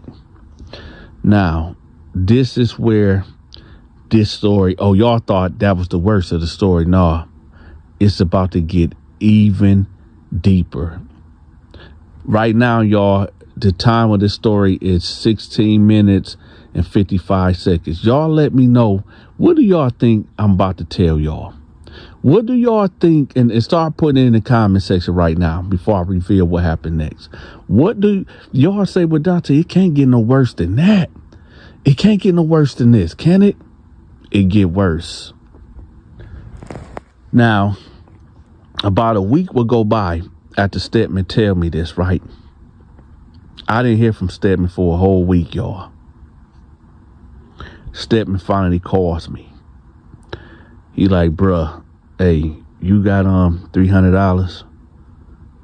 You know, it ain't out of the norm that, you know, some of my associates hit me up, you know, for a favor or two, you know, a couple dollars or whatever. I said, nigga, what you need $300 for? He like, bruh, man, I really fucked up. Like, I really fucked up. I said, what did you do? I said, Stedman, what did you do? He was like, man, bruh, man, I got her pregnant, bruh. I says, no, Stedman. He said, yeah, bruh, and got to get the abortion money up. I said, Stedman, listen. He like, I know. I said, no, nigga, listen. Because if I'm going to give you some money, you going to listen. He like, man, what's up? I said, listen. Because I'm a Christian man, I don't believe in abortion. I don't. I don't believe in it. You made a serious bed that you gonna have to lay in. I said, you gonna have to, man, you was better off telling me y'all needed some groceries or you was behind on a bill or something. But I can't, in good faith and conscience, give you some money to get rid of a child. He like, yeah, bro, but I'm telling you, man, I said, yeah, I know you did it. Yo, you see what your lust gave you? You see what your freaky mind and that you did? This is that example of you made your bed, you got to lay in that mother effer. I can't give you no money towards that, homie. I can't. I can't, man. You're like, all right, bro. Let me tell y'all something. Again, in the Old Testament, which is still valid to this day, it says that a man do not supposed to lay with his wife mother, right? It is unlawful. So what I'm trying to tell y'all is it's a lot of things that's going on in this world right now because a lot of y'all done threw away God's laws and then y'all just living real lawless, right? The reason why Stedman is in this current situation right now, I don't know if mother-in-law got the abortion. I don't even know if he even told wifey that, about the chlamydia situation. But I know this, though. Once you violate God's laws and commandments, whether Old or New Testament, this is that you get. Welcome to the Terror Dome. Hey, yes, you. Are you a member of the Donta Show Network? If not, I got you. I will have the link to my members only videos pinned at the top of the comment section. You'll get access to my exclusive videos, which is my skits and my movies. Also, when you become a member, I'll give you a special shout out on the 15th of every month. Again, the link to the members only videos will be pinned at the top of the comment section. I drop a brand new video every day at 5 p.m. Standard Eastern Time. If you want me to promote your business, your social media channel, your products, your storefront, if you got a song, if you got a book, get in contact with me at 313-452-8981. That's 313-452-8981. Or email me at TheDontaShow88@yahoo.com.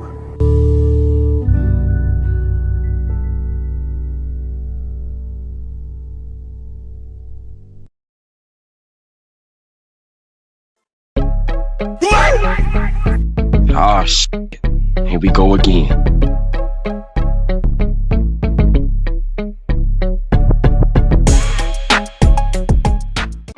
Welcome to another episode of Donta's Storytime. Make sure y'all hit the like button, leave a comment, and share this video. Let's get to it.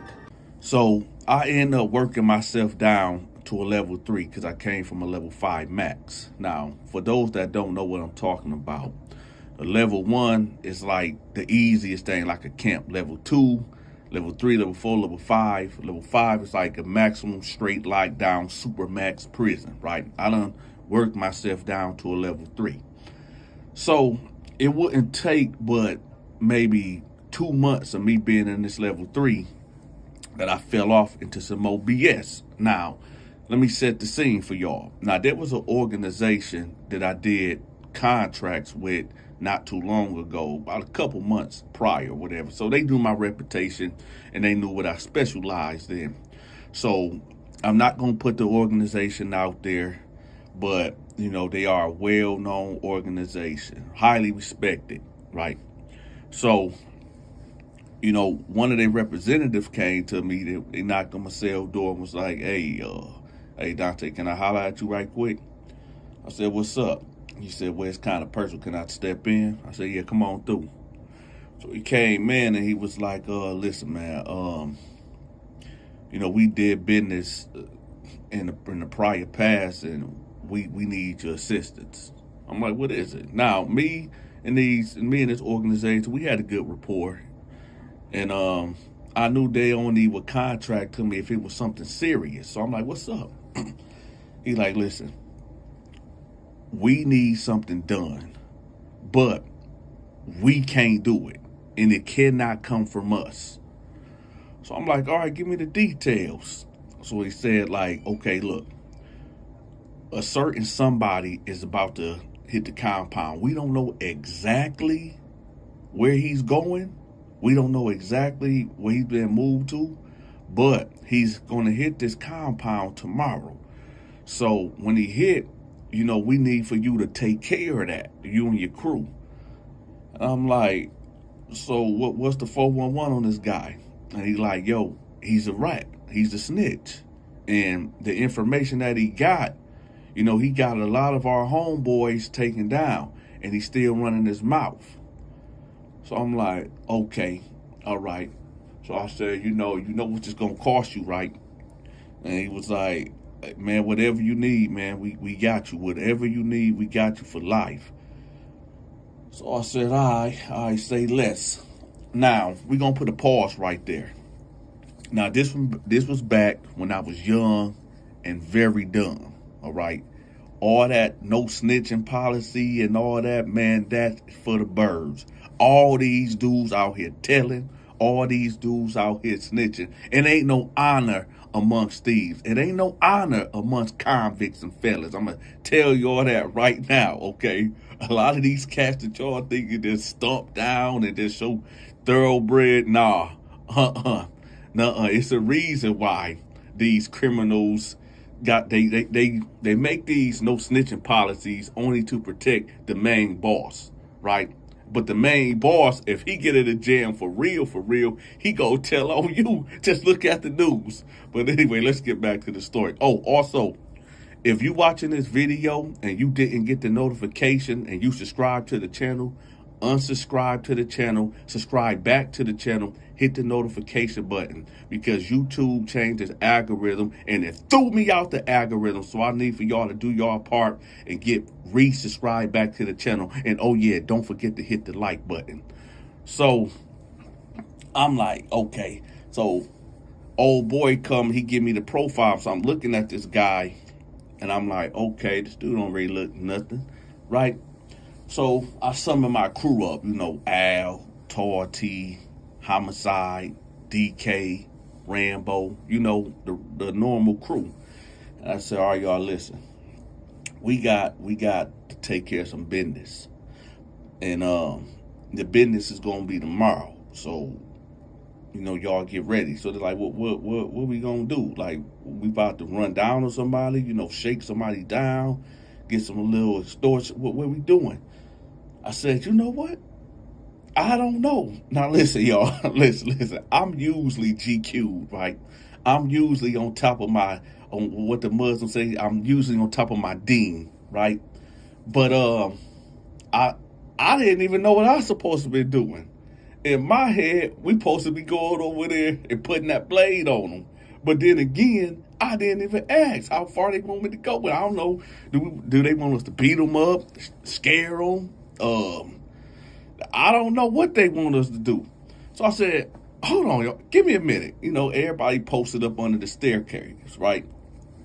So I dip off and I go to the organization, the representative guy. I'm like, hey, let me holler at you. He said, what's up, Dante? No, he called me DT. What's up, DT?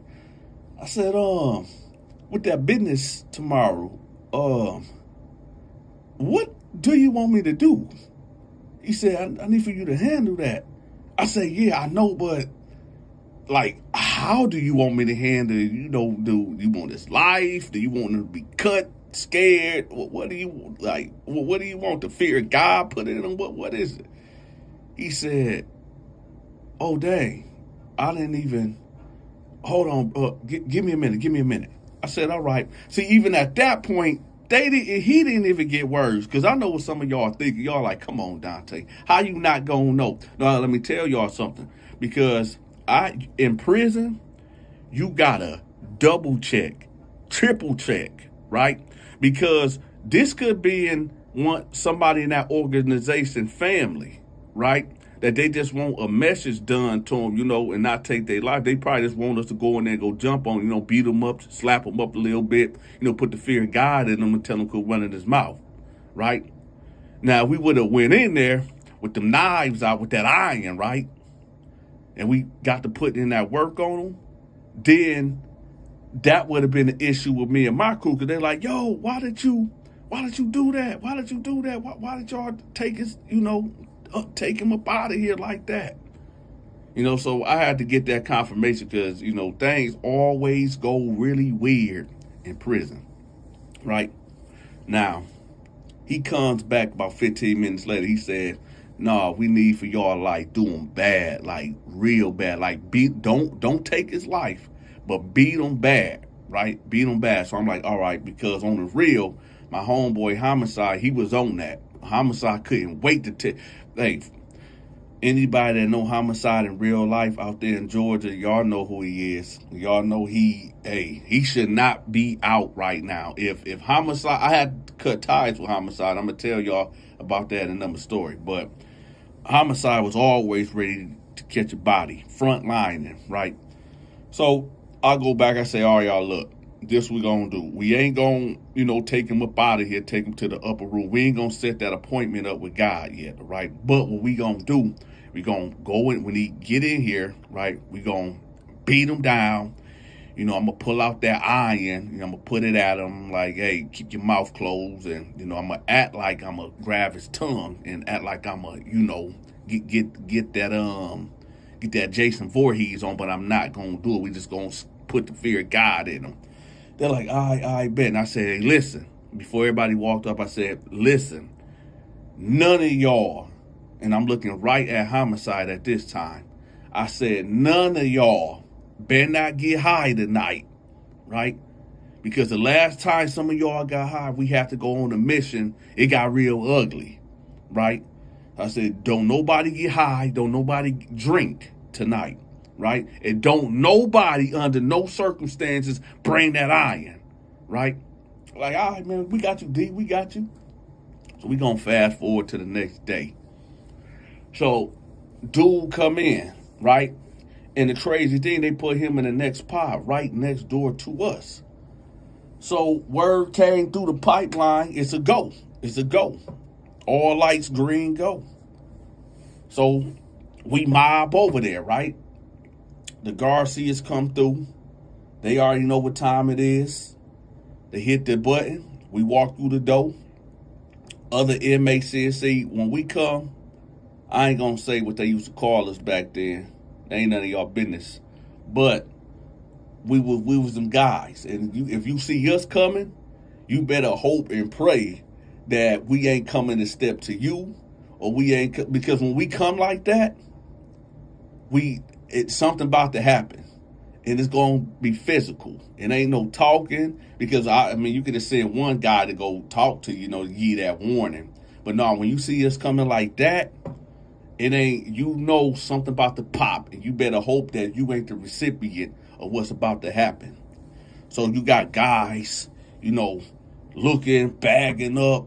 You got dudes over there in the corner with their hands together, when they praying, dudes praying with their hands together. Yo, I'm just playing on that part. But everybody, hey, y'all hit the like button and chill out, man. It's my story. I can tell it the way I want to tell it. Chill out before I push that blade on one of you cats. Anyway, so you got dudes over there, right? So I see the cell that he in B13, right? So we run up in there, right? He like, hey, what's going on? What's going on? We just instantly put them dogs on. Boom, boom, boom, boom, boom, boom, boom, boom. Yeah, he trying to scream, help, help.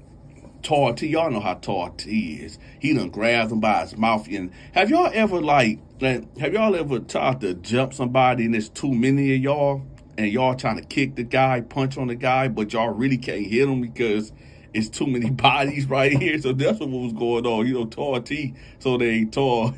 But anyway, we putting it on him. We put it on. So he like, man, stop, please, stop. Don't take my life. Don't take my life.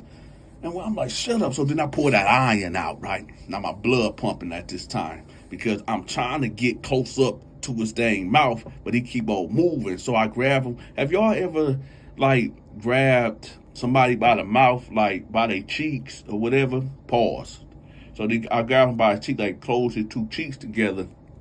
And it's like when you try to make a kid spit out some food or something. That's what I kept doing, but he kept turning his face, and my hands were getting sweaty, right? So then I finally got him the way I wanted to get him. And I said, you keep on snitching, you keep on running your mouth. This was going to happen, right? So I cut him on his cheek just a little bit, not too deep, but I cut him just a little bit, right? So then I said, yeah. So then I said, all right, y'all, we out, right? Now, as we leaving out, homicide stays. And this is what this thumbnail is all about. This is what this title is all about. This is what this whole description is all about. Homicide stays. This story right here is, see, I created like a side pocket on the Donta Show Network, titled and called The Terror Dome. Now we are about to enter the Terror Dome. And what's the Terror Dome is, you might ask? The Terror Dome is Mad Max, Escape from LA, Judge Dredd, Part 1 and 2. This is the end of the world scenarios that plays out that we see on these movies. You know, the post-apocalyptic world that we live in. You know, where the world is going to back crazy, the S word, right? When civilization has failed us and all these mutants and goblins and demons show up on the earth. Now we are in the Terror Dome. So all of us leave, right? Acknowledge the guard. He popped the door. We go back. I do a head count. There's one person that is missing and the wrong person that is missing. Homicide. Homicide ain't with us, y'all. Homicide stayed back. And the only thing I can think of is, now, I didn't realize after the head count, maybe 5 minutes, that we was already back in our dome, because it took a minute to get over there, right? I said, homicide is still there. So I told Al, come on, let's go. So we going back, and it takes about 5 minutes to get back over there. But halfway through there, the 3-minute mark of getting through the fourth door to get over there, here come homicide, right? Now, I smell, now prison have all type of weird smells, right? All type of weird smells, but this smell was really weird. It was off. It was so off, it smelled like, crap, dog crap, poo-poo, right? So I'm like, what the? So I'm like, all right, man. So homicide like, come on, y'all, let's go. So I'm like, what happened, man? What happened? He like, man, no, I don't want to talk about it. I just took care of business. I said, homicide. What did you do? He said, I ain't do nothing, man, boy. I got the point. I got the point across, man. Come on. So it didn't dawn on me yet what he did. And I know a lot of y'all wondering, like, man, what did he do? I'm about to tell y'all, hold on, chill out. So we get back to the dorm, and he instantly go to a cell, and he go jump in the shower. So Tar T and Al was like, hey, Donta, man, you don't think he, violate, and when I say violate, y'all know what I mean. Y'all been watching my show for a long time. You don't think that he super violated him, do you? I said, no, man, homicide ain't like that. I hope not. I hope he just didn't just wake up this morning and just said, yo, I'm about to be about that. So I'm like, no, I don't think so. So I said, I'm going to holler at him when we get out, because, we don't do that. We don't condone no homosexuality activity. That's why we had to get J Rock up out the crew. Well, J Rock took himself out the crew. But, anyway, so homicide get out the shower, and I roll up on him after he get dressed. I said, hey, man, what happened back there? He's like, what you mean? I said, you stayed back. Like, what did you do? He said, man, I see what this look like. You thinking, no, come on, detail. You know me. Come on, bro. You know me. I said, well, what you do? He said, man, on the real, I had to take a I said, what? He said, I had to take a I said, he said, man, I had to go. And I said, that's it? He said, yeah. I said, okay. I guess that makes sense. It didn't dawn on me what he really did, y'all.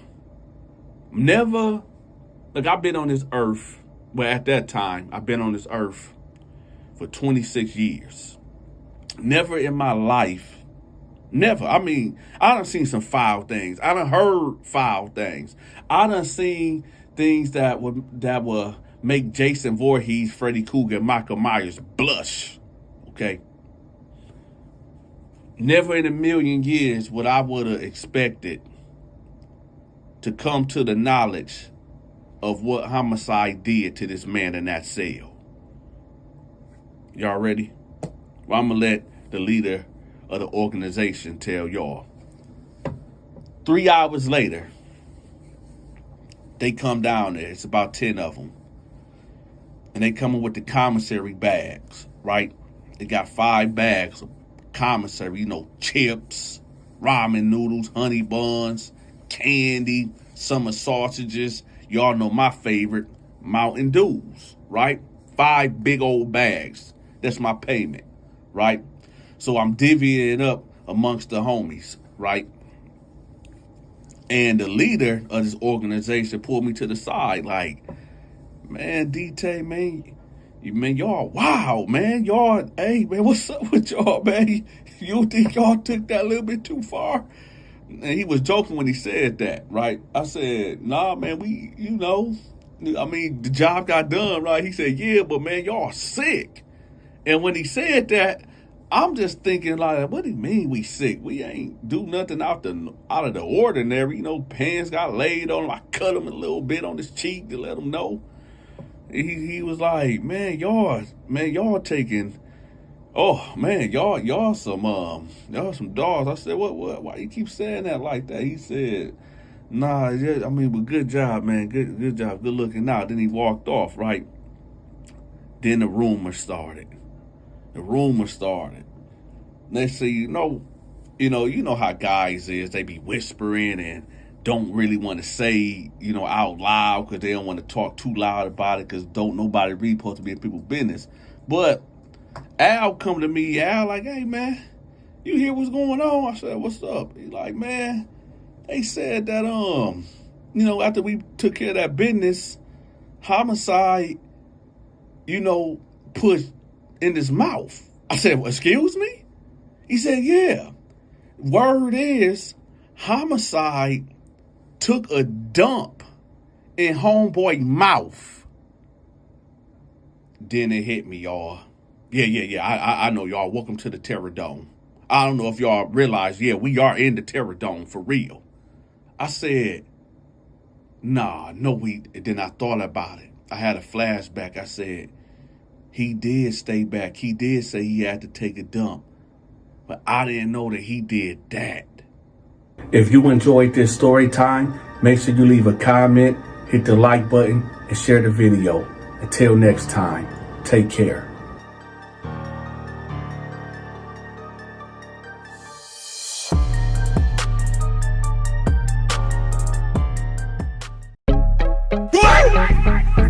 Ah, shit.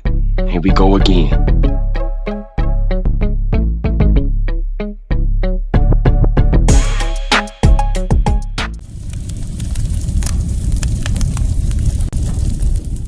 So me and Al out there walking laps around the yard. And Todd T, he come out of nowhere. He like, hey, Dante, I need for you to hit the unit right now. I'm like, what's going on? He was like, man, we got this white boy down there named Richard. And his paperwork ain't looking too right, but he got bread, so we need for you to come down and check it out. Now, for those that might be new to the channel, I'm going to give y'all a quick synopsis of what Dante's role was in prison. If you was an inmate that was terrified or you were scared or you needed some protection, you will come to me and basically pay me to protect you. And it wasn't just me. I had, a crew of guys that will enforce my will and my power or whatnot. You know what I mean? So basically, that's what I did. I offer protection.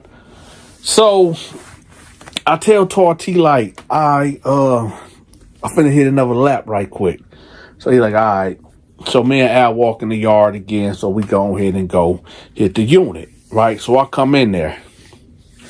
And I go straight to Tar T cell because that's what the white boy at. So I come in there, I'm like, what's up, man? So he like, listen, this the white boy Richard. He like, hey, Dante, I've been here for 2 weeks and I need your protection. I said, okay, but, my man telling me that you got bad charges. What's up with that? Because I'm going to tell y'all something. Dante do not protect people that got bad charges. And what are bad charges, you might say? If you are convicted of violating a child, if you are convicted of violating a woman, and when I say violate, I mean if you did a sexual act towards a woman or a child, then, hey, hands off, right? I can't protect you. Now, there are certain circumstances where I can bend the rules a little bit, but me going through your paperwork and getting outside calls and doing my own investigations, and you might be innocent, and because you play it out so you won't have to do crazy time, well, that's a whole nother issue. But anyway, so I'm like, all right, well, what's up? What happened? Right? I said, matter of fact, give me your paperwork. So I'm looking through his paperwork. Long story short, y'all, he was accused of messing with his 16-year-old stepdaughter, right? They called it statutory. So I asked him, like, yo, what happened? So he went into the story. He was telling me, like, he married this chick mama or whatever, and the stepdaughter would just come every summer. Stepdaughter stayed with her dad, but every summer she would come to mama house, which is his wife now or whatever. And he said, like, for the past 3 years, they was good. When she was 13, that's when he came into her life. Her 13-year summer, he said everything was good. Her 14-year summer, everything was good. Her 15-year summer, everything was good. But when she was 16 and she came there to stay for the summertime, whatever, that's when everything went to crap. So he said basically, he said that the girl was feeling herself or whatever. And I said, I understand that, back when I was 16, I was feeling myself, you know what I'm talking about? So I get how teenagers will, feel like they grown and all this and that. So I said, okay, so what happened? So he said, long story short, she ended up having a boyfriend or whatever, and she was confiding in him, telling him like, yeah, I got a boyfriend and he's pressuring me into, messing around with her, but I don't want to do it or whatever. And he said, like, she was just asking for advice. And he said that she couldn't come to his wife, which is her mother, because she'd blow up on her. So I said, all right, so what happened? So he said, nevertheless, the girl got caught with some weed. And, he told her, like, yo, you can't be doing that, man. Where's you getting this weed from or whatever? And she was telling him, like, it's a guy down the street or whatever. Actually, it's the guy that I like or whatever. And he gives me the weed or whatever. So he was like, listen, I don't want you to, be getting the weed from this guy, because sooner or later, he's going to want something. Like, if you giving him money? She was like, no, he was giving it to me for free or whatever. So he like, listen, ain't nothing in this world for free. So listen, I'll start giving you the weed, okay? So you don't have to be in debt to this guy. And, she was telling him, like, well, I like him and stuff like that. Where he was like, well, listen, he's a drug dealer. I'm not going to tell your mama that, you were smoking or whatever. But at the same time, you don't want to be around this guy or whatever. So he said that nevertheless, he went out and he started buying the weed or whatever for her. Because he said his philosophy was that, well, I'd rather let me get it for you so that danger element will be taken away. And, you can smoke here at the house instead of going out there sneaking around doing it. I said, okay, whatever. So so anyway, the next summer, where when the girl left or whatever, he had all these secrets. And the secrets was that, okay, my stepdaughter is being pressured to mess around and she's smoking weed, right? So these are the two secrets that he's holding from his wife, right? from her natural mother. So nevertheless, the girl go back to go with her dad or whatever. A month later, wifey get a call. Hey, where Richard at? Where the Richard at? I'ma kill that mother effer. I'ma kill that mother effer. Actually, I'ma say it the way that he said. He said, where the fuck Richard at? I'ma kill that motherfucker. Where the fuck Richard at? I'ma kill that motherfucker.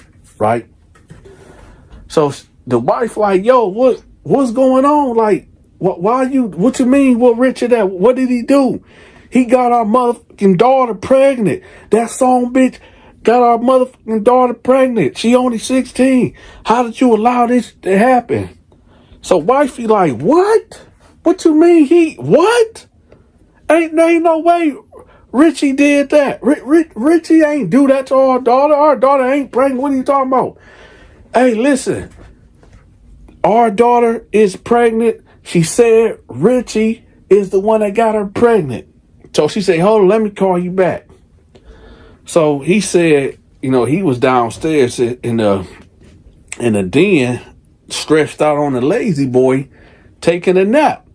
And wifey, get up. And he like, what's going on? Listen, did you get my daughter pregnant? And he was like, what? Hell no. No, I ain't no, man, why would you say that? Well, her father's on the phone talking about she's pregnant and she telling him that you got her pregnant. Did you do this, Richard? Richard, did you do this? Richie, look me in the eyes and tell me you didn't do this. Baby, I promise I ain't do this. I ain't do that. I ain't do that at all, baby. I didn't do it. Well, why her father telling me that you did this? Why is he telling me that you got my baby pregnant? I don't know, man. You can look in my heart of hearts. My heart of hearts. That I ain't do this. I'll take a lie detector test, whatever the case is.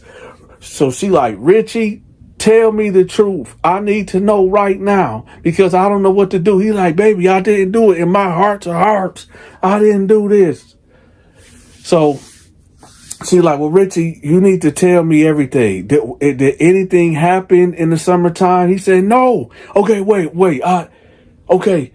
So she did come to me and she said that she was getting weed from the drug dealer or whatever. And I told her I would get her the weed from here on out so she won't put herself in danger. Richie, why would you do that? So you mean to tell me my daughter is doing drugs and you giving her the drugs? No, baby, you ain't. Let me explain. I was trying to tell you that she was going to do it anyway. And I was telling her that she don't want to get in debt with, this guy because he's giving her free weed. So that's why I did it. Richie, oh my God. So is there anything else, Richie? Well, she also told me that he been pressuring her to mess around. He the one obviously had to get her pregnant, baby. So she said, Richie, listen, you're going to have to go. Just leave. Just leave for a couple of days. I need to get my mind right. I gotta fly down there and be with my daughter. I need to figure this out, Richie. He like, okay, well, I'm just saying, baby, I didn't do this. Right. So she leaves, she get on the plane, she go down there with her daughter and her baby daddy. Right. Richie say that for them 2 days, he was just drinking and smoking. And he said that he was just depressed. And he was like, I don't know why she's blaming me for this. So the investigation get launched. The detective come by. They asking him questions. He telling them basically like, I don't know why they accusing me of doing this and blah, blah, blah, blah, blah. I'll take a lie detector test. I'll do A, B, C, and D. Well, speaking of the lie detector test, they offer him a lie detector test and he misses it. He said he overslept for the first one. Well, they offer him a second one. He said, oh, I mixed up the time and date, right? The third one, they told him not to do no drugs or alcohol for 48 hours before he do it. What'd he do? He smokes weed. So he's even seeming like he guilty. So they basically say, yo, it ain't really nothing we can do about it. Telling the mama, like, listen, it ain't nothing we can really do about it. It's her word versus his. There's no, there was no rape test that was done. It's really just his word versus hers. And I guess we just got to see when the baby is born. We'll do a DNA test and we'll see what it is, right? All right, y'all. This is where this story is about to get really, really crazy. Y'all ready? Here we go. Now, 9 months later, the baby is born. They instantly draw blood from the baby and they send it off. And they already got homeboy DNA on file, right?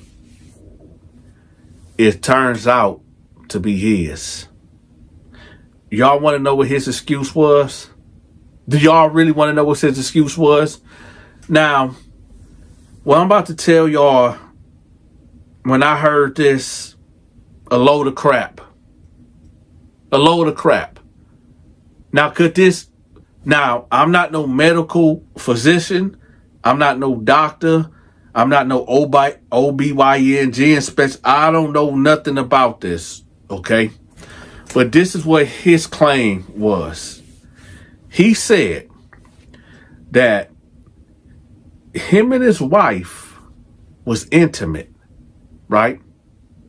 He said that, after him and his wife was intimate, he basically discharged inside of a towel, right? He said that towel was in the bathroom, right? And he said apparently the girl must have took a shower with the towel or whatever, and maybe the sperm, it went up there that way, and that's how she got pregnant. Now listen, y'all, me hearing this, I instantly was like, yo, this dude lying.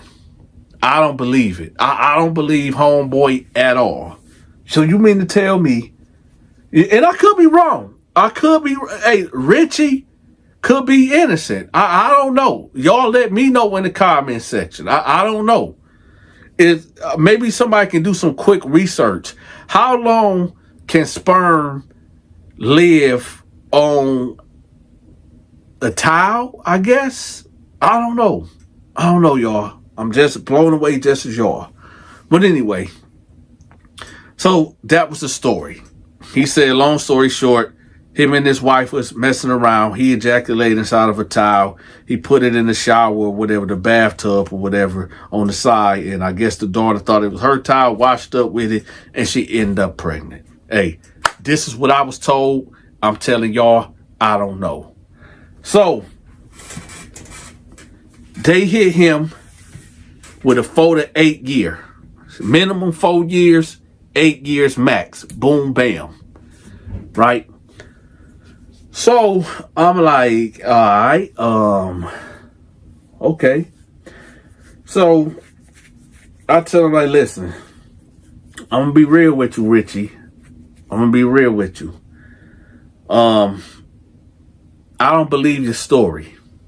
I don't believe it. I don't know exactly when you decided to make a move on your stepdaughter or whatever, but I don't believe the story you're telling me. So with that, I'm finna go holler at my homeboys. Just sit tight. So I walk out the cell and I tell Tarty, go get Homicide, go get Al, go get DK. We about to have a meeting. So everybody pull up on me in the next 10 minutes. So I'm saying, okay, y'all listen. He basically told me that he didn't do it. His stepdaughter got pregnant off of a towel, which I think is a load of crap. Tarty interjected and was like, yo, homeboy is willing to pay a band a week. So that's $4,000. That's a lot of money. So I said, so what y'all want to do? Me, I don't buy it. I think it's a load of crap. I think he did it. what y'all want to do? I said, we'll put it to a vote. Do y'all want to get the money from them, or we just give them to the wolves? You know, we hit the vote. I was outvoted. They wanted the money. So I said, okay, y'all, but this going to be the stipulations. We'll offer him the service and the protection, but if the moment if he come up short, if he come up with any excuse for not having that bread, the green light is out. The green light, it's a green light on him. So that was the agreement. Now, when y'all look at the thumbnail and y'all look at the title, y'all like, okay, well, that definitely can't be the end of the video. It's not. Now, y'all know every 2 weeks on Friday is commissary, right? Now, at this time, y'all, we have the green dot cards. That's normally how people would send me money, right? On the green dot, they'll put the money on the green dot card. Well, it's that time. And I'm waiting. I ain't getting no money on this card. You know, I said my homies to them, like, yo, where the bread at? Oh, it's coming. Blah, blah, blah, blah, blah. Oh, my wife got tied up. She gonna get it done. She got to go to Kroger to put the money on there. It'll be there Friday morning. I said, all right. Now, in between this time, y'all, Big Larry, for those that don't know who Big Larry is a guy that like guys. And one thing about Big Larry, he really like white dudes. He really love them. You know what I'm talking about? And he always had an eye out on Richard. Always had an eye on him. But he knew he couldn't make a move on him because he knew he was under our protection. But every once in a while, he'll flirt with him. But anyway, I rolled up on him right before count, before we had to lock down. That Thursday night, I rolled up on him, on Richard. And I told him, I said, listen, man, if that money ain't in by 3 p.m., tomorrow, it's over. He's like, oh no, my wife. I said, listen, I don't want to hear no excuses. You've been under my protection for 2 weeks. And I don't like to be played. And I'm gonna let you know right now, if you try to check in and go to the hole, it's only gonna be a matter of time. They're gonna have to release you. You can't stay back there for your whole bid. But just know, if you check in that hole and I don't get my bread, we're going to get you. And if you get transferred, which is probably not going to happen, my tentacles stretch long and wide through this whole prison system. And we will get you. Tell me now if your wife going to have that money. So it'll just save me the time. He like, no, man, I promise, Dante, I'm going to have the money, man. I promise I got you. I said, all right, man. And if you try to check in, the guard's going to let me know. And I got some guards on the payroll. And the guards, they ride with me. Right? So I'm just letting you know, if you don't have that money at 3 p.m. tomorrow sharp, that's what it's going to be. And I just walked off. We're going to fast forward to 3 o'clock the next day. So I roll up on him. And he's standing there looking like a ghost. I said, baby girl, put that money on that card. He said, no, she ain't. She talking about she don't get paid till next week.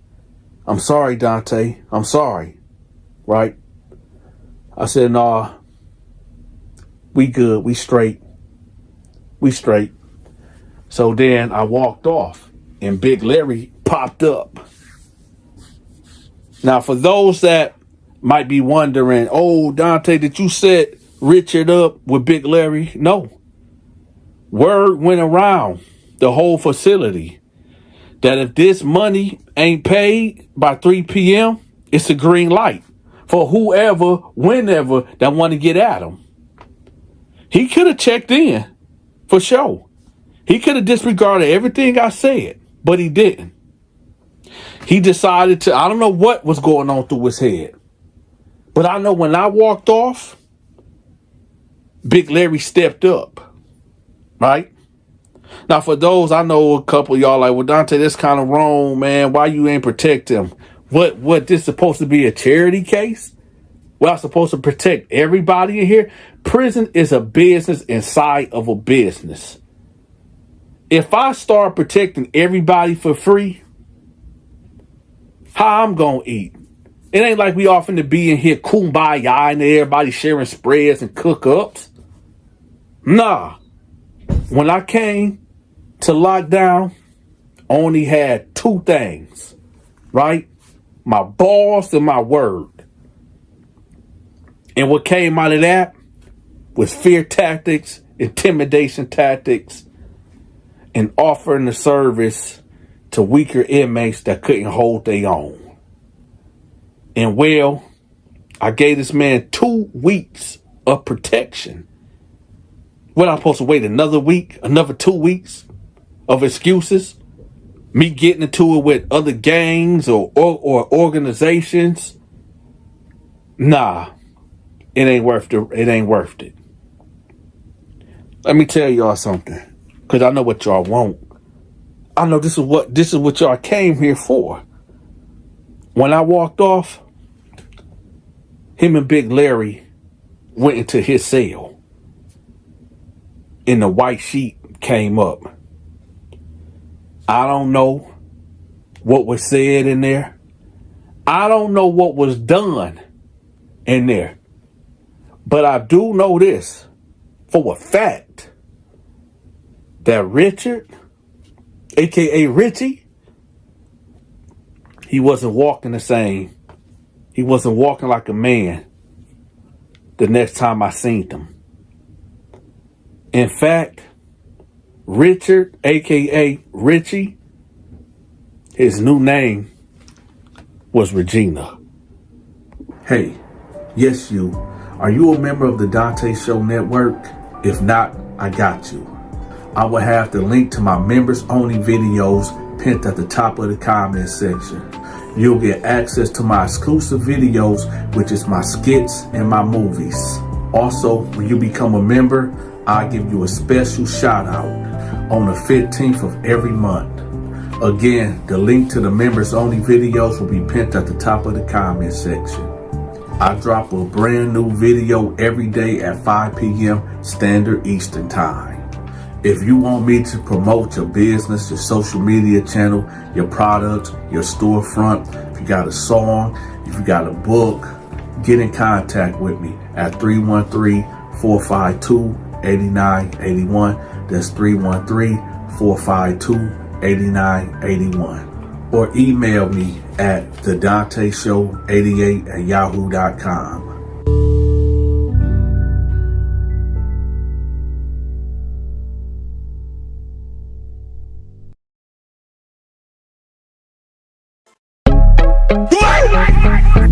Oh, shit.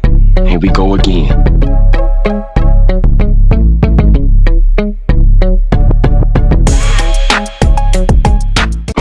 Welcome to another episode of Dante's Storytime.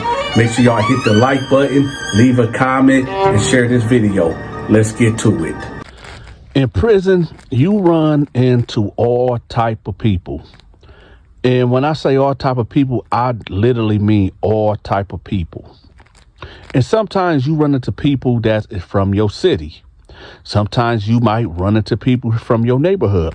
Sometimes you might run into the person that you was cheating with spouse. This is what this story about. But before we get into this story, I need for y'all to do your big partner Donta a favor. Number one, hit the like button if you haven't already. Share this video and leave a comment in the comment section of where you from. So that way I can see where my audience is coming from. Nevertheless, let's get to the story. So I had this cellmate by the name of Terrell. Terrell was one of the type of guys that was real athletic, and all he liked to do was play basketball. Y'all know the type that since they was 2 years old, they had a basketball in their hand, and that's all he talked about. He always talked about, oh, LeBron ain't better than MJ. MJ is the GOAT.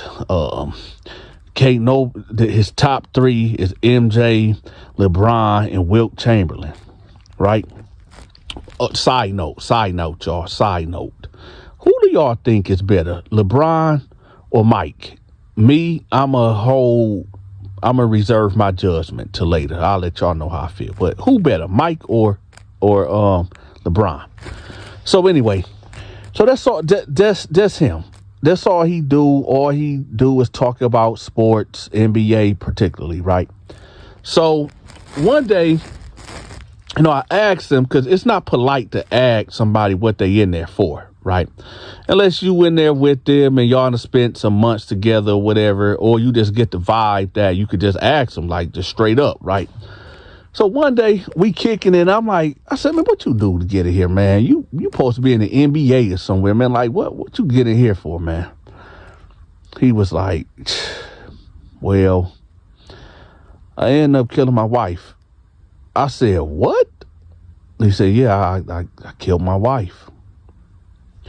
So I just sat there for a minute, and he was like, you ain't gonna ask why? I said, well, I guess, yeah, what happened? So he said that basically he met his wife in college and they was cool. Everything was everything. And he said that when he approached her, she told him like she was in an abusive relationship and she was just trying to get out of it or whatever.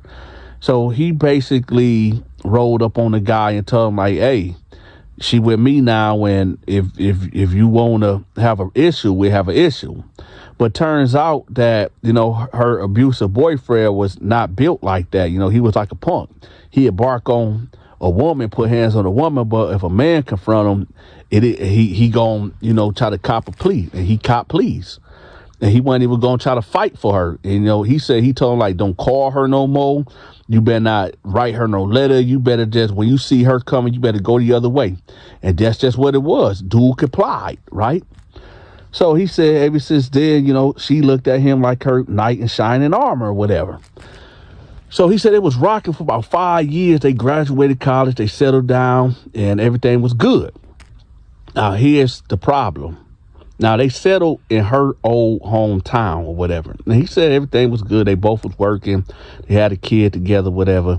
And she said, well, he basically said her ex came into town. Not the guy that he punked out, but the guy that took her virginity when they was teenagers, right?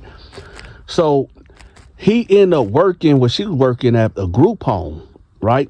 So I guess she was like a director at this group home, and dude came there and got a position as a groundskeeper and somebody that like keeps a handyman basically.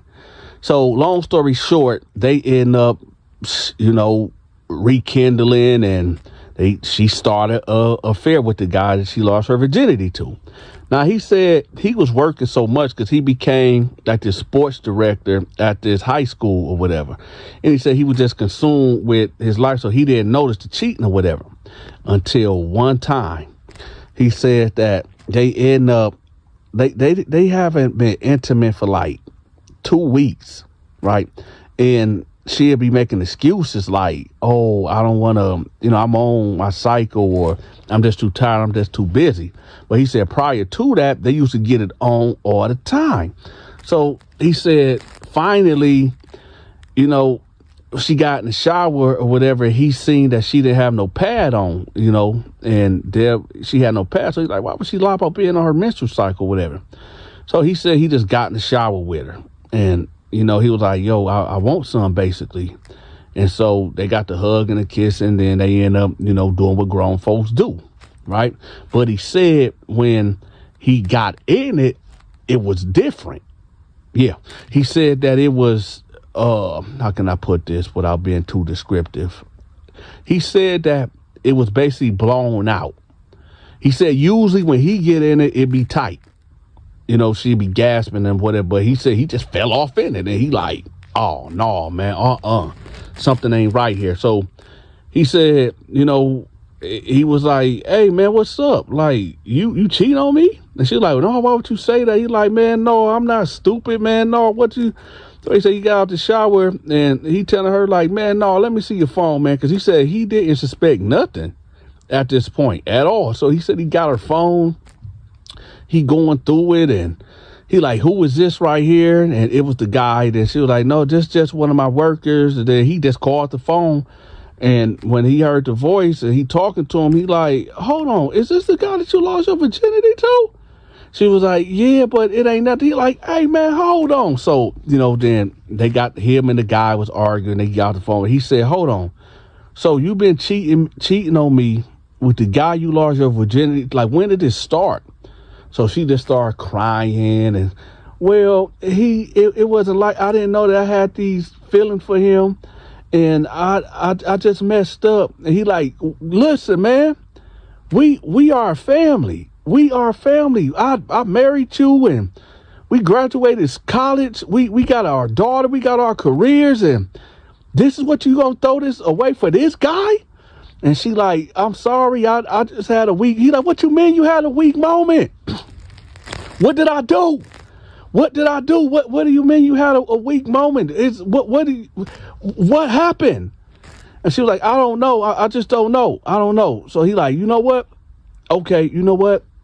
I'm good. She like, what, you gonna divorce me? He said, no, I'm not gonna divorce you because I love you, and I know you made a mistake. But how many times did y'all do it? She was like, just once. He said, come on, man, don't lie to me. Tell me the truth, or we are getting divorced. Okay, we did it like 10 times. So he was like, you know what? Never mind. Never mind. I need to leave. I need to go clear my head. So he said he leave. And he said he just driving around, and he like, man, forget this, man. I'm finna go to the strip club.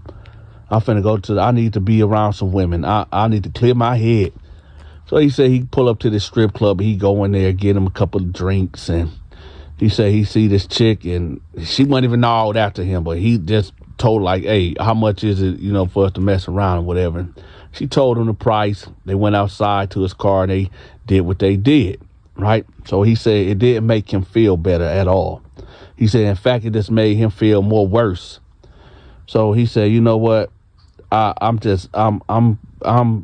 This ain't me. This ain't me. I don't know what to do. I don't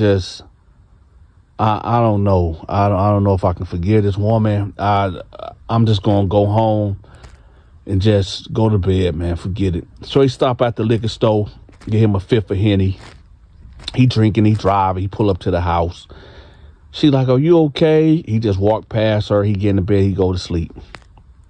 So he said for about a whole week, she was basically just saying, I'm sorry. I love you. Cooking breakfast for him. Just keep reassuring that she'll never do this again. And she let dude go. She fired him and all this and that. Right.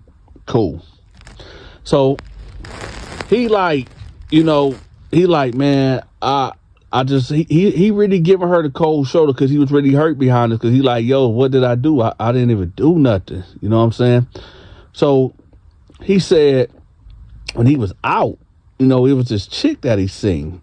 And, he was at the grocery store. He looking at her, and she caught his eye.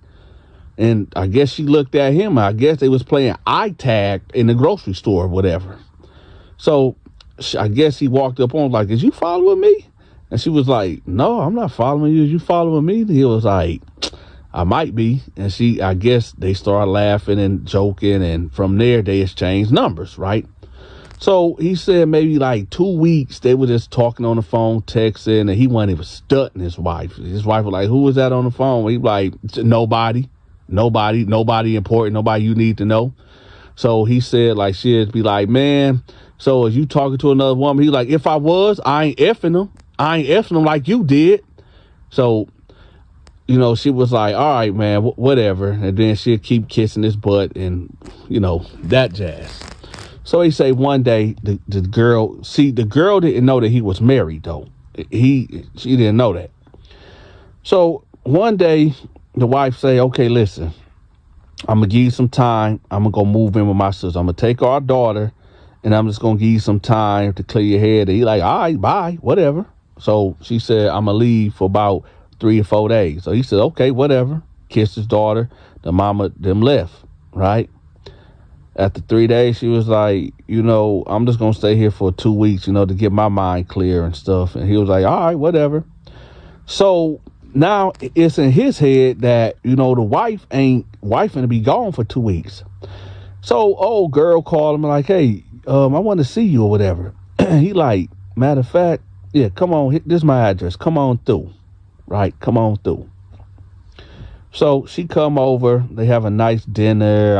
He said they had like steak, asparagus with butter and macaroni and cheese and some red wine, maybe some Stella rolls. Right.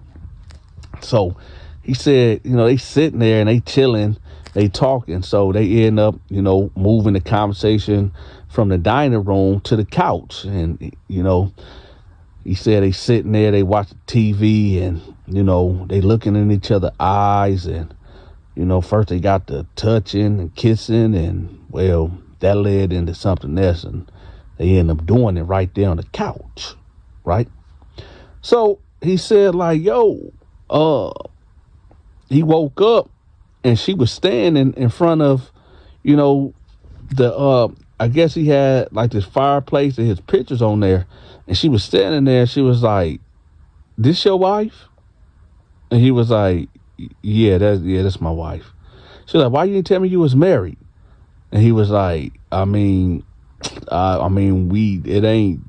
going through something right now. She like, I know this woman. And he was like, what you mean you know this woman? She like, I know this woman. And he was like, what you mean? And she was like, this woman right here is my husband's first love. And he said, what? She said, yeah, this woman right here is she was cheating. Yeah, yeah, my husband. Yeah. He like, wait, hold on. You married too? She said, yeah, I am married. And he like, hold on. Who is your husband? And she told him, and he said, yo, my wife was cheating on. That's why me and her we into it. So she said, what? Yeah, your husband is my wife's first love. They messed around. That's why me and her got into it. And it's crazy that me and you together now. So I'm like, for real? He said, yeah, that's crazy, right? This is we live in a crazy world. I said, okay. So they like, okay, yo, this is weird. So he said like, hey, I'm just gonna leave this alone. I'm gonna leave it alone, right? He said, I'm not really with this revenge stuff, because now she thinking like, yo, so you knew this all this time? He like, no, I didn't know that. I didn't know that y'all knew each other. So she thinking this is like some revenge type thing, like sleeping with her to get at him type thing, right? So she said, no, this ain't cool. I'm not comfortable with this and all this. So she leaves, right? He said about 3 hours went by. 3 hours went by.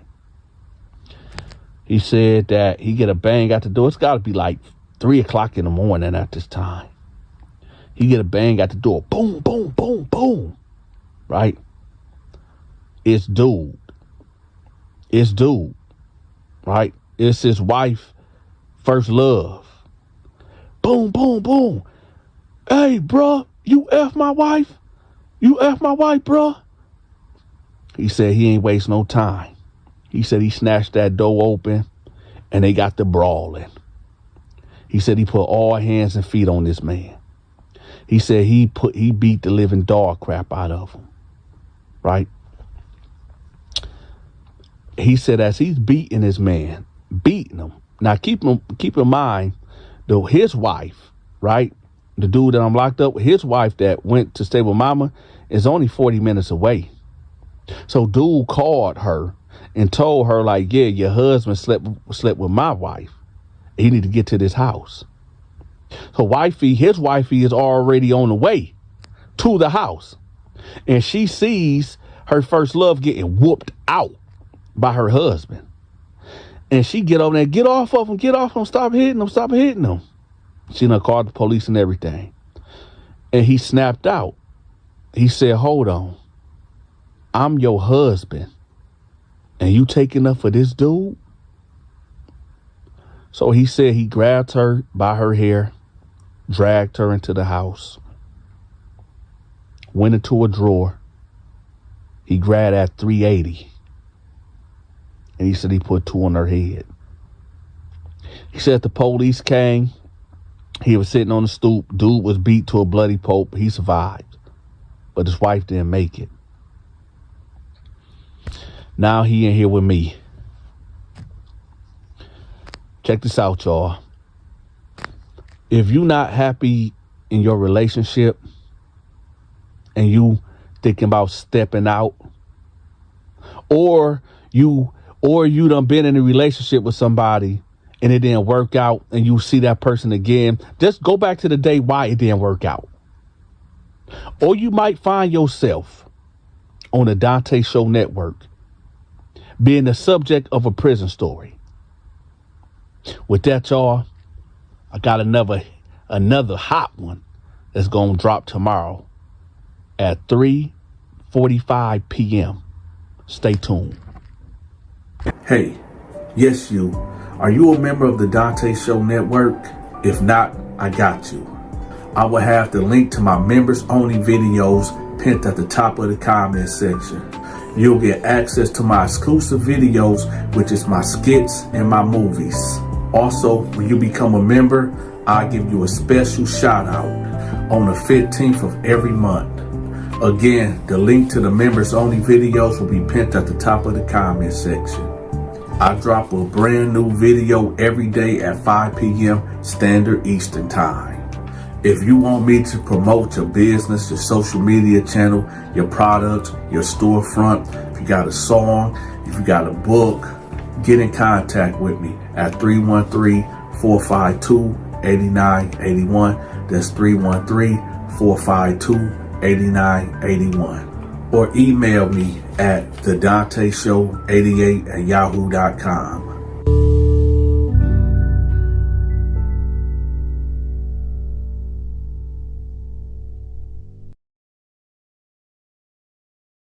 So Jabar like, oh, gee, man, I ain't got the sausages. I ain't got them. So Freaky Freddy like, okay, Ed, what that mean? You already know the deal. If you ain't got the sausages, then you going to have to give me something else. You already know what time it is. So Jabar was like, man, come on, OG, I ain't gay, though. I ain't gay. Freaky Freddy was like, hey, listen, man, I ain't trying to hear that, OG. Either give me the sausages or get in this cell. Oh, shit. Here we go again.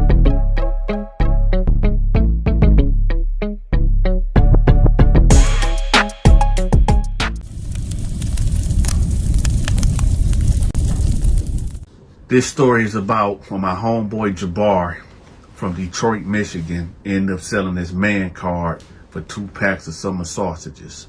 But before we get into this story, I need to answer some of my subscribers. A couple of you cats be asking me like, yo, Donta, why do you only talk about dudes getting turned out in prison? That's a fair, honest question to ask me. Well, I'm going to address it. Number one, I got over 3,000 videos. And unfortunately, only the turned out videos go viral. For some odd reason, YouTube like to push that type of content. However, I make regular videos also. I talk about hood stories. I talk about supernatural stories. I tell Bible stories. But for some reason, those videos don't go viral. But these turned out videos do go viral. And I'm a content creator. So 9 times out of 10, if you're not an avid watcher of my channel, if you're not somebody that watches my videos every day and just tune in every once in a while, you're only going to see my viral videos, which unfortunately, but fortunately for me, because I don't really give a damn, it's my turned out videos. So if you want to hear supernatural stories or ghost stories or watch me do skits or tell other type of stories, you have to, I drop a new video every single day. And all the stories ain't about that. It's just for some reason, again, these is the stories that go viral. So, hey, and another thing, if you don't like it, because obviously you see what the title is, you see what the thumbnail is, so obviously it's piquing your curiosity. And for any of you cats out there that every time, oh, I think Dante in the closet, oh, I think Dante is blah, blah, blah, blah, blah, blah. But guess what? If I'm gay, that makes you triple gay. And I'm going to tell you why. Because you clicked on it and you watching it and you want to hear it. At least if you going to hate on me and call me whatever you want to call me, at least hit the like button. I mean, at least do that. I mean, that's the minimum you can do, right? But anyway, y'all, I'll give y'all a quick update what's going on with the channel before we get into the story time. Right now, I'm still doing promotions, but I'm going to stop at the end of this year because I'm taking this channel to a different space. I'm only going to be focusing on my movies and my skits at the end of this year. And that takes a lot of time. Like I said, I got over 3,000 videos, man, 3,000 story times on here. So it's enough to get y'all by. For the people that like to listen to me, to get them through their work day, like truck drivers, you working at a warehouse or whatever type of job you get, or whatever job you got, whatever, and you like listening to me, I have a playlist that got my compilation videos, and every 2 weeks I drop a brand new. I think I got like 24 of them. So it's like 4, 5, 6, 7, 8 hours worth of stories in one video. So I'm going to leave that link pinned at the top of the comment section also for the people that can't find it or whatever. So y'all can click that. Also, Stacy Storytime. She's a good storyteller. And I'm going to have her channel pinned at the top of the comment section too. So that way, you know, if y'all like my stories, you already gonna listen to hers, because y'all know I don't really listen to nobody's stories, but I listen to her stories. So that should tell you something. So I'm gonna have Stacy Storytime pinned at the top of the comment section too, along with my compilation videos. Also, like I said, after December, I'm only focusing on my movies and my skits. I every once in a while I'll drop a skit on the channel or whatever, but I also have a skits channel that's already out. That'll be pinned at the top of the comment section too. And also, if you want to show your big partner Dante some love, these movies ain't cheap. These skits, they not cheap at all. If you want to send in a donation or you want to support the Donta Show Network, email me. I'm going to have my contact information pinned at the top of the comment section too. All right. And yeah, every day I'm going to give y'all a brand new story time until the end of December. And then I'm going to be doing my movies and skits, which will be dropped on this channel too. Okay. And if you're not a member yet, make sure you become a member, because my members is going to get to see the videos first. Right. So become a member if you want to, if you can't wait. So let's get to the story. And again, for those out there that have been subscribed and been rocking with me and share my videos on different platforms, Dante appreciate y'all. For the people that be hitting the like button, for the people that be actually commenting in the comment section, Dante appreciate all of that. All right. Without y'all, there will be no me. So keep that in mind, y'all. Dante appreciate every last one of y'all.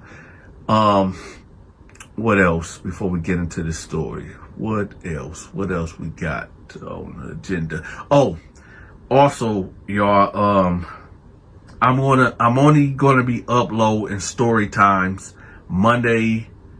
Let's see. Never mind, don't worry about that. But anyway, let's get to the story. I'll give y'all some other updates when it's time. Now let's get to it. So my homeboy, his name is Jabar, right? When I was in Detroit, see, a lot of people ask me like, yo, where you from? Are you from Atlanta? Are you from Detroit? You from Flint? You from Columbus? Originally, if you want to know where I was born at, I was born in Detroit, but, you know, I was raised back and forth between Flint and Atlanta. So it's just a mixture. But right now, I guess you could say I've been in Flint the longest. So we'll just go with Flint now. Shout out to Flint. But anyway, when I was in Detroit, I'm going to say I was in the 7th grade. This is where I met this dude named Jabar. This is who this whole story is about Jabar. So Jabar was this super black dude, right? Black. When I say black, I mean he was black. Jabar was so black. If y'all play hide and go seek at night and he closed his eyes, you'll run right past him. That's how black Jabar was. But Jabar was cool, man. Jabar was my dog, man. He was just a laid back, easy going dude or whatever. So anyway, Jabar came to the school, you know, we gravitated to each other, pause, and we was good. So I knew Jabar for maybe a year, and then I moved, I think, to Atlanta, from Detroit to Atlanta, whatever. So that's my introduction to knowing Jabar back in the day. Fast forward years, I runs into Jabar in lockup. Now the story about to start. So now, you know, I'm over here in the lunchroom, right? Well, the chow hall, whatever y'all want to call it. It's where all the inmates go to eat. So I'm up in here in the chow hall, and I'm doing my thing. I'm going around collecting because it's Burger and Fry Day or whatever. And there's some cats that owe me fries. There's dudes that owe me burgers. There's dudes that owe me their whole tray. So I'm going around collecting, right?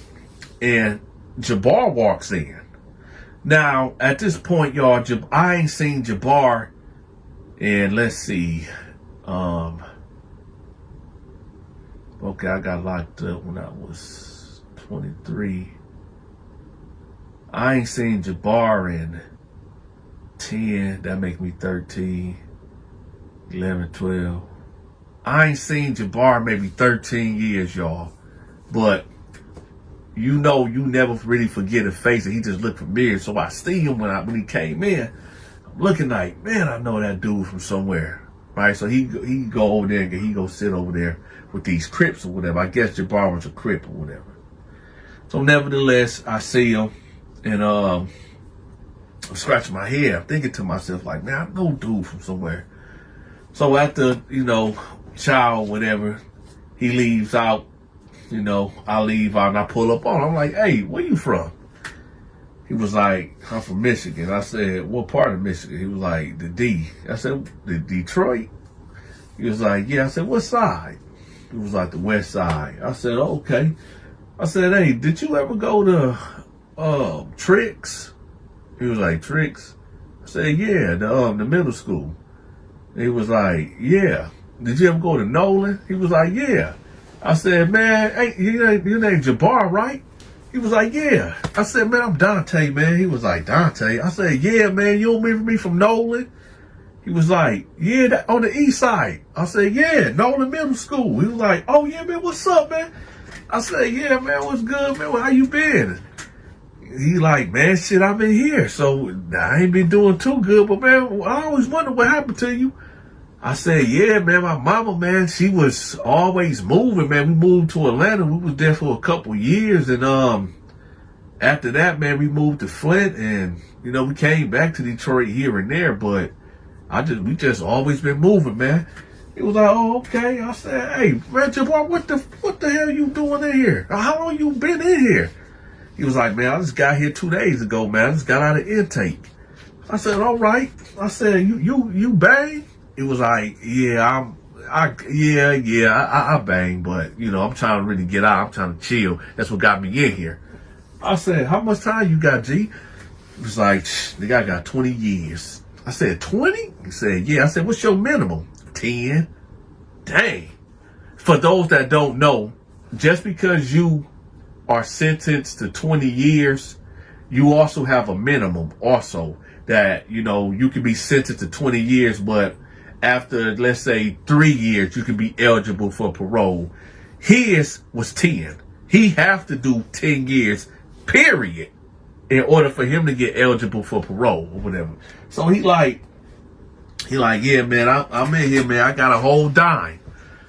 I said, yeah. He said, so how is it here, man? I said, well, I mean, where I just came from, which was the Terror Dome, and everybody in Michigan, y'all know what prison that is, the Terror Dome. Y'all know exactly where that's at. It's a maximum level 5 lockdown facility where you got KB, Sweet Low, and all these other head busters up in there. Like I said in the last video, in order for you to end up in the Terror Dome, you have to at least catch 2 bodies. You have to be at least, you had to have a minimum of 2 bodies that you done caught in prison to end up in there. The Terror Dome is a place where you have to be a predator. But you have to be the ultimate predator because, yeah, there's predators all through the prison systems. But when you end up in the Terror Dome, where I was at, this is where the predators become prey. Because if you got a whole bunch of predators, somebody got to be prey. Somebody got to fold. And like I said, Dante did a long stretch pause in the Terror Dome, right? And as y'all see, y'all know I ain't got no cuts on my face. Can't nobody say, but anybody, you know, everybody that was locked up with me, they know what time it is. They know when I came in there, I went in there putting down immediately. But that's a whole nother story. Let's get back to it. So anyway, I tell them like, no, man, it's cool here, man. You know, there ain't that much going on, but and this is the prison where Freaky Freddy is at, right? This is a minimum custody right here. So I'll say it ain't really, you know, it's a lot of bloods up in here, Mr. Crip. He said, yeah, I see now. I noticed. I said, but they ain't united though. This like they all like cliques basically. Like, it ain't really like that in here. He was like, oh, okay. So I'm like, so what unit you in? He was like, I'm in unit G4. I said, G4? He said, yeah. I say, man, I'm in unit G4. Yeah, I said, well, we out. So we hit the unit, right? So Al walked up to me like, what's up? I said, oh, this my homeboy Jabar from the D. And he like, oh, okay, what's up, Jay? And him and Al, you know, they dap it out. He like, where you from? Well, he from Flint and, you know, Detroit. We doing the introduction. So I go to Jabar's cell and I'm like, so you good? You straight? You got, you know, hygiene? You need some food, anything? Now, I know a lot of y'all probably wondering like, yo, Dante, why you ain't put down on Jabar? Why y'all ain't run that, you know, run the intimidation scheme on him? Man, because he from the D. He a homeboy. You know what I'm talking about? I knew this dude 13 years ago. Why would I, you know, try to put down and press one of my old friends from back in the day, man? It's a good feeling when you see somebody that you ain't seen in a long time, right? And, you know, that's why. So I'm looking out for him. Yes, sometimes, Dante, you look out for people, right? Not all the time. It's rare, but, you know, I still did. So I'm actually like, yo, you need any deodorant, shampoo, need any food, stamps, phone, what you need? I got you. He like, yeah, I am kind of hungry now that you mention that. I'm like, okay, because even though we just came from child, y'all, they don't really give you enough, right? Unless you somebody like me with cats owe you trays and all type of stuff, you know, I'm eating. Y'all hear me? My belly always stayed full, right? But anyway, so I'm like, all right, so I said, come down to my cell right quick. I run the store. So we get to the cell. I'm like, here. He go 5 packs of ramen noodles. What you want, chicken or beef? He was like, shoot, you can mix it up. I said, all right. He go 3 beef. He go 3 chicken. He like, hey, let me get some of them shrimp. Nah. Let me tell y'all something about your big partner Dante, okay? And matter of fact, I'm going to pose this question to everybody in the comment section. When it comes to ramen noodles, what is your favorite flavor? I know you got the traditional chicken, beef, sweet chili, lime, and shrimp. But y'all let me know in the comment section, what is your favorite flavor of ramen noodles? Me, I'm going with the shrimp. Okay. And I'm gonna tell y'all how I like to eat mine though. Quick side note. Dante like to eat his, I like sweet peas. Well, not sweet peas, but regular peas in my ramen and noodles, and I like little chopped up little thin carrots in it too. That's how I like to eat mine, with a splash of hot sauce. But anyway, so I hit them off with 3 packs of beef, 3 packs of chicken. I hit them with a pack of, a thing of summer sausages, whatever. That's like salami meat or whatever. And I gave him a box of Ritz crackers, and I gave him a whole case of Coca-Cola, right? It was the Special K one, the Kroger brand, not the real Coca-Cola, but y'all know what I'm talking about. So I gave him that. Send him off. Like, you need any deodorant or anything?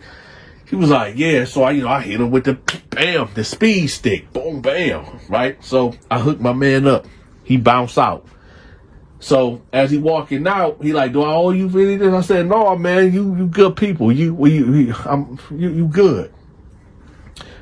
Now let me tell y'all something. That right there.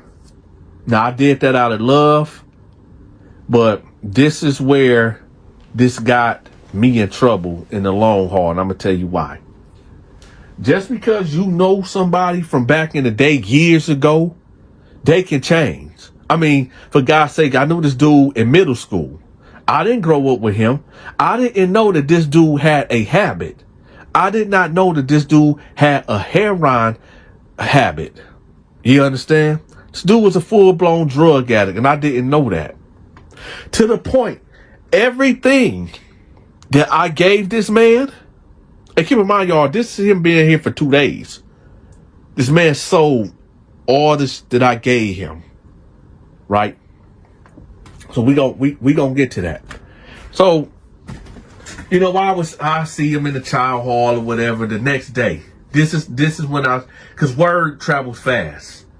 And certain actions that you do will show who you are. So we back in the child hall the next day. It's breakfast time. A scoop of nasty plain oatmeal, some hard Texas toast, and 2 boiled eggs. I only came in for the boiled eggs, right? So I could put in my tuna fish with it. So anyway, he comes in, and he comes right to me. He like, hey, Dante, you want your toast or your oatmeal? I'm like, no, man, you can have that. Because in my head, I'm not going to eat it anyway. So I'm like, okay, well, here you go. There you go. Right, but then I see him going to other people like, hey, OG, hey, you think I can get your bread and your oatmeal? So it was kind of odd to me, like, why is he going around asking people? I know this oatmeal ain't that dang good, and this toast. I mean, you can't take all this bread out of here anyway. You ain't even got no bag to put the bread in. So I see him, and he got a nice plate or whatever, so he eating. So I'm thinking to myself, okay, maybe he just was hungry, and maybe he just want to get, prepared himself for the day and have a big breakfast. I was like, all right, whatever, man. So I pull up on him right before I'm about to leave. I'm like, hey, you good? He like, yeah. I said, hey, you sure you good? You straight? He like, yeah, man, I'm good. Now, I'm gonna tell y'all something. Me being in Flint, Michigan, right? I've been around a lot of dope fiends. I've been around a lot of unsavory characters. And that smell, you never forget it. I smelt it on them. And I knew right then and there, like, yo, this dude is, he on that. He on the dog food. And I just walked off, right? So I'm hitting the yard, right? Me, Al, Tar T, Homicide, DK.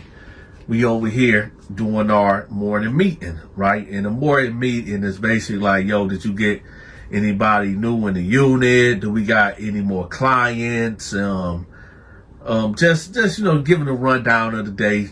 And Al like, yo, your man Jabar, right? I said, yeah. He was like, you know he owned that, right?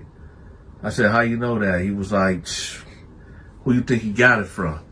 I said, what? He was like, yeah, I thought you knew.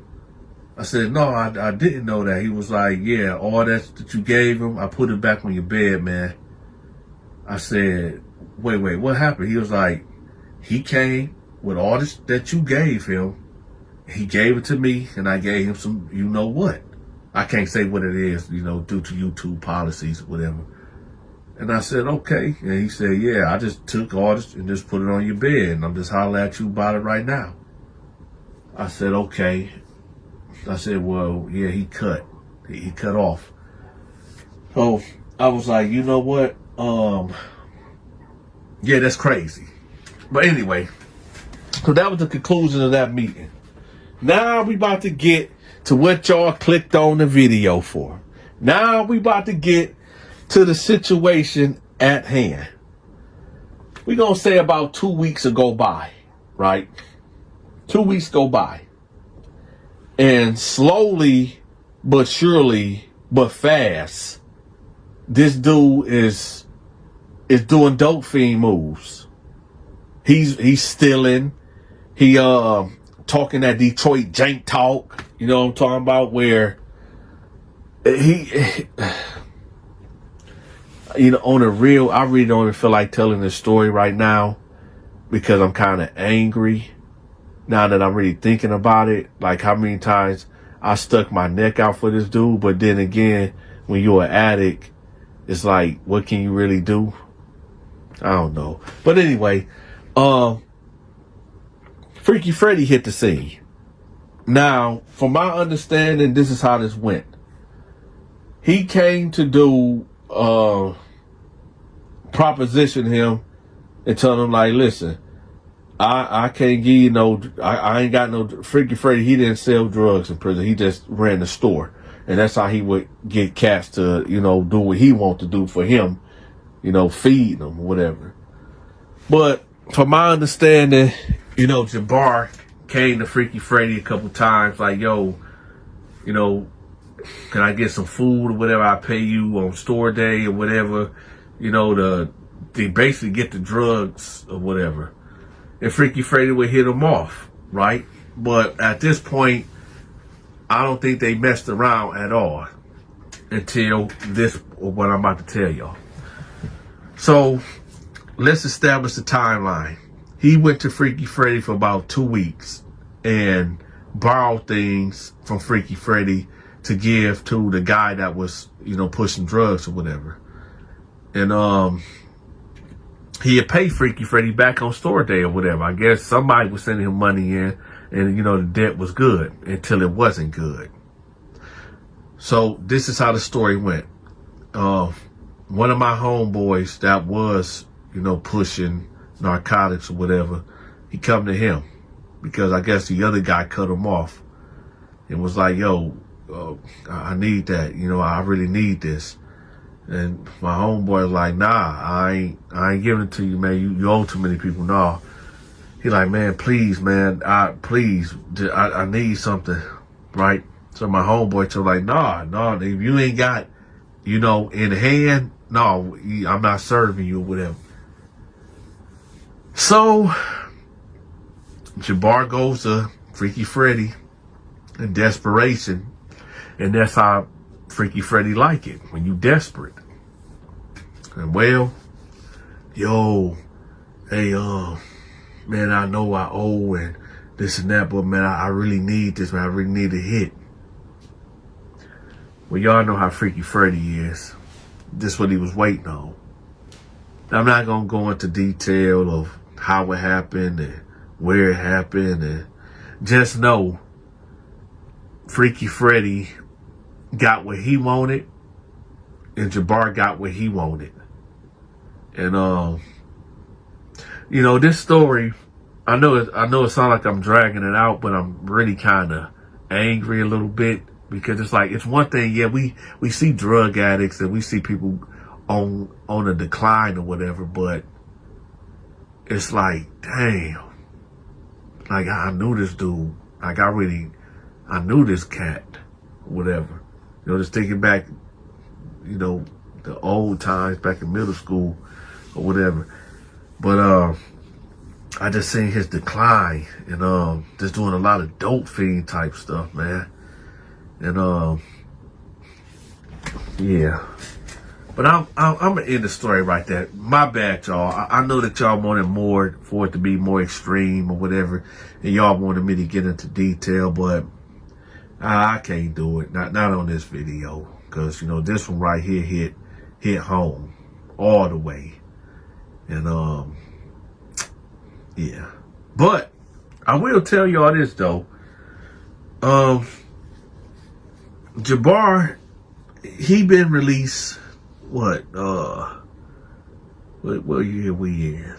He got released maybe 4 years ago, about 4 or 5 years ago, and he's been in and out of rehab and things of that nature.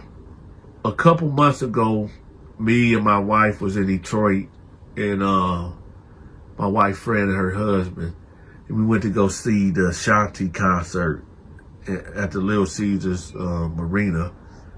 And after the concert, I seen him. We was driving downtown, and he was looking bad, y'all. He was looking real bad, and I gave him $100, and I told him, like, man, get it. I don't think he even recognized who I was, but I told him, like, God ain't forget about you, man. 'Cause, I mean, that's all I can really say is say, God ain't forget about you. And gave him the $100. I guess I wanted to put it in his head, like, whatever you're going through, you can get out of it, and you might, because a lot of people blame God for everything. I just wanted to give him some type of hope, or, we'll give him the $100, say God ain't forgot about you, whatever. But I don't know what he did with the money. That ain't my business, but I don't know. But I know, y'all. I know this ain't the story that y'all wanted to hear, but somebody might learn something from it. I don't know.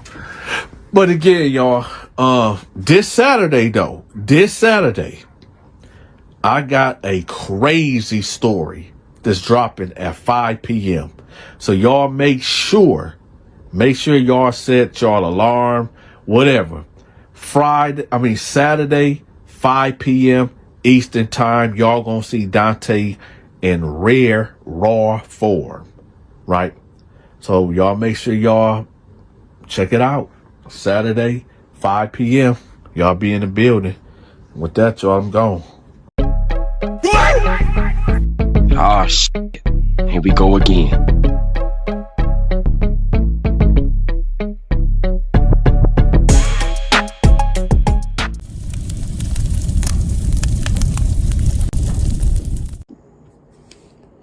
So this took place in 2012, I believe. So I get locked up.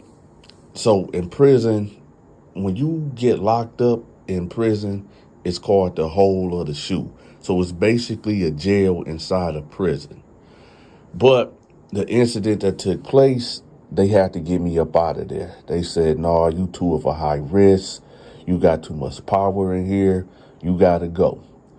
Now, when they told me that, I already knew where I was going. Where I was going? To the Terradome, all the way up north in the mountains. Now, I don't know if anybody heard of the Terradome or not, but in order to get to the Terradome, you will have to have at least a minimum of 2 bodies, catching 2 bodies in the prison system. Okay, you will have to be a apex super predator to end up there. But when you end up there, there's apex predators up there, so somebody got to be prey, right? So I'm going to be real with y'all. When I found out that I was going up north to the Terradome, I was kind of worried. I'm gonna be real, because you hear the stories, you hear how the guards be up there, taking man's cheeks. You hear how it's dudes up in there that'll run down on the cat in the prison shower 20 deep and everybody do something to him. You know what I'm talking about? I just heard a story. Now, this was back then, but I just heard a story how in the visiting room, this dude, oh yeah, I'm going to definitely tell this story next. Basically, in the visiting room, dude kept getting frustrated and with another inmate. So he decided when he had a visit, he ended up choking out dude's grandmother in the visiting room, right? That was his get back, choking out the dude that he had an issue with, grandmama, in the visiting room. But that's another story for another day. So yeah, it is what it is. So they end up transferring me, right? Then this is my first day at the Terror-Dome. So when you get handcuffed up in there to get transported, whatever, they give you the 10-yard restraints. What's the 10-yard restraints? You got the ones on your ankle, you got the ones on your feet, you got the ones on your wrist, you got a mask over your face, you got damn near a straitjacket on, and that's wrapped from your collarbone down to your tailbone. And that's just how it is. Like I said, yeah, I was a very, very violent inmate, but it is what it is. Well, let's get to the story. So I get up in there, right? And normally they take you to reception and you have to go to like a cool down tank or whatever, where, you know, they put you in a cell by yourself. They monitor you and, they just observe you until they put you where you're going to be at. But with me, for some reason, they already had a cell ready. They already had plans for me because I just, you know, I don't like talking about it because I don't want to glorify prison. But I ended up putting that blade on one of them COs and he didn't make it. So, you know, whenever you injure a guard, whenever you take the life of a guard or whatever, the other guards, they feel some type of way about that. They feel like that's their brother or sister in arms, right? And for the record, it was a man that I did this to. He didn't want to play ball, so I had to get him up out the way. But other guards, they feel some type of way. You got some guards that feel like, oh, we gonna get our revenge because that could have been me. He could had a family, wife, kids, whatever. You got enough other guards, like corrupt guards, that, you know, if they had beef with that guard, they like, okay, that was a free body, cool, whatever. And then you got the other guards that is just terrified, don't want to be around you, don't want to upset you, because they know that, yo, if he did this to one of us, he'd do it to one. If he did that to one of them, he'd do it to one of us, right? And that was my mentality. I played no games. So anyway, they set me up. So when I get in there, you know, it's like they treating me normal, like everything good. So when I get up in there, they put me in a cell, right? Now the Terror-Dome lockup standard protocol is this. It's 23 and 1. And for those that don't know what 23 and 1 is, you are in that cell for 23 hours and you only get out for 1 hour. And it's high strict movement, okay? High restricted movement.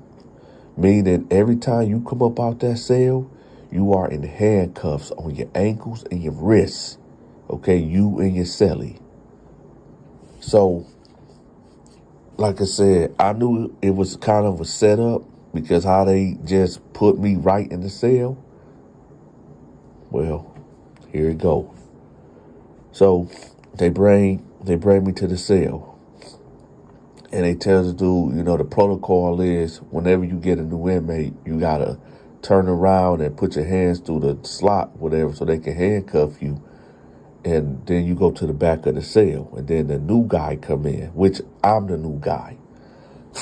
So my bunkie, you know, he do what he do, go to the back of the cell, and they bring me in, they uncuff me. Now, when I seen this guy, this dude was huge. I'm talking about this dude was like 6'9", maybe a good 300, maybe 300, 295. The dude looked like an NFL linebacker or something. And all I'm thinking to myself, like, okay, I'm gonna be real with y'all. I told myself, like, there ain't no way I can beat this dude. I can't beat this dude. You know, I know my physicality, right? And in this small cell, I don't think I can beat this dude at all. I mean, homeboy could just grab me and, you know, just try to push me around like a rag doll. You know what I'm talking about? Because at that time, I was about 5'11", maybe a good 220, about a good 220. But y'all got to understand, I was athletic too. And he was like big and massive. So I was just comparing the stats. But anyway, so that's all I was really thinking about. So they uncuffed me. I'm standing over there by the desk, and he bag up and he get uncuffed, and they walk off. So he sit down on the bed, and when I say this dude is massive, he just a big dude, like he a part of the cell. So he was like, let me see your paperwork. I was like, let me see your paperwork. And he was like, I asked you first. And I was like, hey man, we ain't finna play this game, bro. He was like, where you coming from? I said, I'm coming from the South. And he was like, well, which one? And I told him. He was like, oh, okay. So what happened? I said, shit, I put that thing on one of them guards. He was like, oh, okay, cool. All right, well, shoot, if you did that, man, hey, you good with me, man. You good with me. So I jump up on the top rack or whatever, because I'm tired. Y'all. This drive from the other prison took like, 6 hours? No food, no water, no rest stop, none of that. Just straight, right? They only stopped to get gas, but I couldn't get out. So I'm laying up there, right? And I said, hey, man, did you play football or anything? He like, why you say that? I said, man, you big than a motherfucker, bro. He was like, man, I'll tell you the story. I'll tell you the story. We ain't got nothing but time. I'm like, what happened? He was like, well, he said in high school, yeah. He said that, he was about to go to a D1 school or whatever. And he said, like, he met this chick, this white chick or whatever. And everybody was telling him and the family, like, yo, man, leave these white girls alone. That whole trap. Every time a dude get with when an athlete get with a white girl, that's his downfall. She want to use you for your money, all this and that.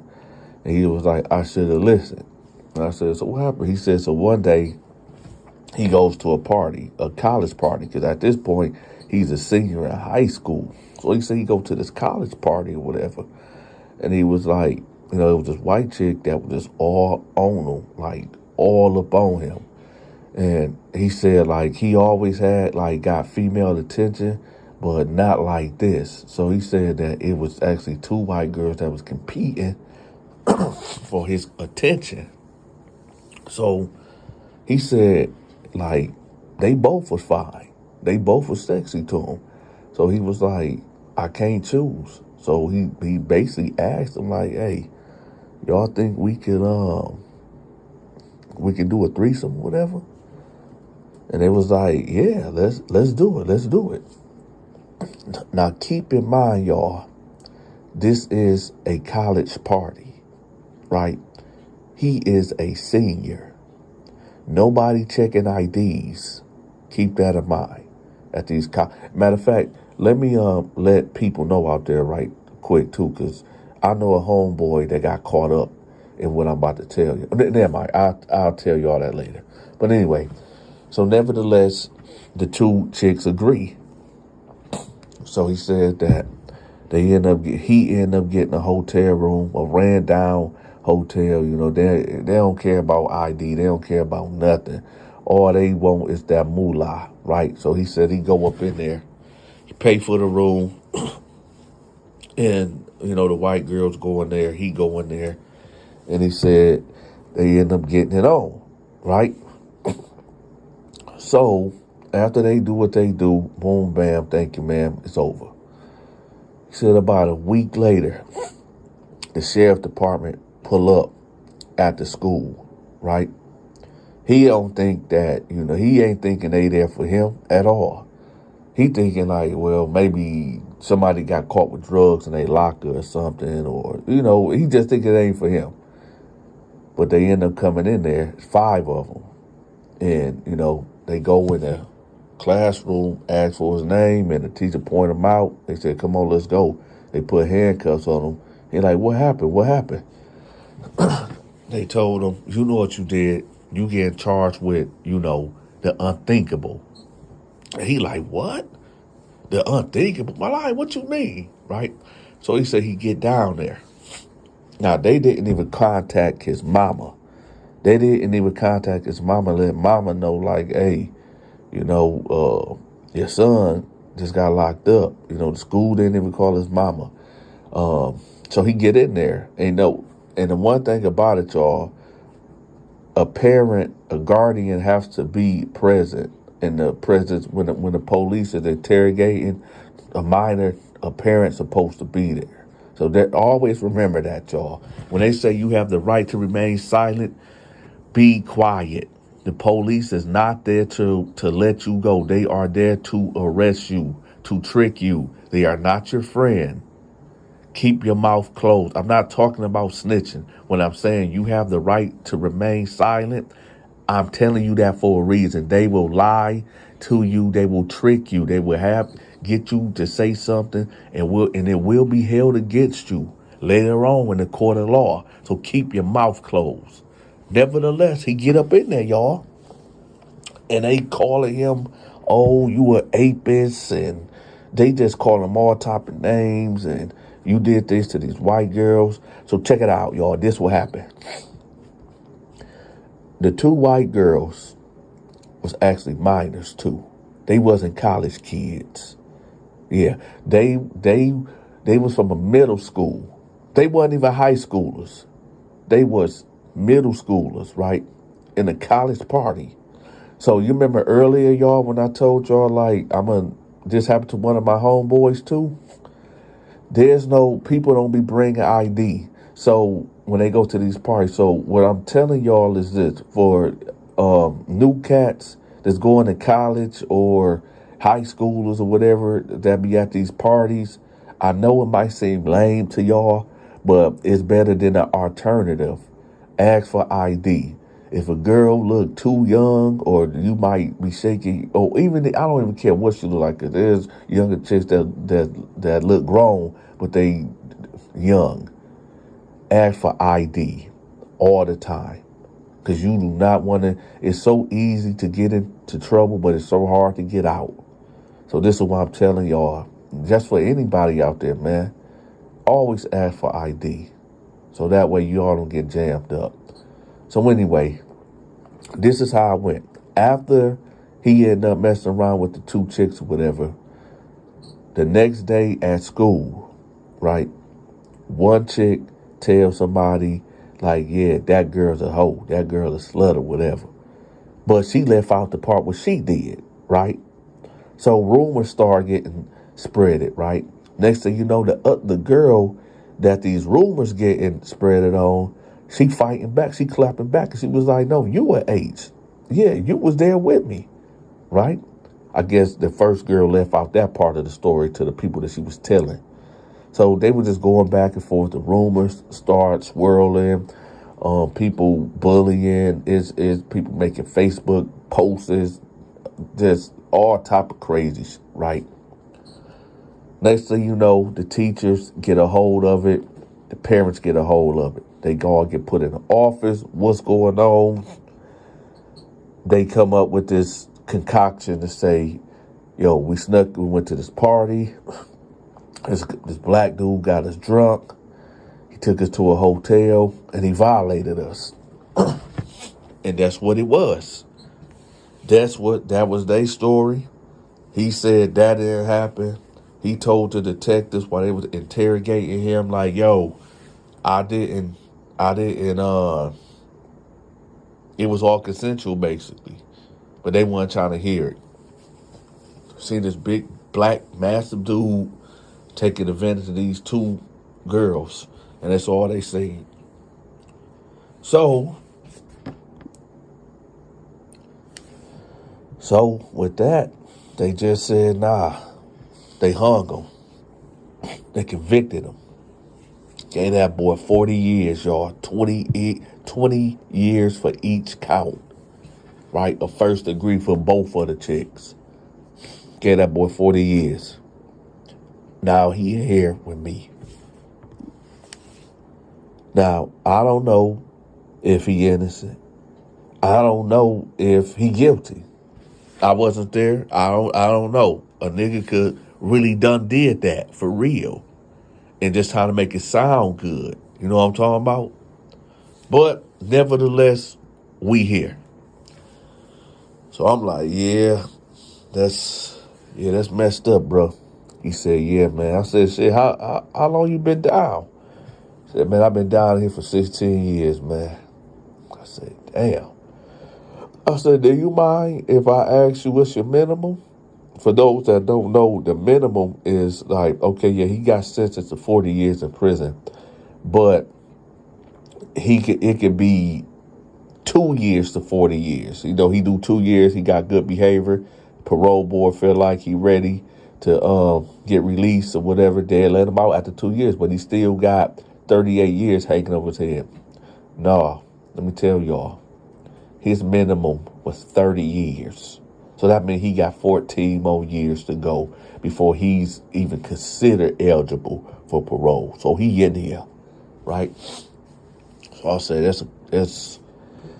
said, oh, it was like, how long you got? I said, man, I got a dime. It's like, oh. So I said, hey, bro, I'm about to, get some shut eye. I said, hey, how's is up in here, man? He was like, well,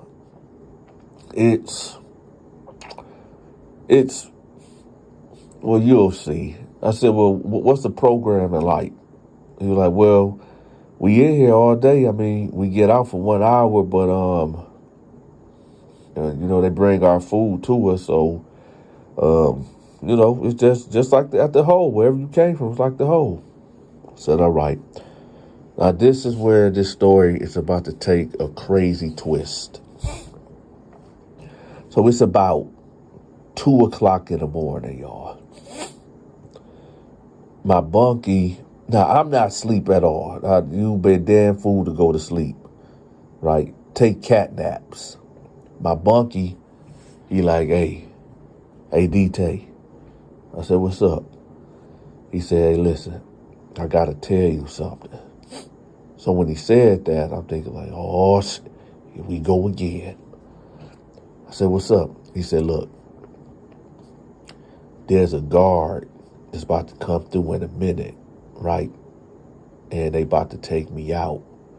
And I'm about to do my thing. I just want to let you know so that way you don't, be in here tripping, thinking like, something about to happen. But, I'll be busting down some guards up in here.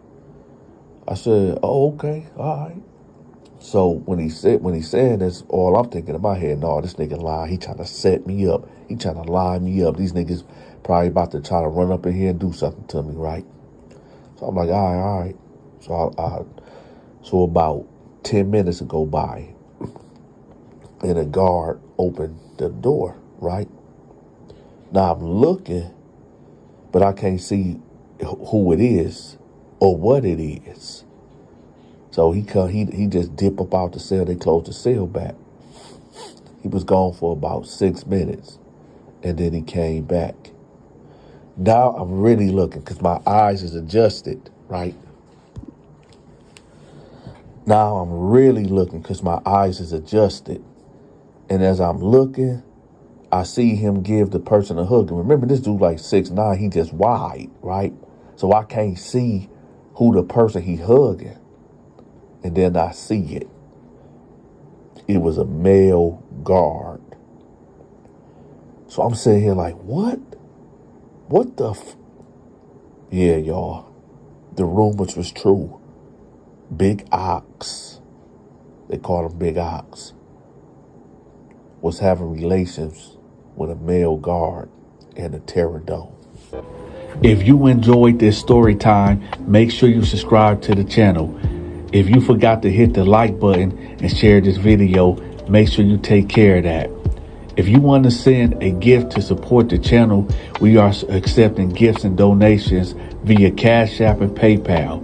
If you want to support another way, please contact me at 313-452-8981. That's 313-452-8981. Or email me at THEDONTASHOW88@yahoo.com. Also, contact me if you need any type of promotion. Until next time, take care. So this took place in 2012, I believe.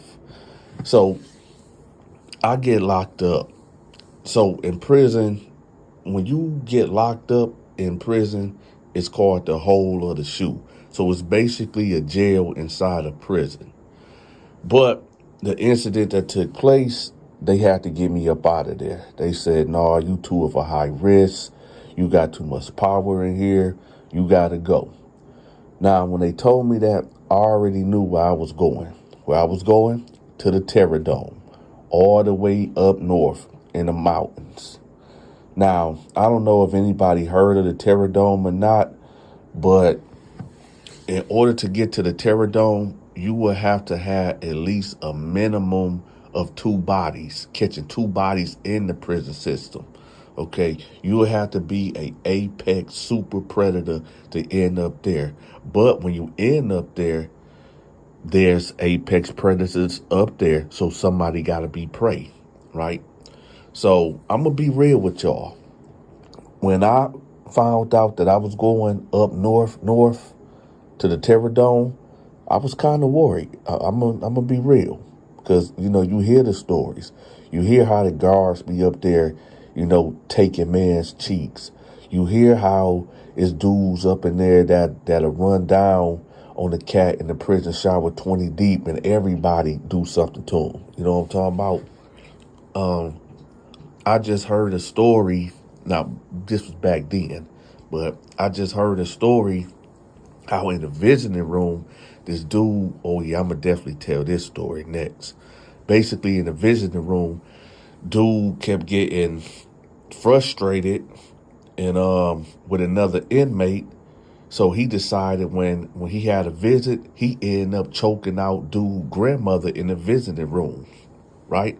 That was his get back, choking out the dude that he had an issue with, grandmama, in the visiting room. But that's another story for another day. So yeah, it is what it is. So they end up transferring me, right? Then this is my first day at the Terror Dome. So when you get handcuffed up in there to get transported, whatever, they give you the 10-yard restraints. What's the 10-yard restraints? You got the ones on your ankle, you got the ones on your feet, you got the ones on your wrist, you got a mask over your face, you got damn near a straitjacket on, and that's wrapped from your collarbone down to your tailbone. And that's just how it is. Like I said, yeah, I was a very, very violent inmate, but it is what it is. Well, let's get to the story. So I get up in there, right? And normally they take you to reception and you have to go to like a cool down tank or whatever, where, you know, they put you in a cell by yourself. They monitor you. And they just observe you until they put you where you're going to be at. But with me, for some reason, they already had a cell ready. They already had plans for me because I just, I don't like talking about it because I don't want to glorify prison. But I ended up putting that blade on one of them COs, and he didn't make it.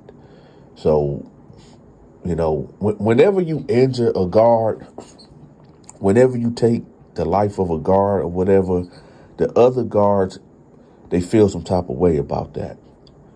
They feel like that's their brother or sister in arms, right? And for the record, it was a man that I did this to. He didn't want to play ball, so I had to get him up out the way.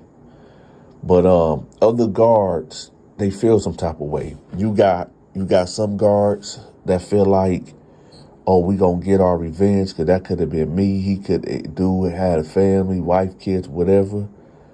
You got enough other guards, like corrupt guards, that, if they had beef with that guard, they like, okay, that was a free body. Cool, whatever. And then you got the other guards that is just terrified, don't want to be around you, don't want to upset you because they know that, if he did this to one of us, he'd do it to one. If he did that to one of them, he'd do it to one of us, right? And that was my mentality. I played no games. So anyway, they set me up. So when I get in there, it's like they treating me normal, like everything good. So when I get up in there, they put me in a cell, right? Now the Terror Dome lockup standard protocol is this. It's 23-1. And for those that don't know what 23-1 is, you are in that cell for 23 hours and you only get out for 1 hour.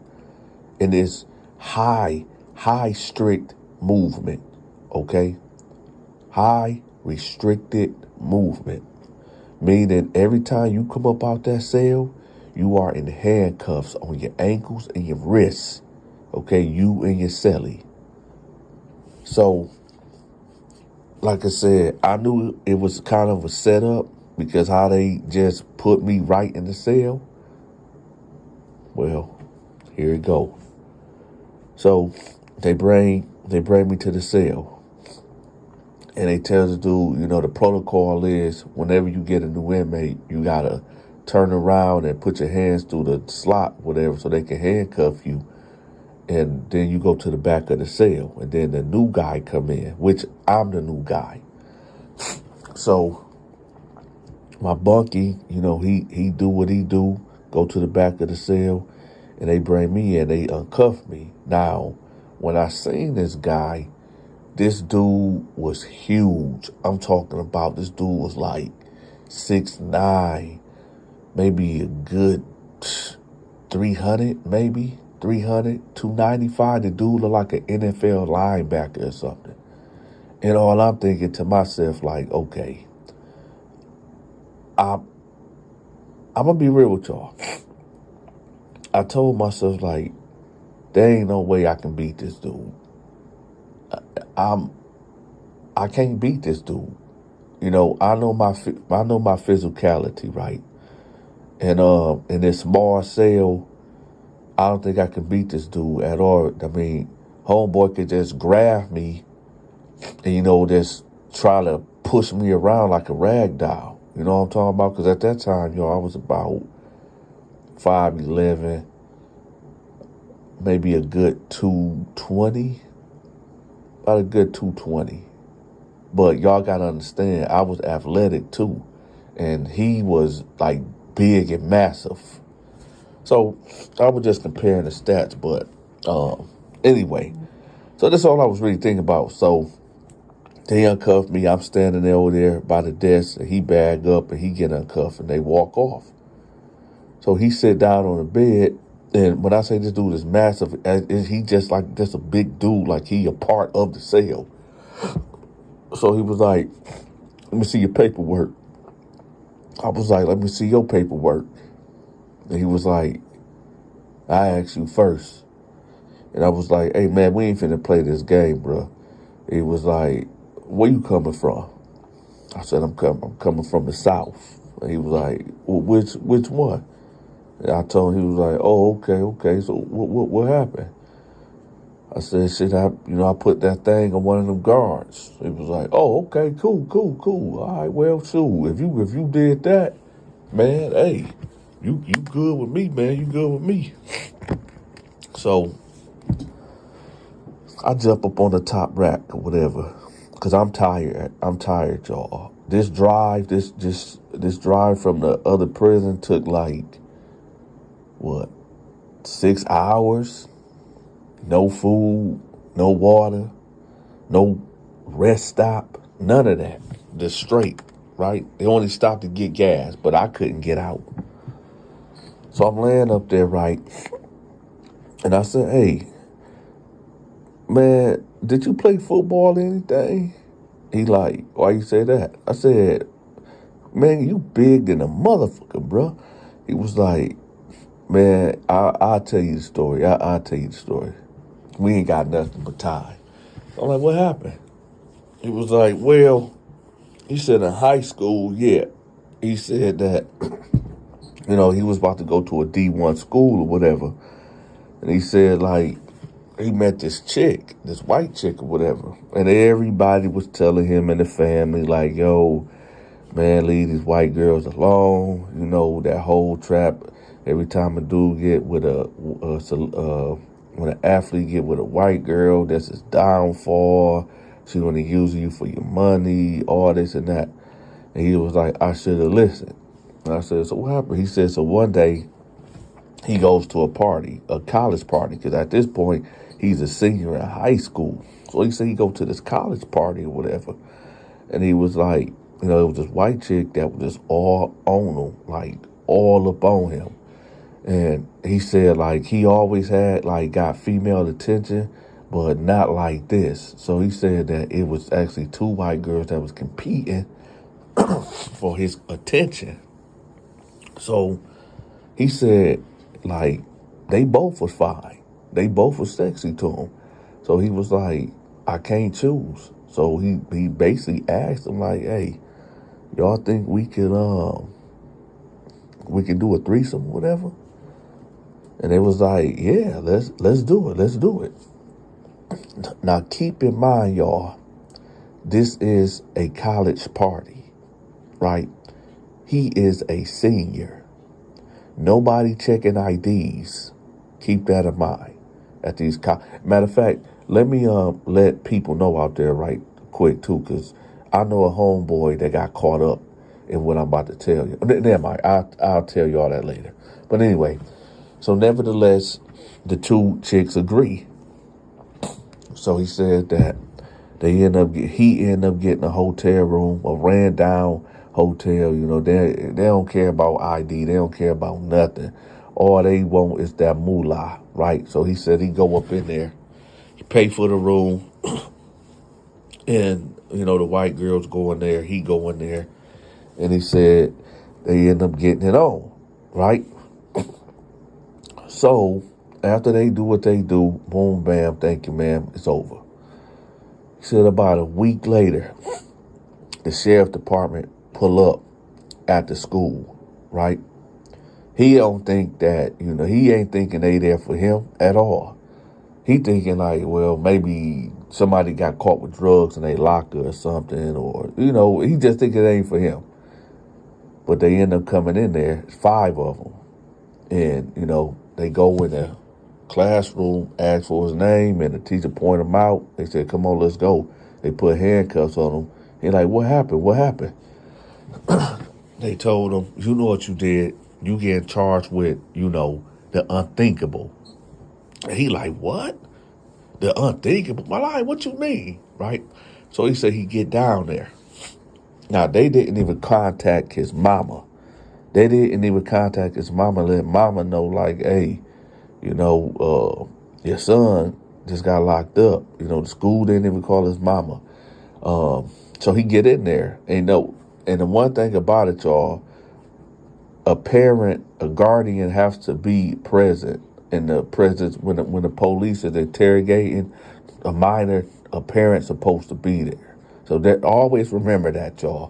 When they say you have the right to remain silent, be quiet. The police is not there to let you go. They are there to arrest you, to trick you. They are not your friend. Keep your mouth closed. I'm not talking about snitching. When I'm saying you have the right to remain silent, I'm telling you that for a reason. They will lie to you. They will trick you. They will get you to say something and it will be held against you later on in the court of law. So keep your mouth closed. Nevertheless, he get up in there, y'all.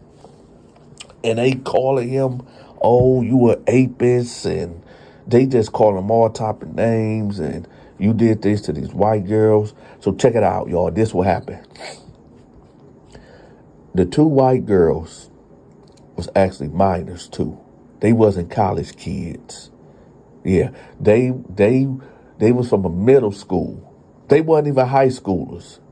They was middle schoolers, right? In a college party. So you remember earlier, y'all, when I told y'all, like, this happened to one of my homeboys too? People don't be bringing ID. So when they go to these parties, so what I'm telling y'all is this, for new cats that's going to college or high schoolers or whatever that be at these parties, I know it might seem lame to y'all, but it's better than an alternative. Ask for ID.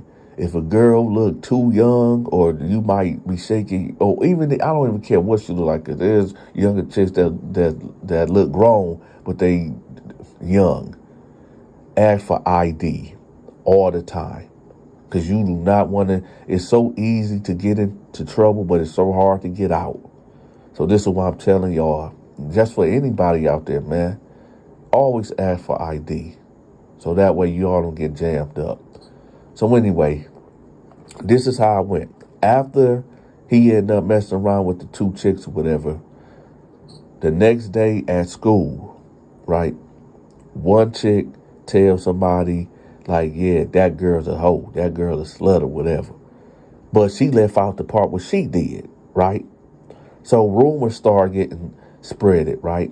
Next thing you know, the girl that these rumors getting spreaded on, she fighting back, she clapping back, and she was like, no, you were H. Yeah, you was there with me, right?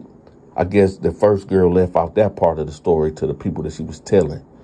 So they were just going back and forth. The rumors start swirling, people bullying, is people making Facebook posts, just all type of crazy shit, right? Next thing you know, the teachers get a hold of it, the parents get a hold of it. They go and get put in the office. What's going on? They come up with this concoction to say, yo, we went to this party. This black dude got us drunk. He took us to a hotel and he violated us. And that's what it was. That was their story. He said that didn't happen. He told the detectives while they was interrogating him, like, yo, I didn't, it was all consensual basically, but they weren't trying to hear it. See this big, black, massive dude taking advantage of these 2 girls, and that's all they seen. So with that, they just said, nah, they hung him. They convicted him. Gave that boy 40 years, y'all. 20 years for each count, right? A first degree for both of the chicks. Gave that boy 40 years. Now he here with me. Now, I don't know if he innocent. I don't know if he guilty. I wasn't there. I don't know. A nigga could really did that for real and just trying to make it sound good. You know what I'm talking about? But nevertheless, we here. So I'm like, yeah, that's messed up, bro. He said, yeah, man. I said, shit, how long you been down? He said, man, I've been down here for 16 years, man. I said, damn. I said, do you mind if I ask you what's your minimum? For those that don't know, the minimum is like, okay, yeah, he got sentenced to 40 years in prison, but it could be 2 years to 40 years. You know, he do 2 years, he got good behavior. Parole board feel like he ready to get released or whatever. They let him out after 2 years, but he still got 38 years hanging over his head. Nah, let me tell y'all, his minimum was 30 years. So that means he got 14 more years to go before he's even considered eligible for parole. So he in here, right? So I said, I said, oh, it was like, how long you got? I said, man, I got a dime. It's like, oh. So I said, hey, bro, I'm about to, get some shut eye. I said, hey, how's is up in here, man? He was like, well,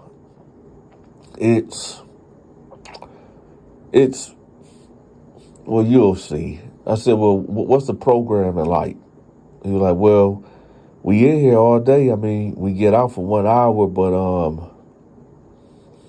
they bring our food to us. So, it's just like at the hole, wherever you came from, it's like the hole.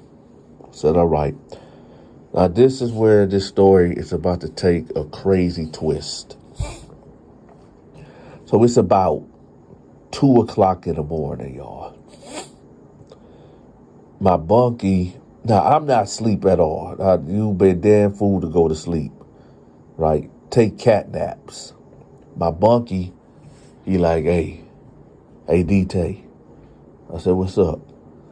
He said, hey, listen, I got to tell you something. So when he said that, I'm thinking like, oh, shit, here we go again. I said, what's up? He said, look, there's a guard that's about to come through in a minute, right? And they about to take me out, and I'm about to do my thing. I just want to let you know so that way you don't, be in here tripping, thinking like, something about to happen. But, I'll be busting down some guards up in here. I said, oh, okay, all right. So when he said this, all I'm thinking in my head, no, this nigga lying. He trying to set me up. He trying to line me up. These niggas probably about to try to run up in here and do something to me, right? So I'm like, all right. So about 10 minutes go by, and a guard opened the door, right? Now I'm looking, but I can't see who it is or what it is. So he just dip up out the cell. They closed the cell back. He was gone for about 6 minutes, and then he came back. Now I'm really looking because my eyes is adjusted, right? Now I'm really looking because my eyes is adjusted. And as I'm looking, I see him give the person a hug. And remember, this dude like 6'9", he just wide, right? So I can't see who the person he hugging. And then I see it. It was a male guard. So I'm sitting here like, what? What the Yeah, y'all. The rumors was true. Big Ox, they call him Big Ox, was having relations with a male guard in a terror dome. If you enjoyed this story time, make sure you subscribe to the channel. If you forgot to hit the like button and share this video, make sure you take care of that. If you want to send a gift to support the channel, we are accepting gifts and donations via Cash App and PayPal. If you want to support another way, please contact me at 313-452-8981. That's 313-452-8981. Or email me at THEDONTASHOW88@yahoo.com. Also, contact me if you need any type of promotion. Until next time, take care. He was like, oh, okay. So he took the sip, right? And she was like, no, I want you to finish it. And the way that she said it, he was kind of startled. But nevertheless, he just kept drinking it. So she was like, good boy, good boy. So she done got closer to him. and she got to put in her hand through his hair. So when he tried to stand up, he got lightheaded. The whole room started spinning. And she was like, you ain't going nowhere. This story is about this woman named Cynthia Caldwell that met this black homeless man, wined and dined him, cleaned him up, and ended up killing him and cooking him.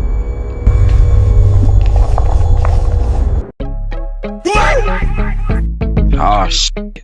Here we go again.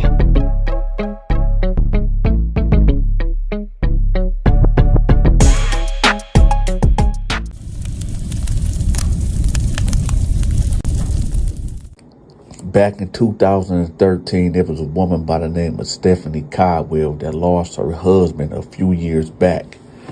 So naturally, this woman was lonely.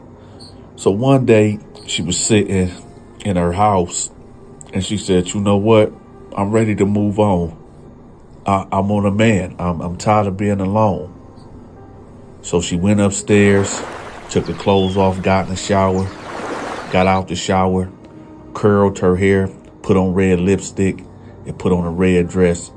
And she said, I'm going to get me a man today. So she got in her car and she started driving. She go downtown and she see this black dude that's holding a homeless sign. So she ride past him, but something told her, like, you know what? Let me go back and talk to him. Let me go back there. Let me see what his story is. So she turns around and she pull up on him. And she get out the car. I wish I had some cash to give you, young man. That's okay, how old ma'am. are Your you? kindness is enough. And he was like, I'm 19.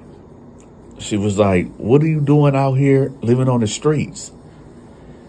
And he was like, man, my mother kicked me out the house because, well, I'm gay. And she was like, oh, that's such a terrible thing. Your mother really kicked you out the house because you was gay? He was like, yeah. She was like, how long have you been homeless? He said, for about 2 weeks now. So she was like, well, do you go to school or anything? Do you like what's your situation? He was like, ma'am, I just been on the street. I don't have no situation. I don't have nowhere to go. I'm just out here. So she was like, when the last time have you ate? He was like, to be honest, I ate maybe a day ago. She was like, come on, come with me. Come with me. He was like, where we going? I'm gonna take care of you. He was like, nah, man, you ain't got to do that. You can just give me a couple dollars. She like, no, I'm gonna change your life. I'm doing well in life, and I want to help you. So he was like, you for real? She was like, yeah. So they end up walking towards her car. And he was like, this you? This red Camaro is yours? She was like, yeah. You know how to drive? He was like, yeah, I know how to drive. She was like, here's the keys. So he was like, for real? She was like, yeah, let's go. So he was like, all right, cool. So they riding around. And she asked him questions like, you know, do you got any siblings? You got any brothers? You got any sisters? I know you said your mama kicked you out, but is your father around? He like, no, I never knew who my father was. And no, I ain't got no siblings. It's just me. It was just me and my mom. That's why I'm just so, you know, my mind is kind of messed up because, you know, I would thought that my mama would understand, you know, that this is me, but she just bugged out on me and kicked me out. And, you know, that really hurt me. So she asked him, like, do you like women at all? He was like, yeah, I do like women. And she was like, well, I tell you what, let's go to the mall. You know, let's get you a haircut. Let's get you out of these clothes.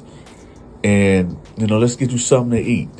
And he was like, man, why are you doing all this for me? Like, why are you doing all this?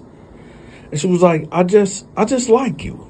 You know, my husband, he passed some years back, and I've been in a Great Depression over the years, and honestly, I'm just looking for a friend. And somebody to talk to. I mean, just like yourself in a kind of way.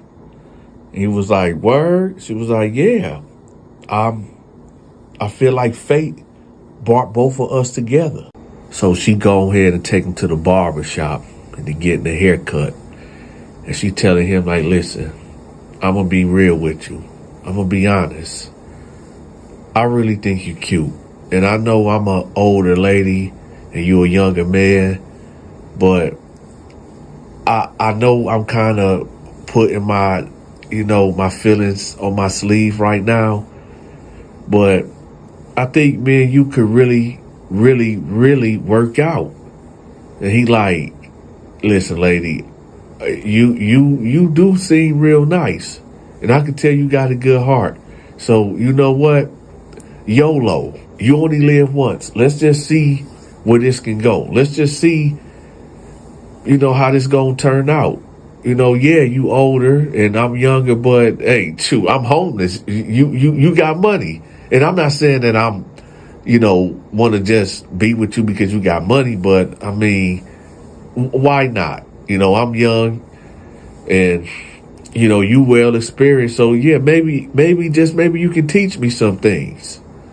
So she was like, you know what?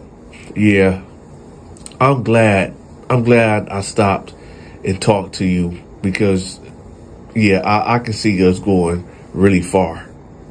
So after they leave the barber shop, she like, so where do you like to get your clothes from? He was like, to be honest, man, it don't even matter. It don't even matter. She was like, you know what? Let's go to the Gucci store at the mall. And he was like, you ain't got to do all that. I'm simple. She said, no, we going to the Gucci store because I want to see my man in Gucci. So he was like, all right, bet. So they hit the mall. Now check this out, y'all. She cashing out. When I say she cashing out, she dropping a bag on this dude, a whole bankroll. She buying him Gucci belts, Gucci shoes, Gucci socks. I'm talking about she buying him watches, jewelry, everything. She put out that Amex card. Now y'all know what that is. This the type of credit card that ain't got no limit. You pay what you spend the next month. The type of credit card you gotta have a credit score of 850, right? So they walking around the mall. Anything he wants, she getting it for him. Everything is good. So this is the part of the story where everything goes left. So they get in the car. And he like, where we going? Where we going now? And she was like, well, you surprised me. He was like, well, I know there's this restaurant, but nah. She was like, what? He was like, it's this restaurant that I always wanted to go to, but it's on the higher end. She was like, come on, babe. Come on. All this money I just spent on you, you think that fazed me? Well, let's go. He like, you sure? She like, yeah, let's go. So they get to the restaurant. It's a real upscale, high class place, y'all.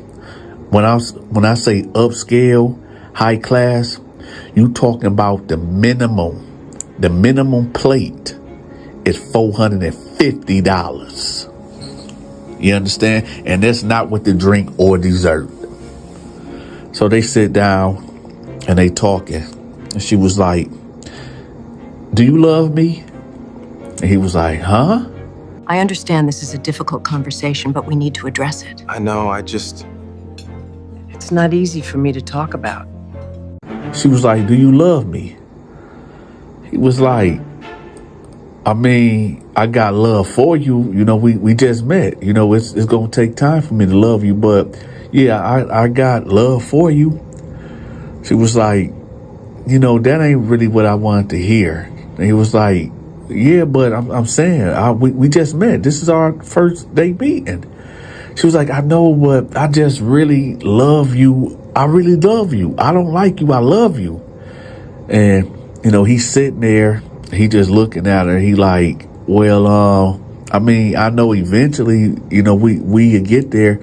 So she like, no, it ain't no eventually. I really love you. Like, I don't know where all these feelings and emotions is coming from, but I really love you and I just really want you a part of me. Don't ever leave me. And he was like, listen, I'm not going to leave you. You know, you a good woman.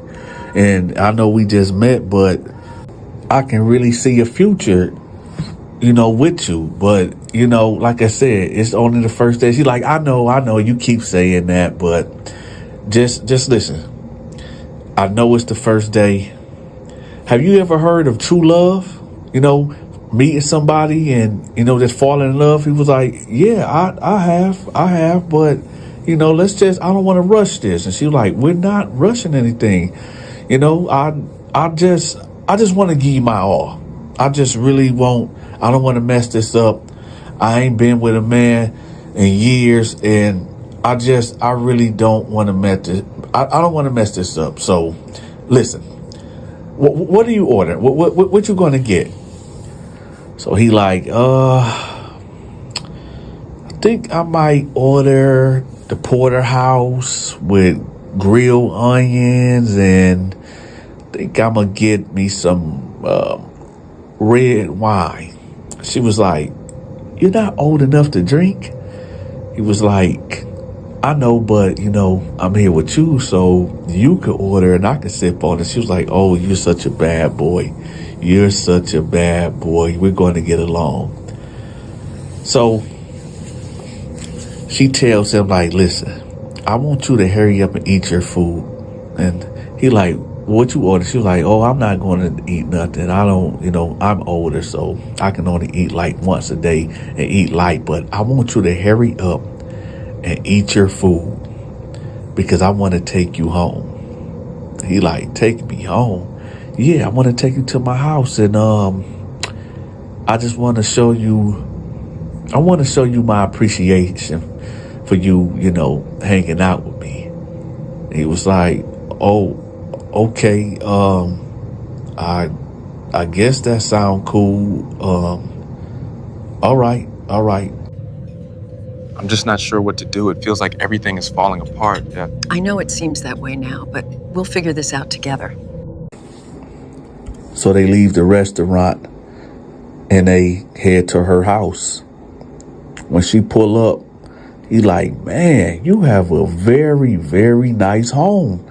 This is a dope crib. I mean, you got a house on the lake.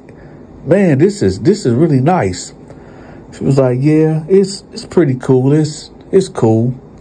So they get out the car and they go in the house. She leads him to the living room. So he's sitting on the couch and she like, hey, I'm about to go freshen up. I'll be back. And he was like, okay. She was like, just make yourself at home. So she go upstairs and she go get in the shower. So he's sitting on the couch and he just looking around. So he get up and he, you know, get to exploring, get to walking around the first level. He just looking at the pictures on the wall, old family members and friends, whatever, her husband, right? Go to the second level. He walking around looking in the rooms. No, it ain't really too much to see. It's an old piano right there. Granite clock right there. Ain't too much going on. Now she's on the third floor of this home. So he go back downstairs and he sit down on the couch. And then she comes downstairs in a nightgown. And she was like, hey, I don't want to be so pushy, but It's all right, dear. You can tell me anything. I don't know where to start. I want you to have a drink with me. I want you to basically make love to me. And he was like, yeah, that right there is probably moving too fast. She was like, what you mean moving too fast? He was like, I just feel like we're moving too fast. And she was like, listen. Don't be afraid, dear. I just want to talk. What do you want to talk about? I just spent so much money on you. I just spent a ridiculous amount of money on you. You mean to tell me we can't do anything? He was like, I mean, I ain't saying we can't do nothing at ever, but I'm saying like right now, I think we're moving too fast. He was like, so I was moving too fast when I was buying you all them things? He was like, no, I'm not saying that. I'm just saying I think that we just moving too fast. So she was like, here, just take this, drink this. So he was like, what is this? She was like, it's going to help you relax. He was like, oh, okay. So he took the sip, right? And she was like, no, I want you to finish it. And the way that she said it, you know, he was kind of startled. But nevertheless, he just kept drinking it. So she was like, good boy, good boy. So she done got closer to him. And she got to put in her hand through his hair. So he got to like moving away a little bit, you know, like moving his head to the right, like stop in a way. But he didn't say stop, but you know, his body language said it all. So she was like, so you really don't want to give me none, huh? And he was like, listen, man, you really making me feel uncomfortable. I think it's time to. So when he tried to stand up, he got lightheaded. The whole room started spinning. And she was like, you ain't going nowhere.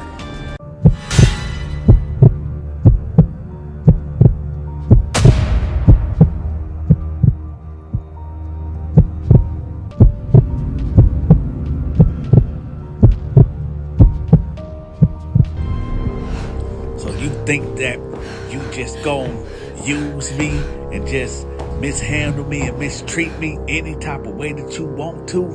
I just knew you was no good. I knew you was rotten. We could have been together forever, but you just had to just play me. You just had to just play me. But you know what? Oh no, I'm not taking no loss. No sir, I'm not taking no loss at all. Oh, we're going to be together. We're definitely going to be together. We're going to be together forever. You know why? You know why? You're going to figure out real soon. And yeah, we're going to be real close forever. You're going to be a part of me because I'm going to consume you.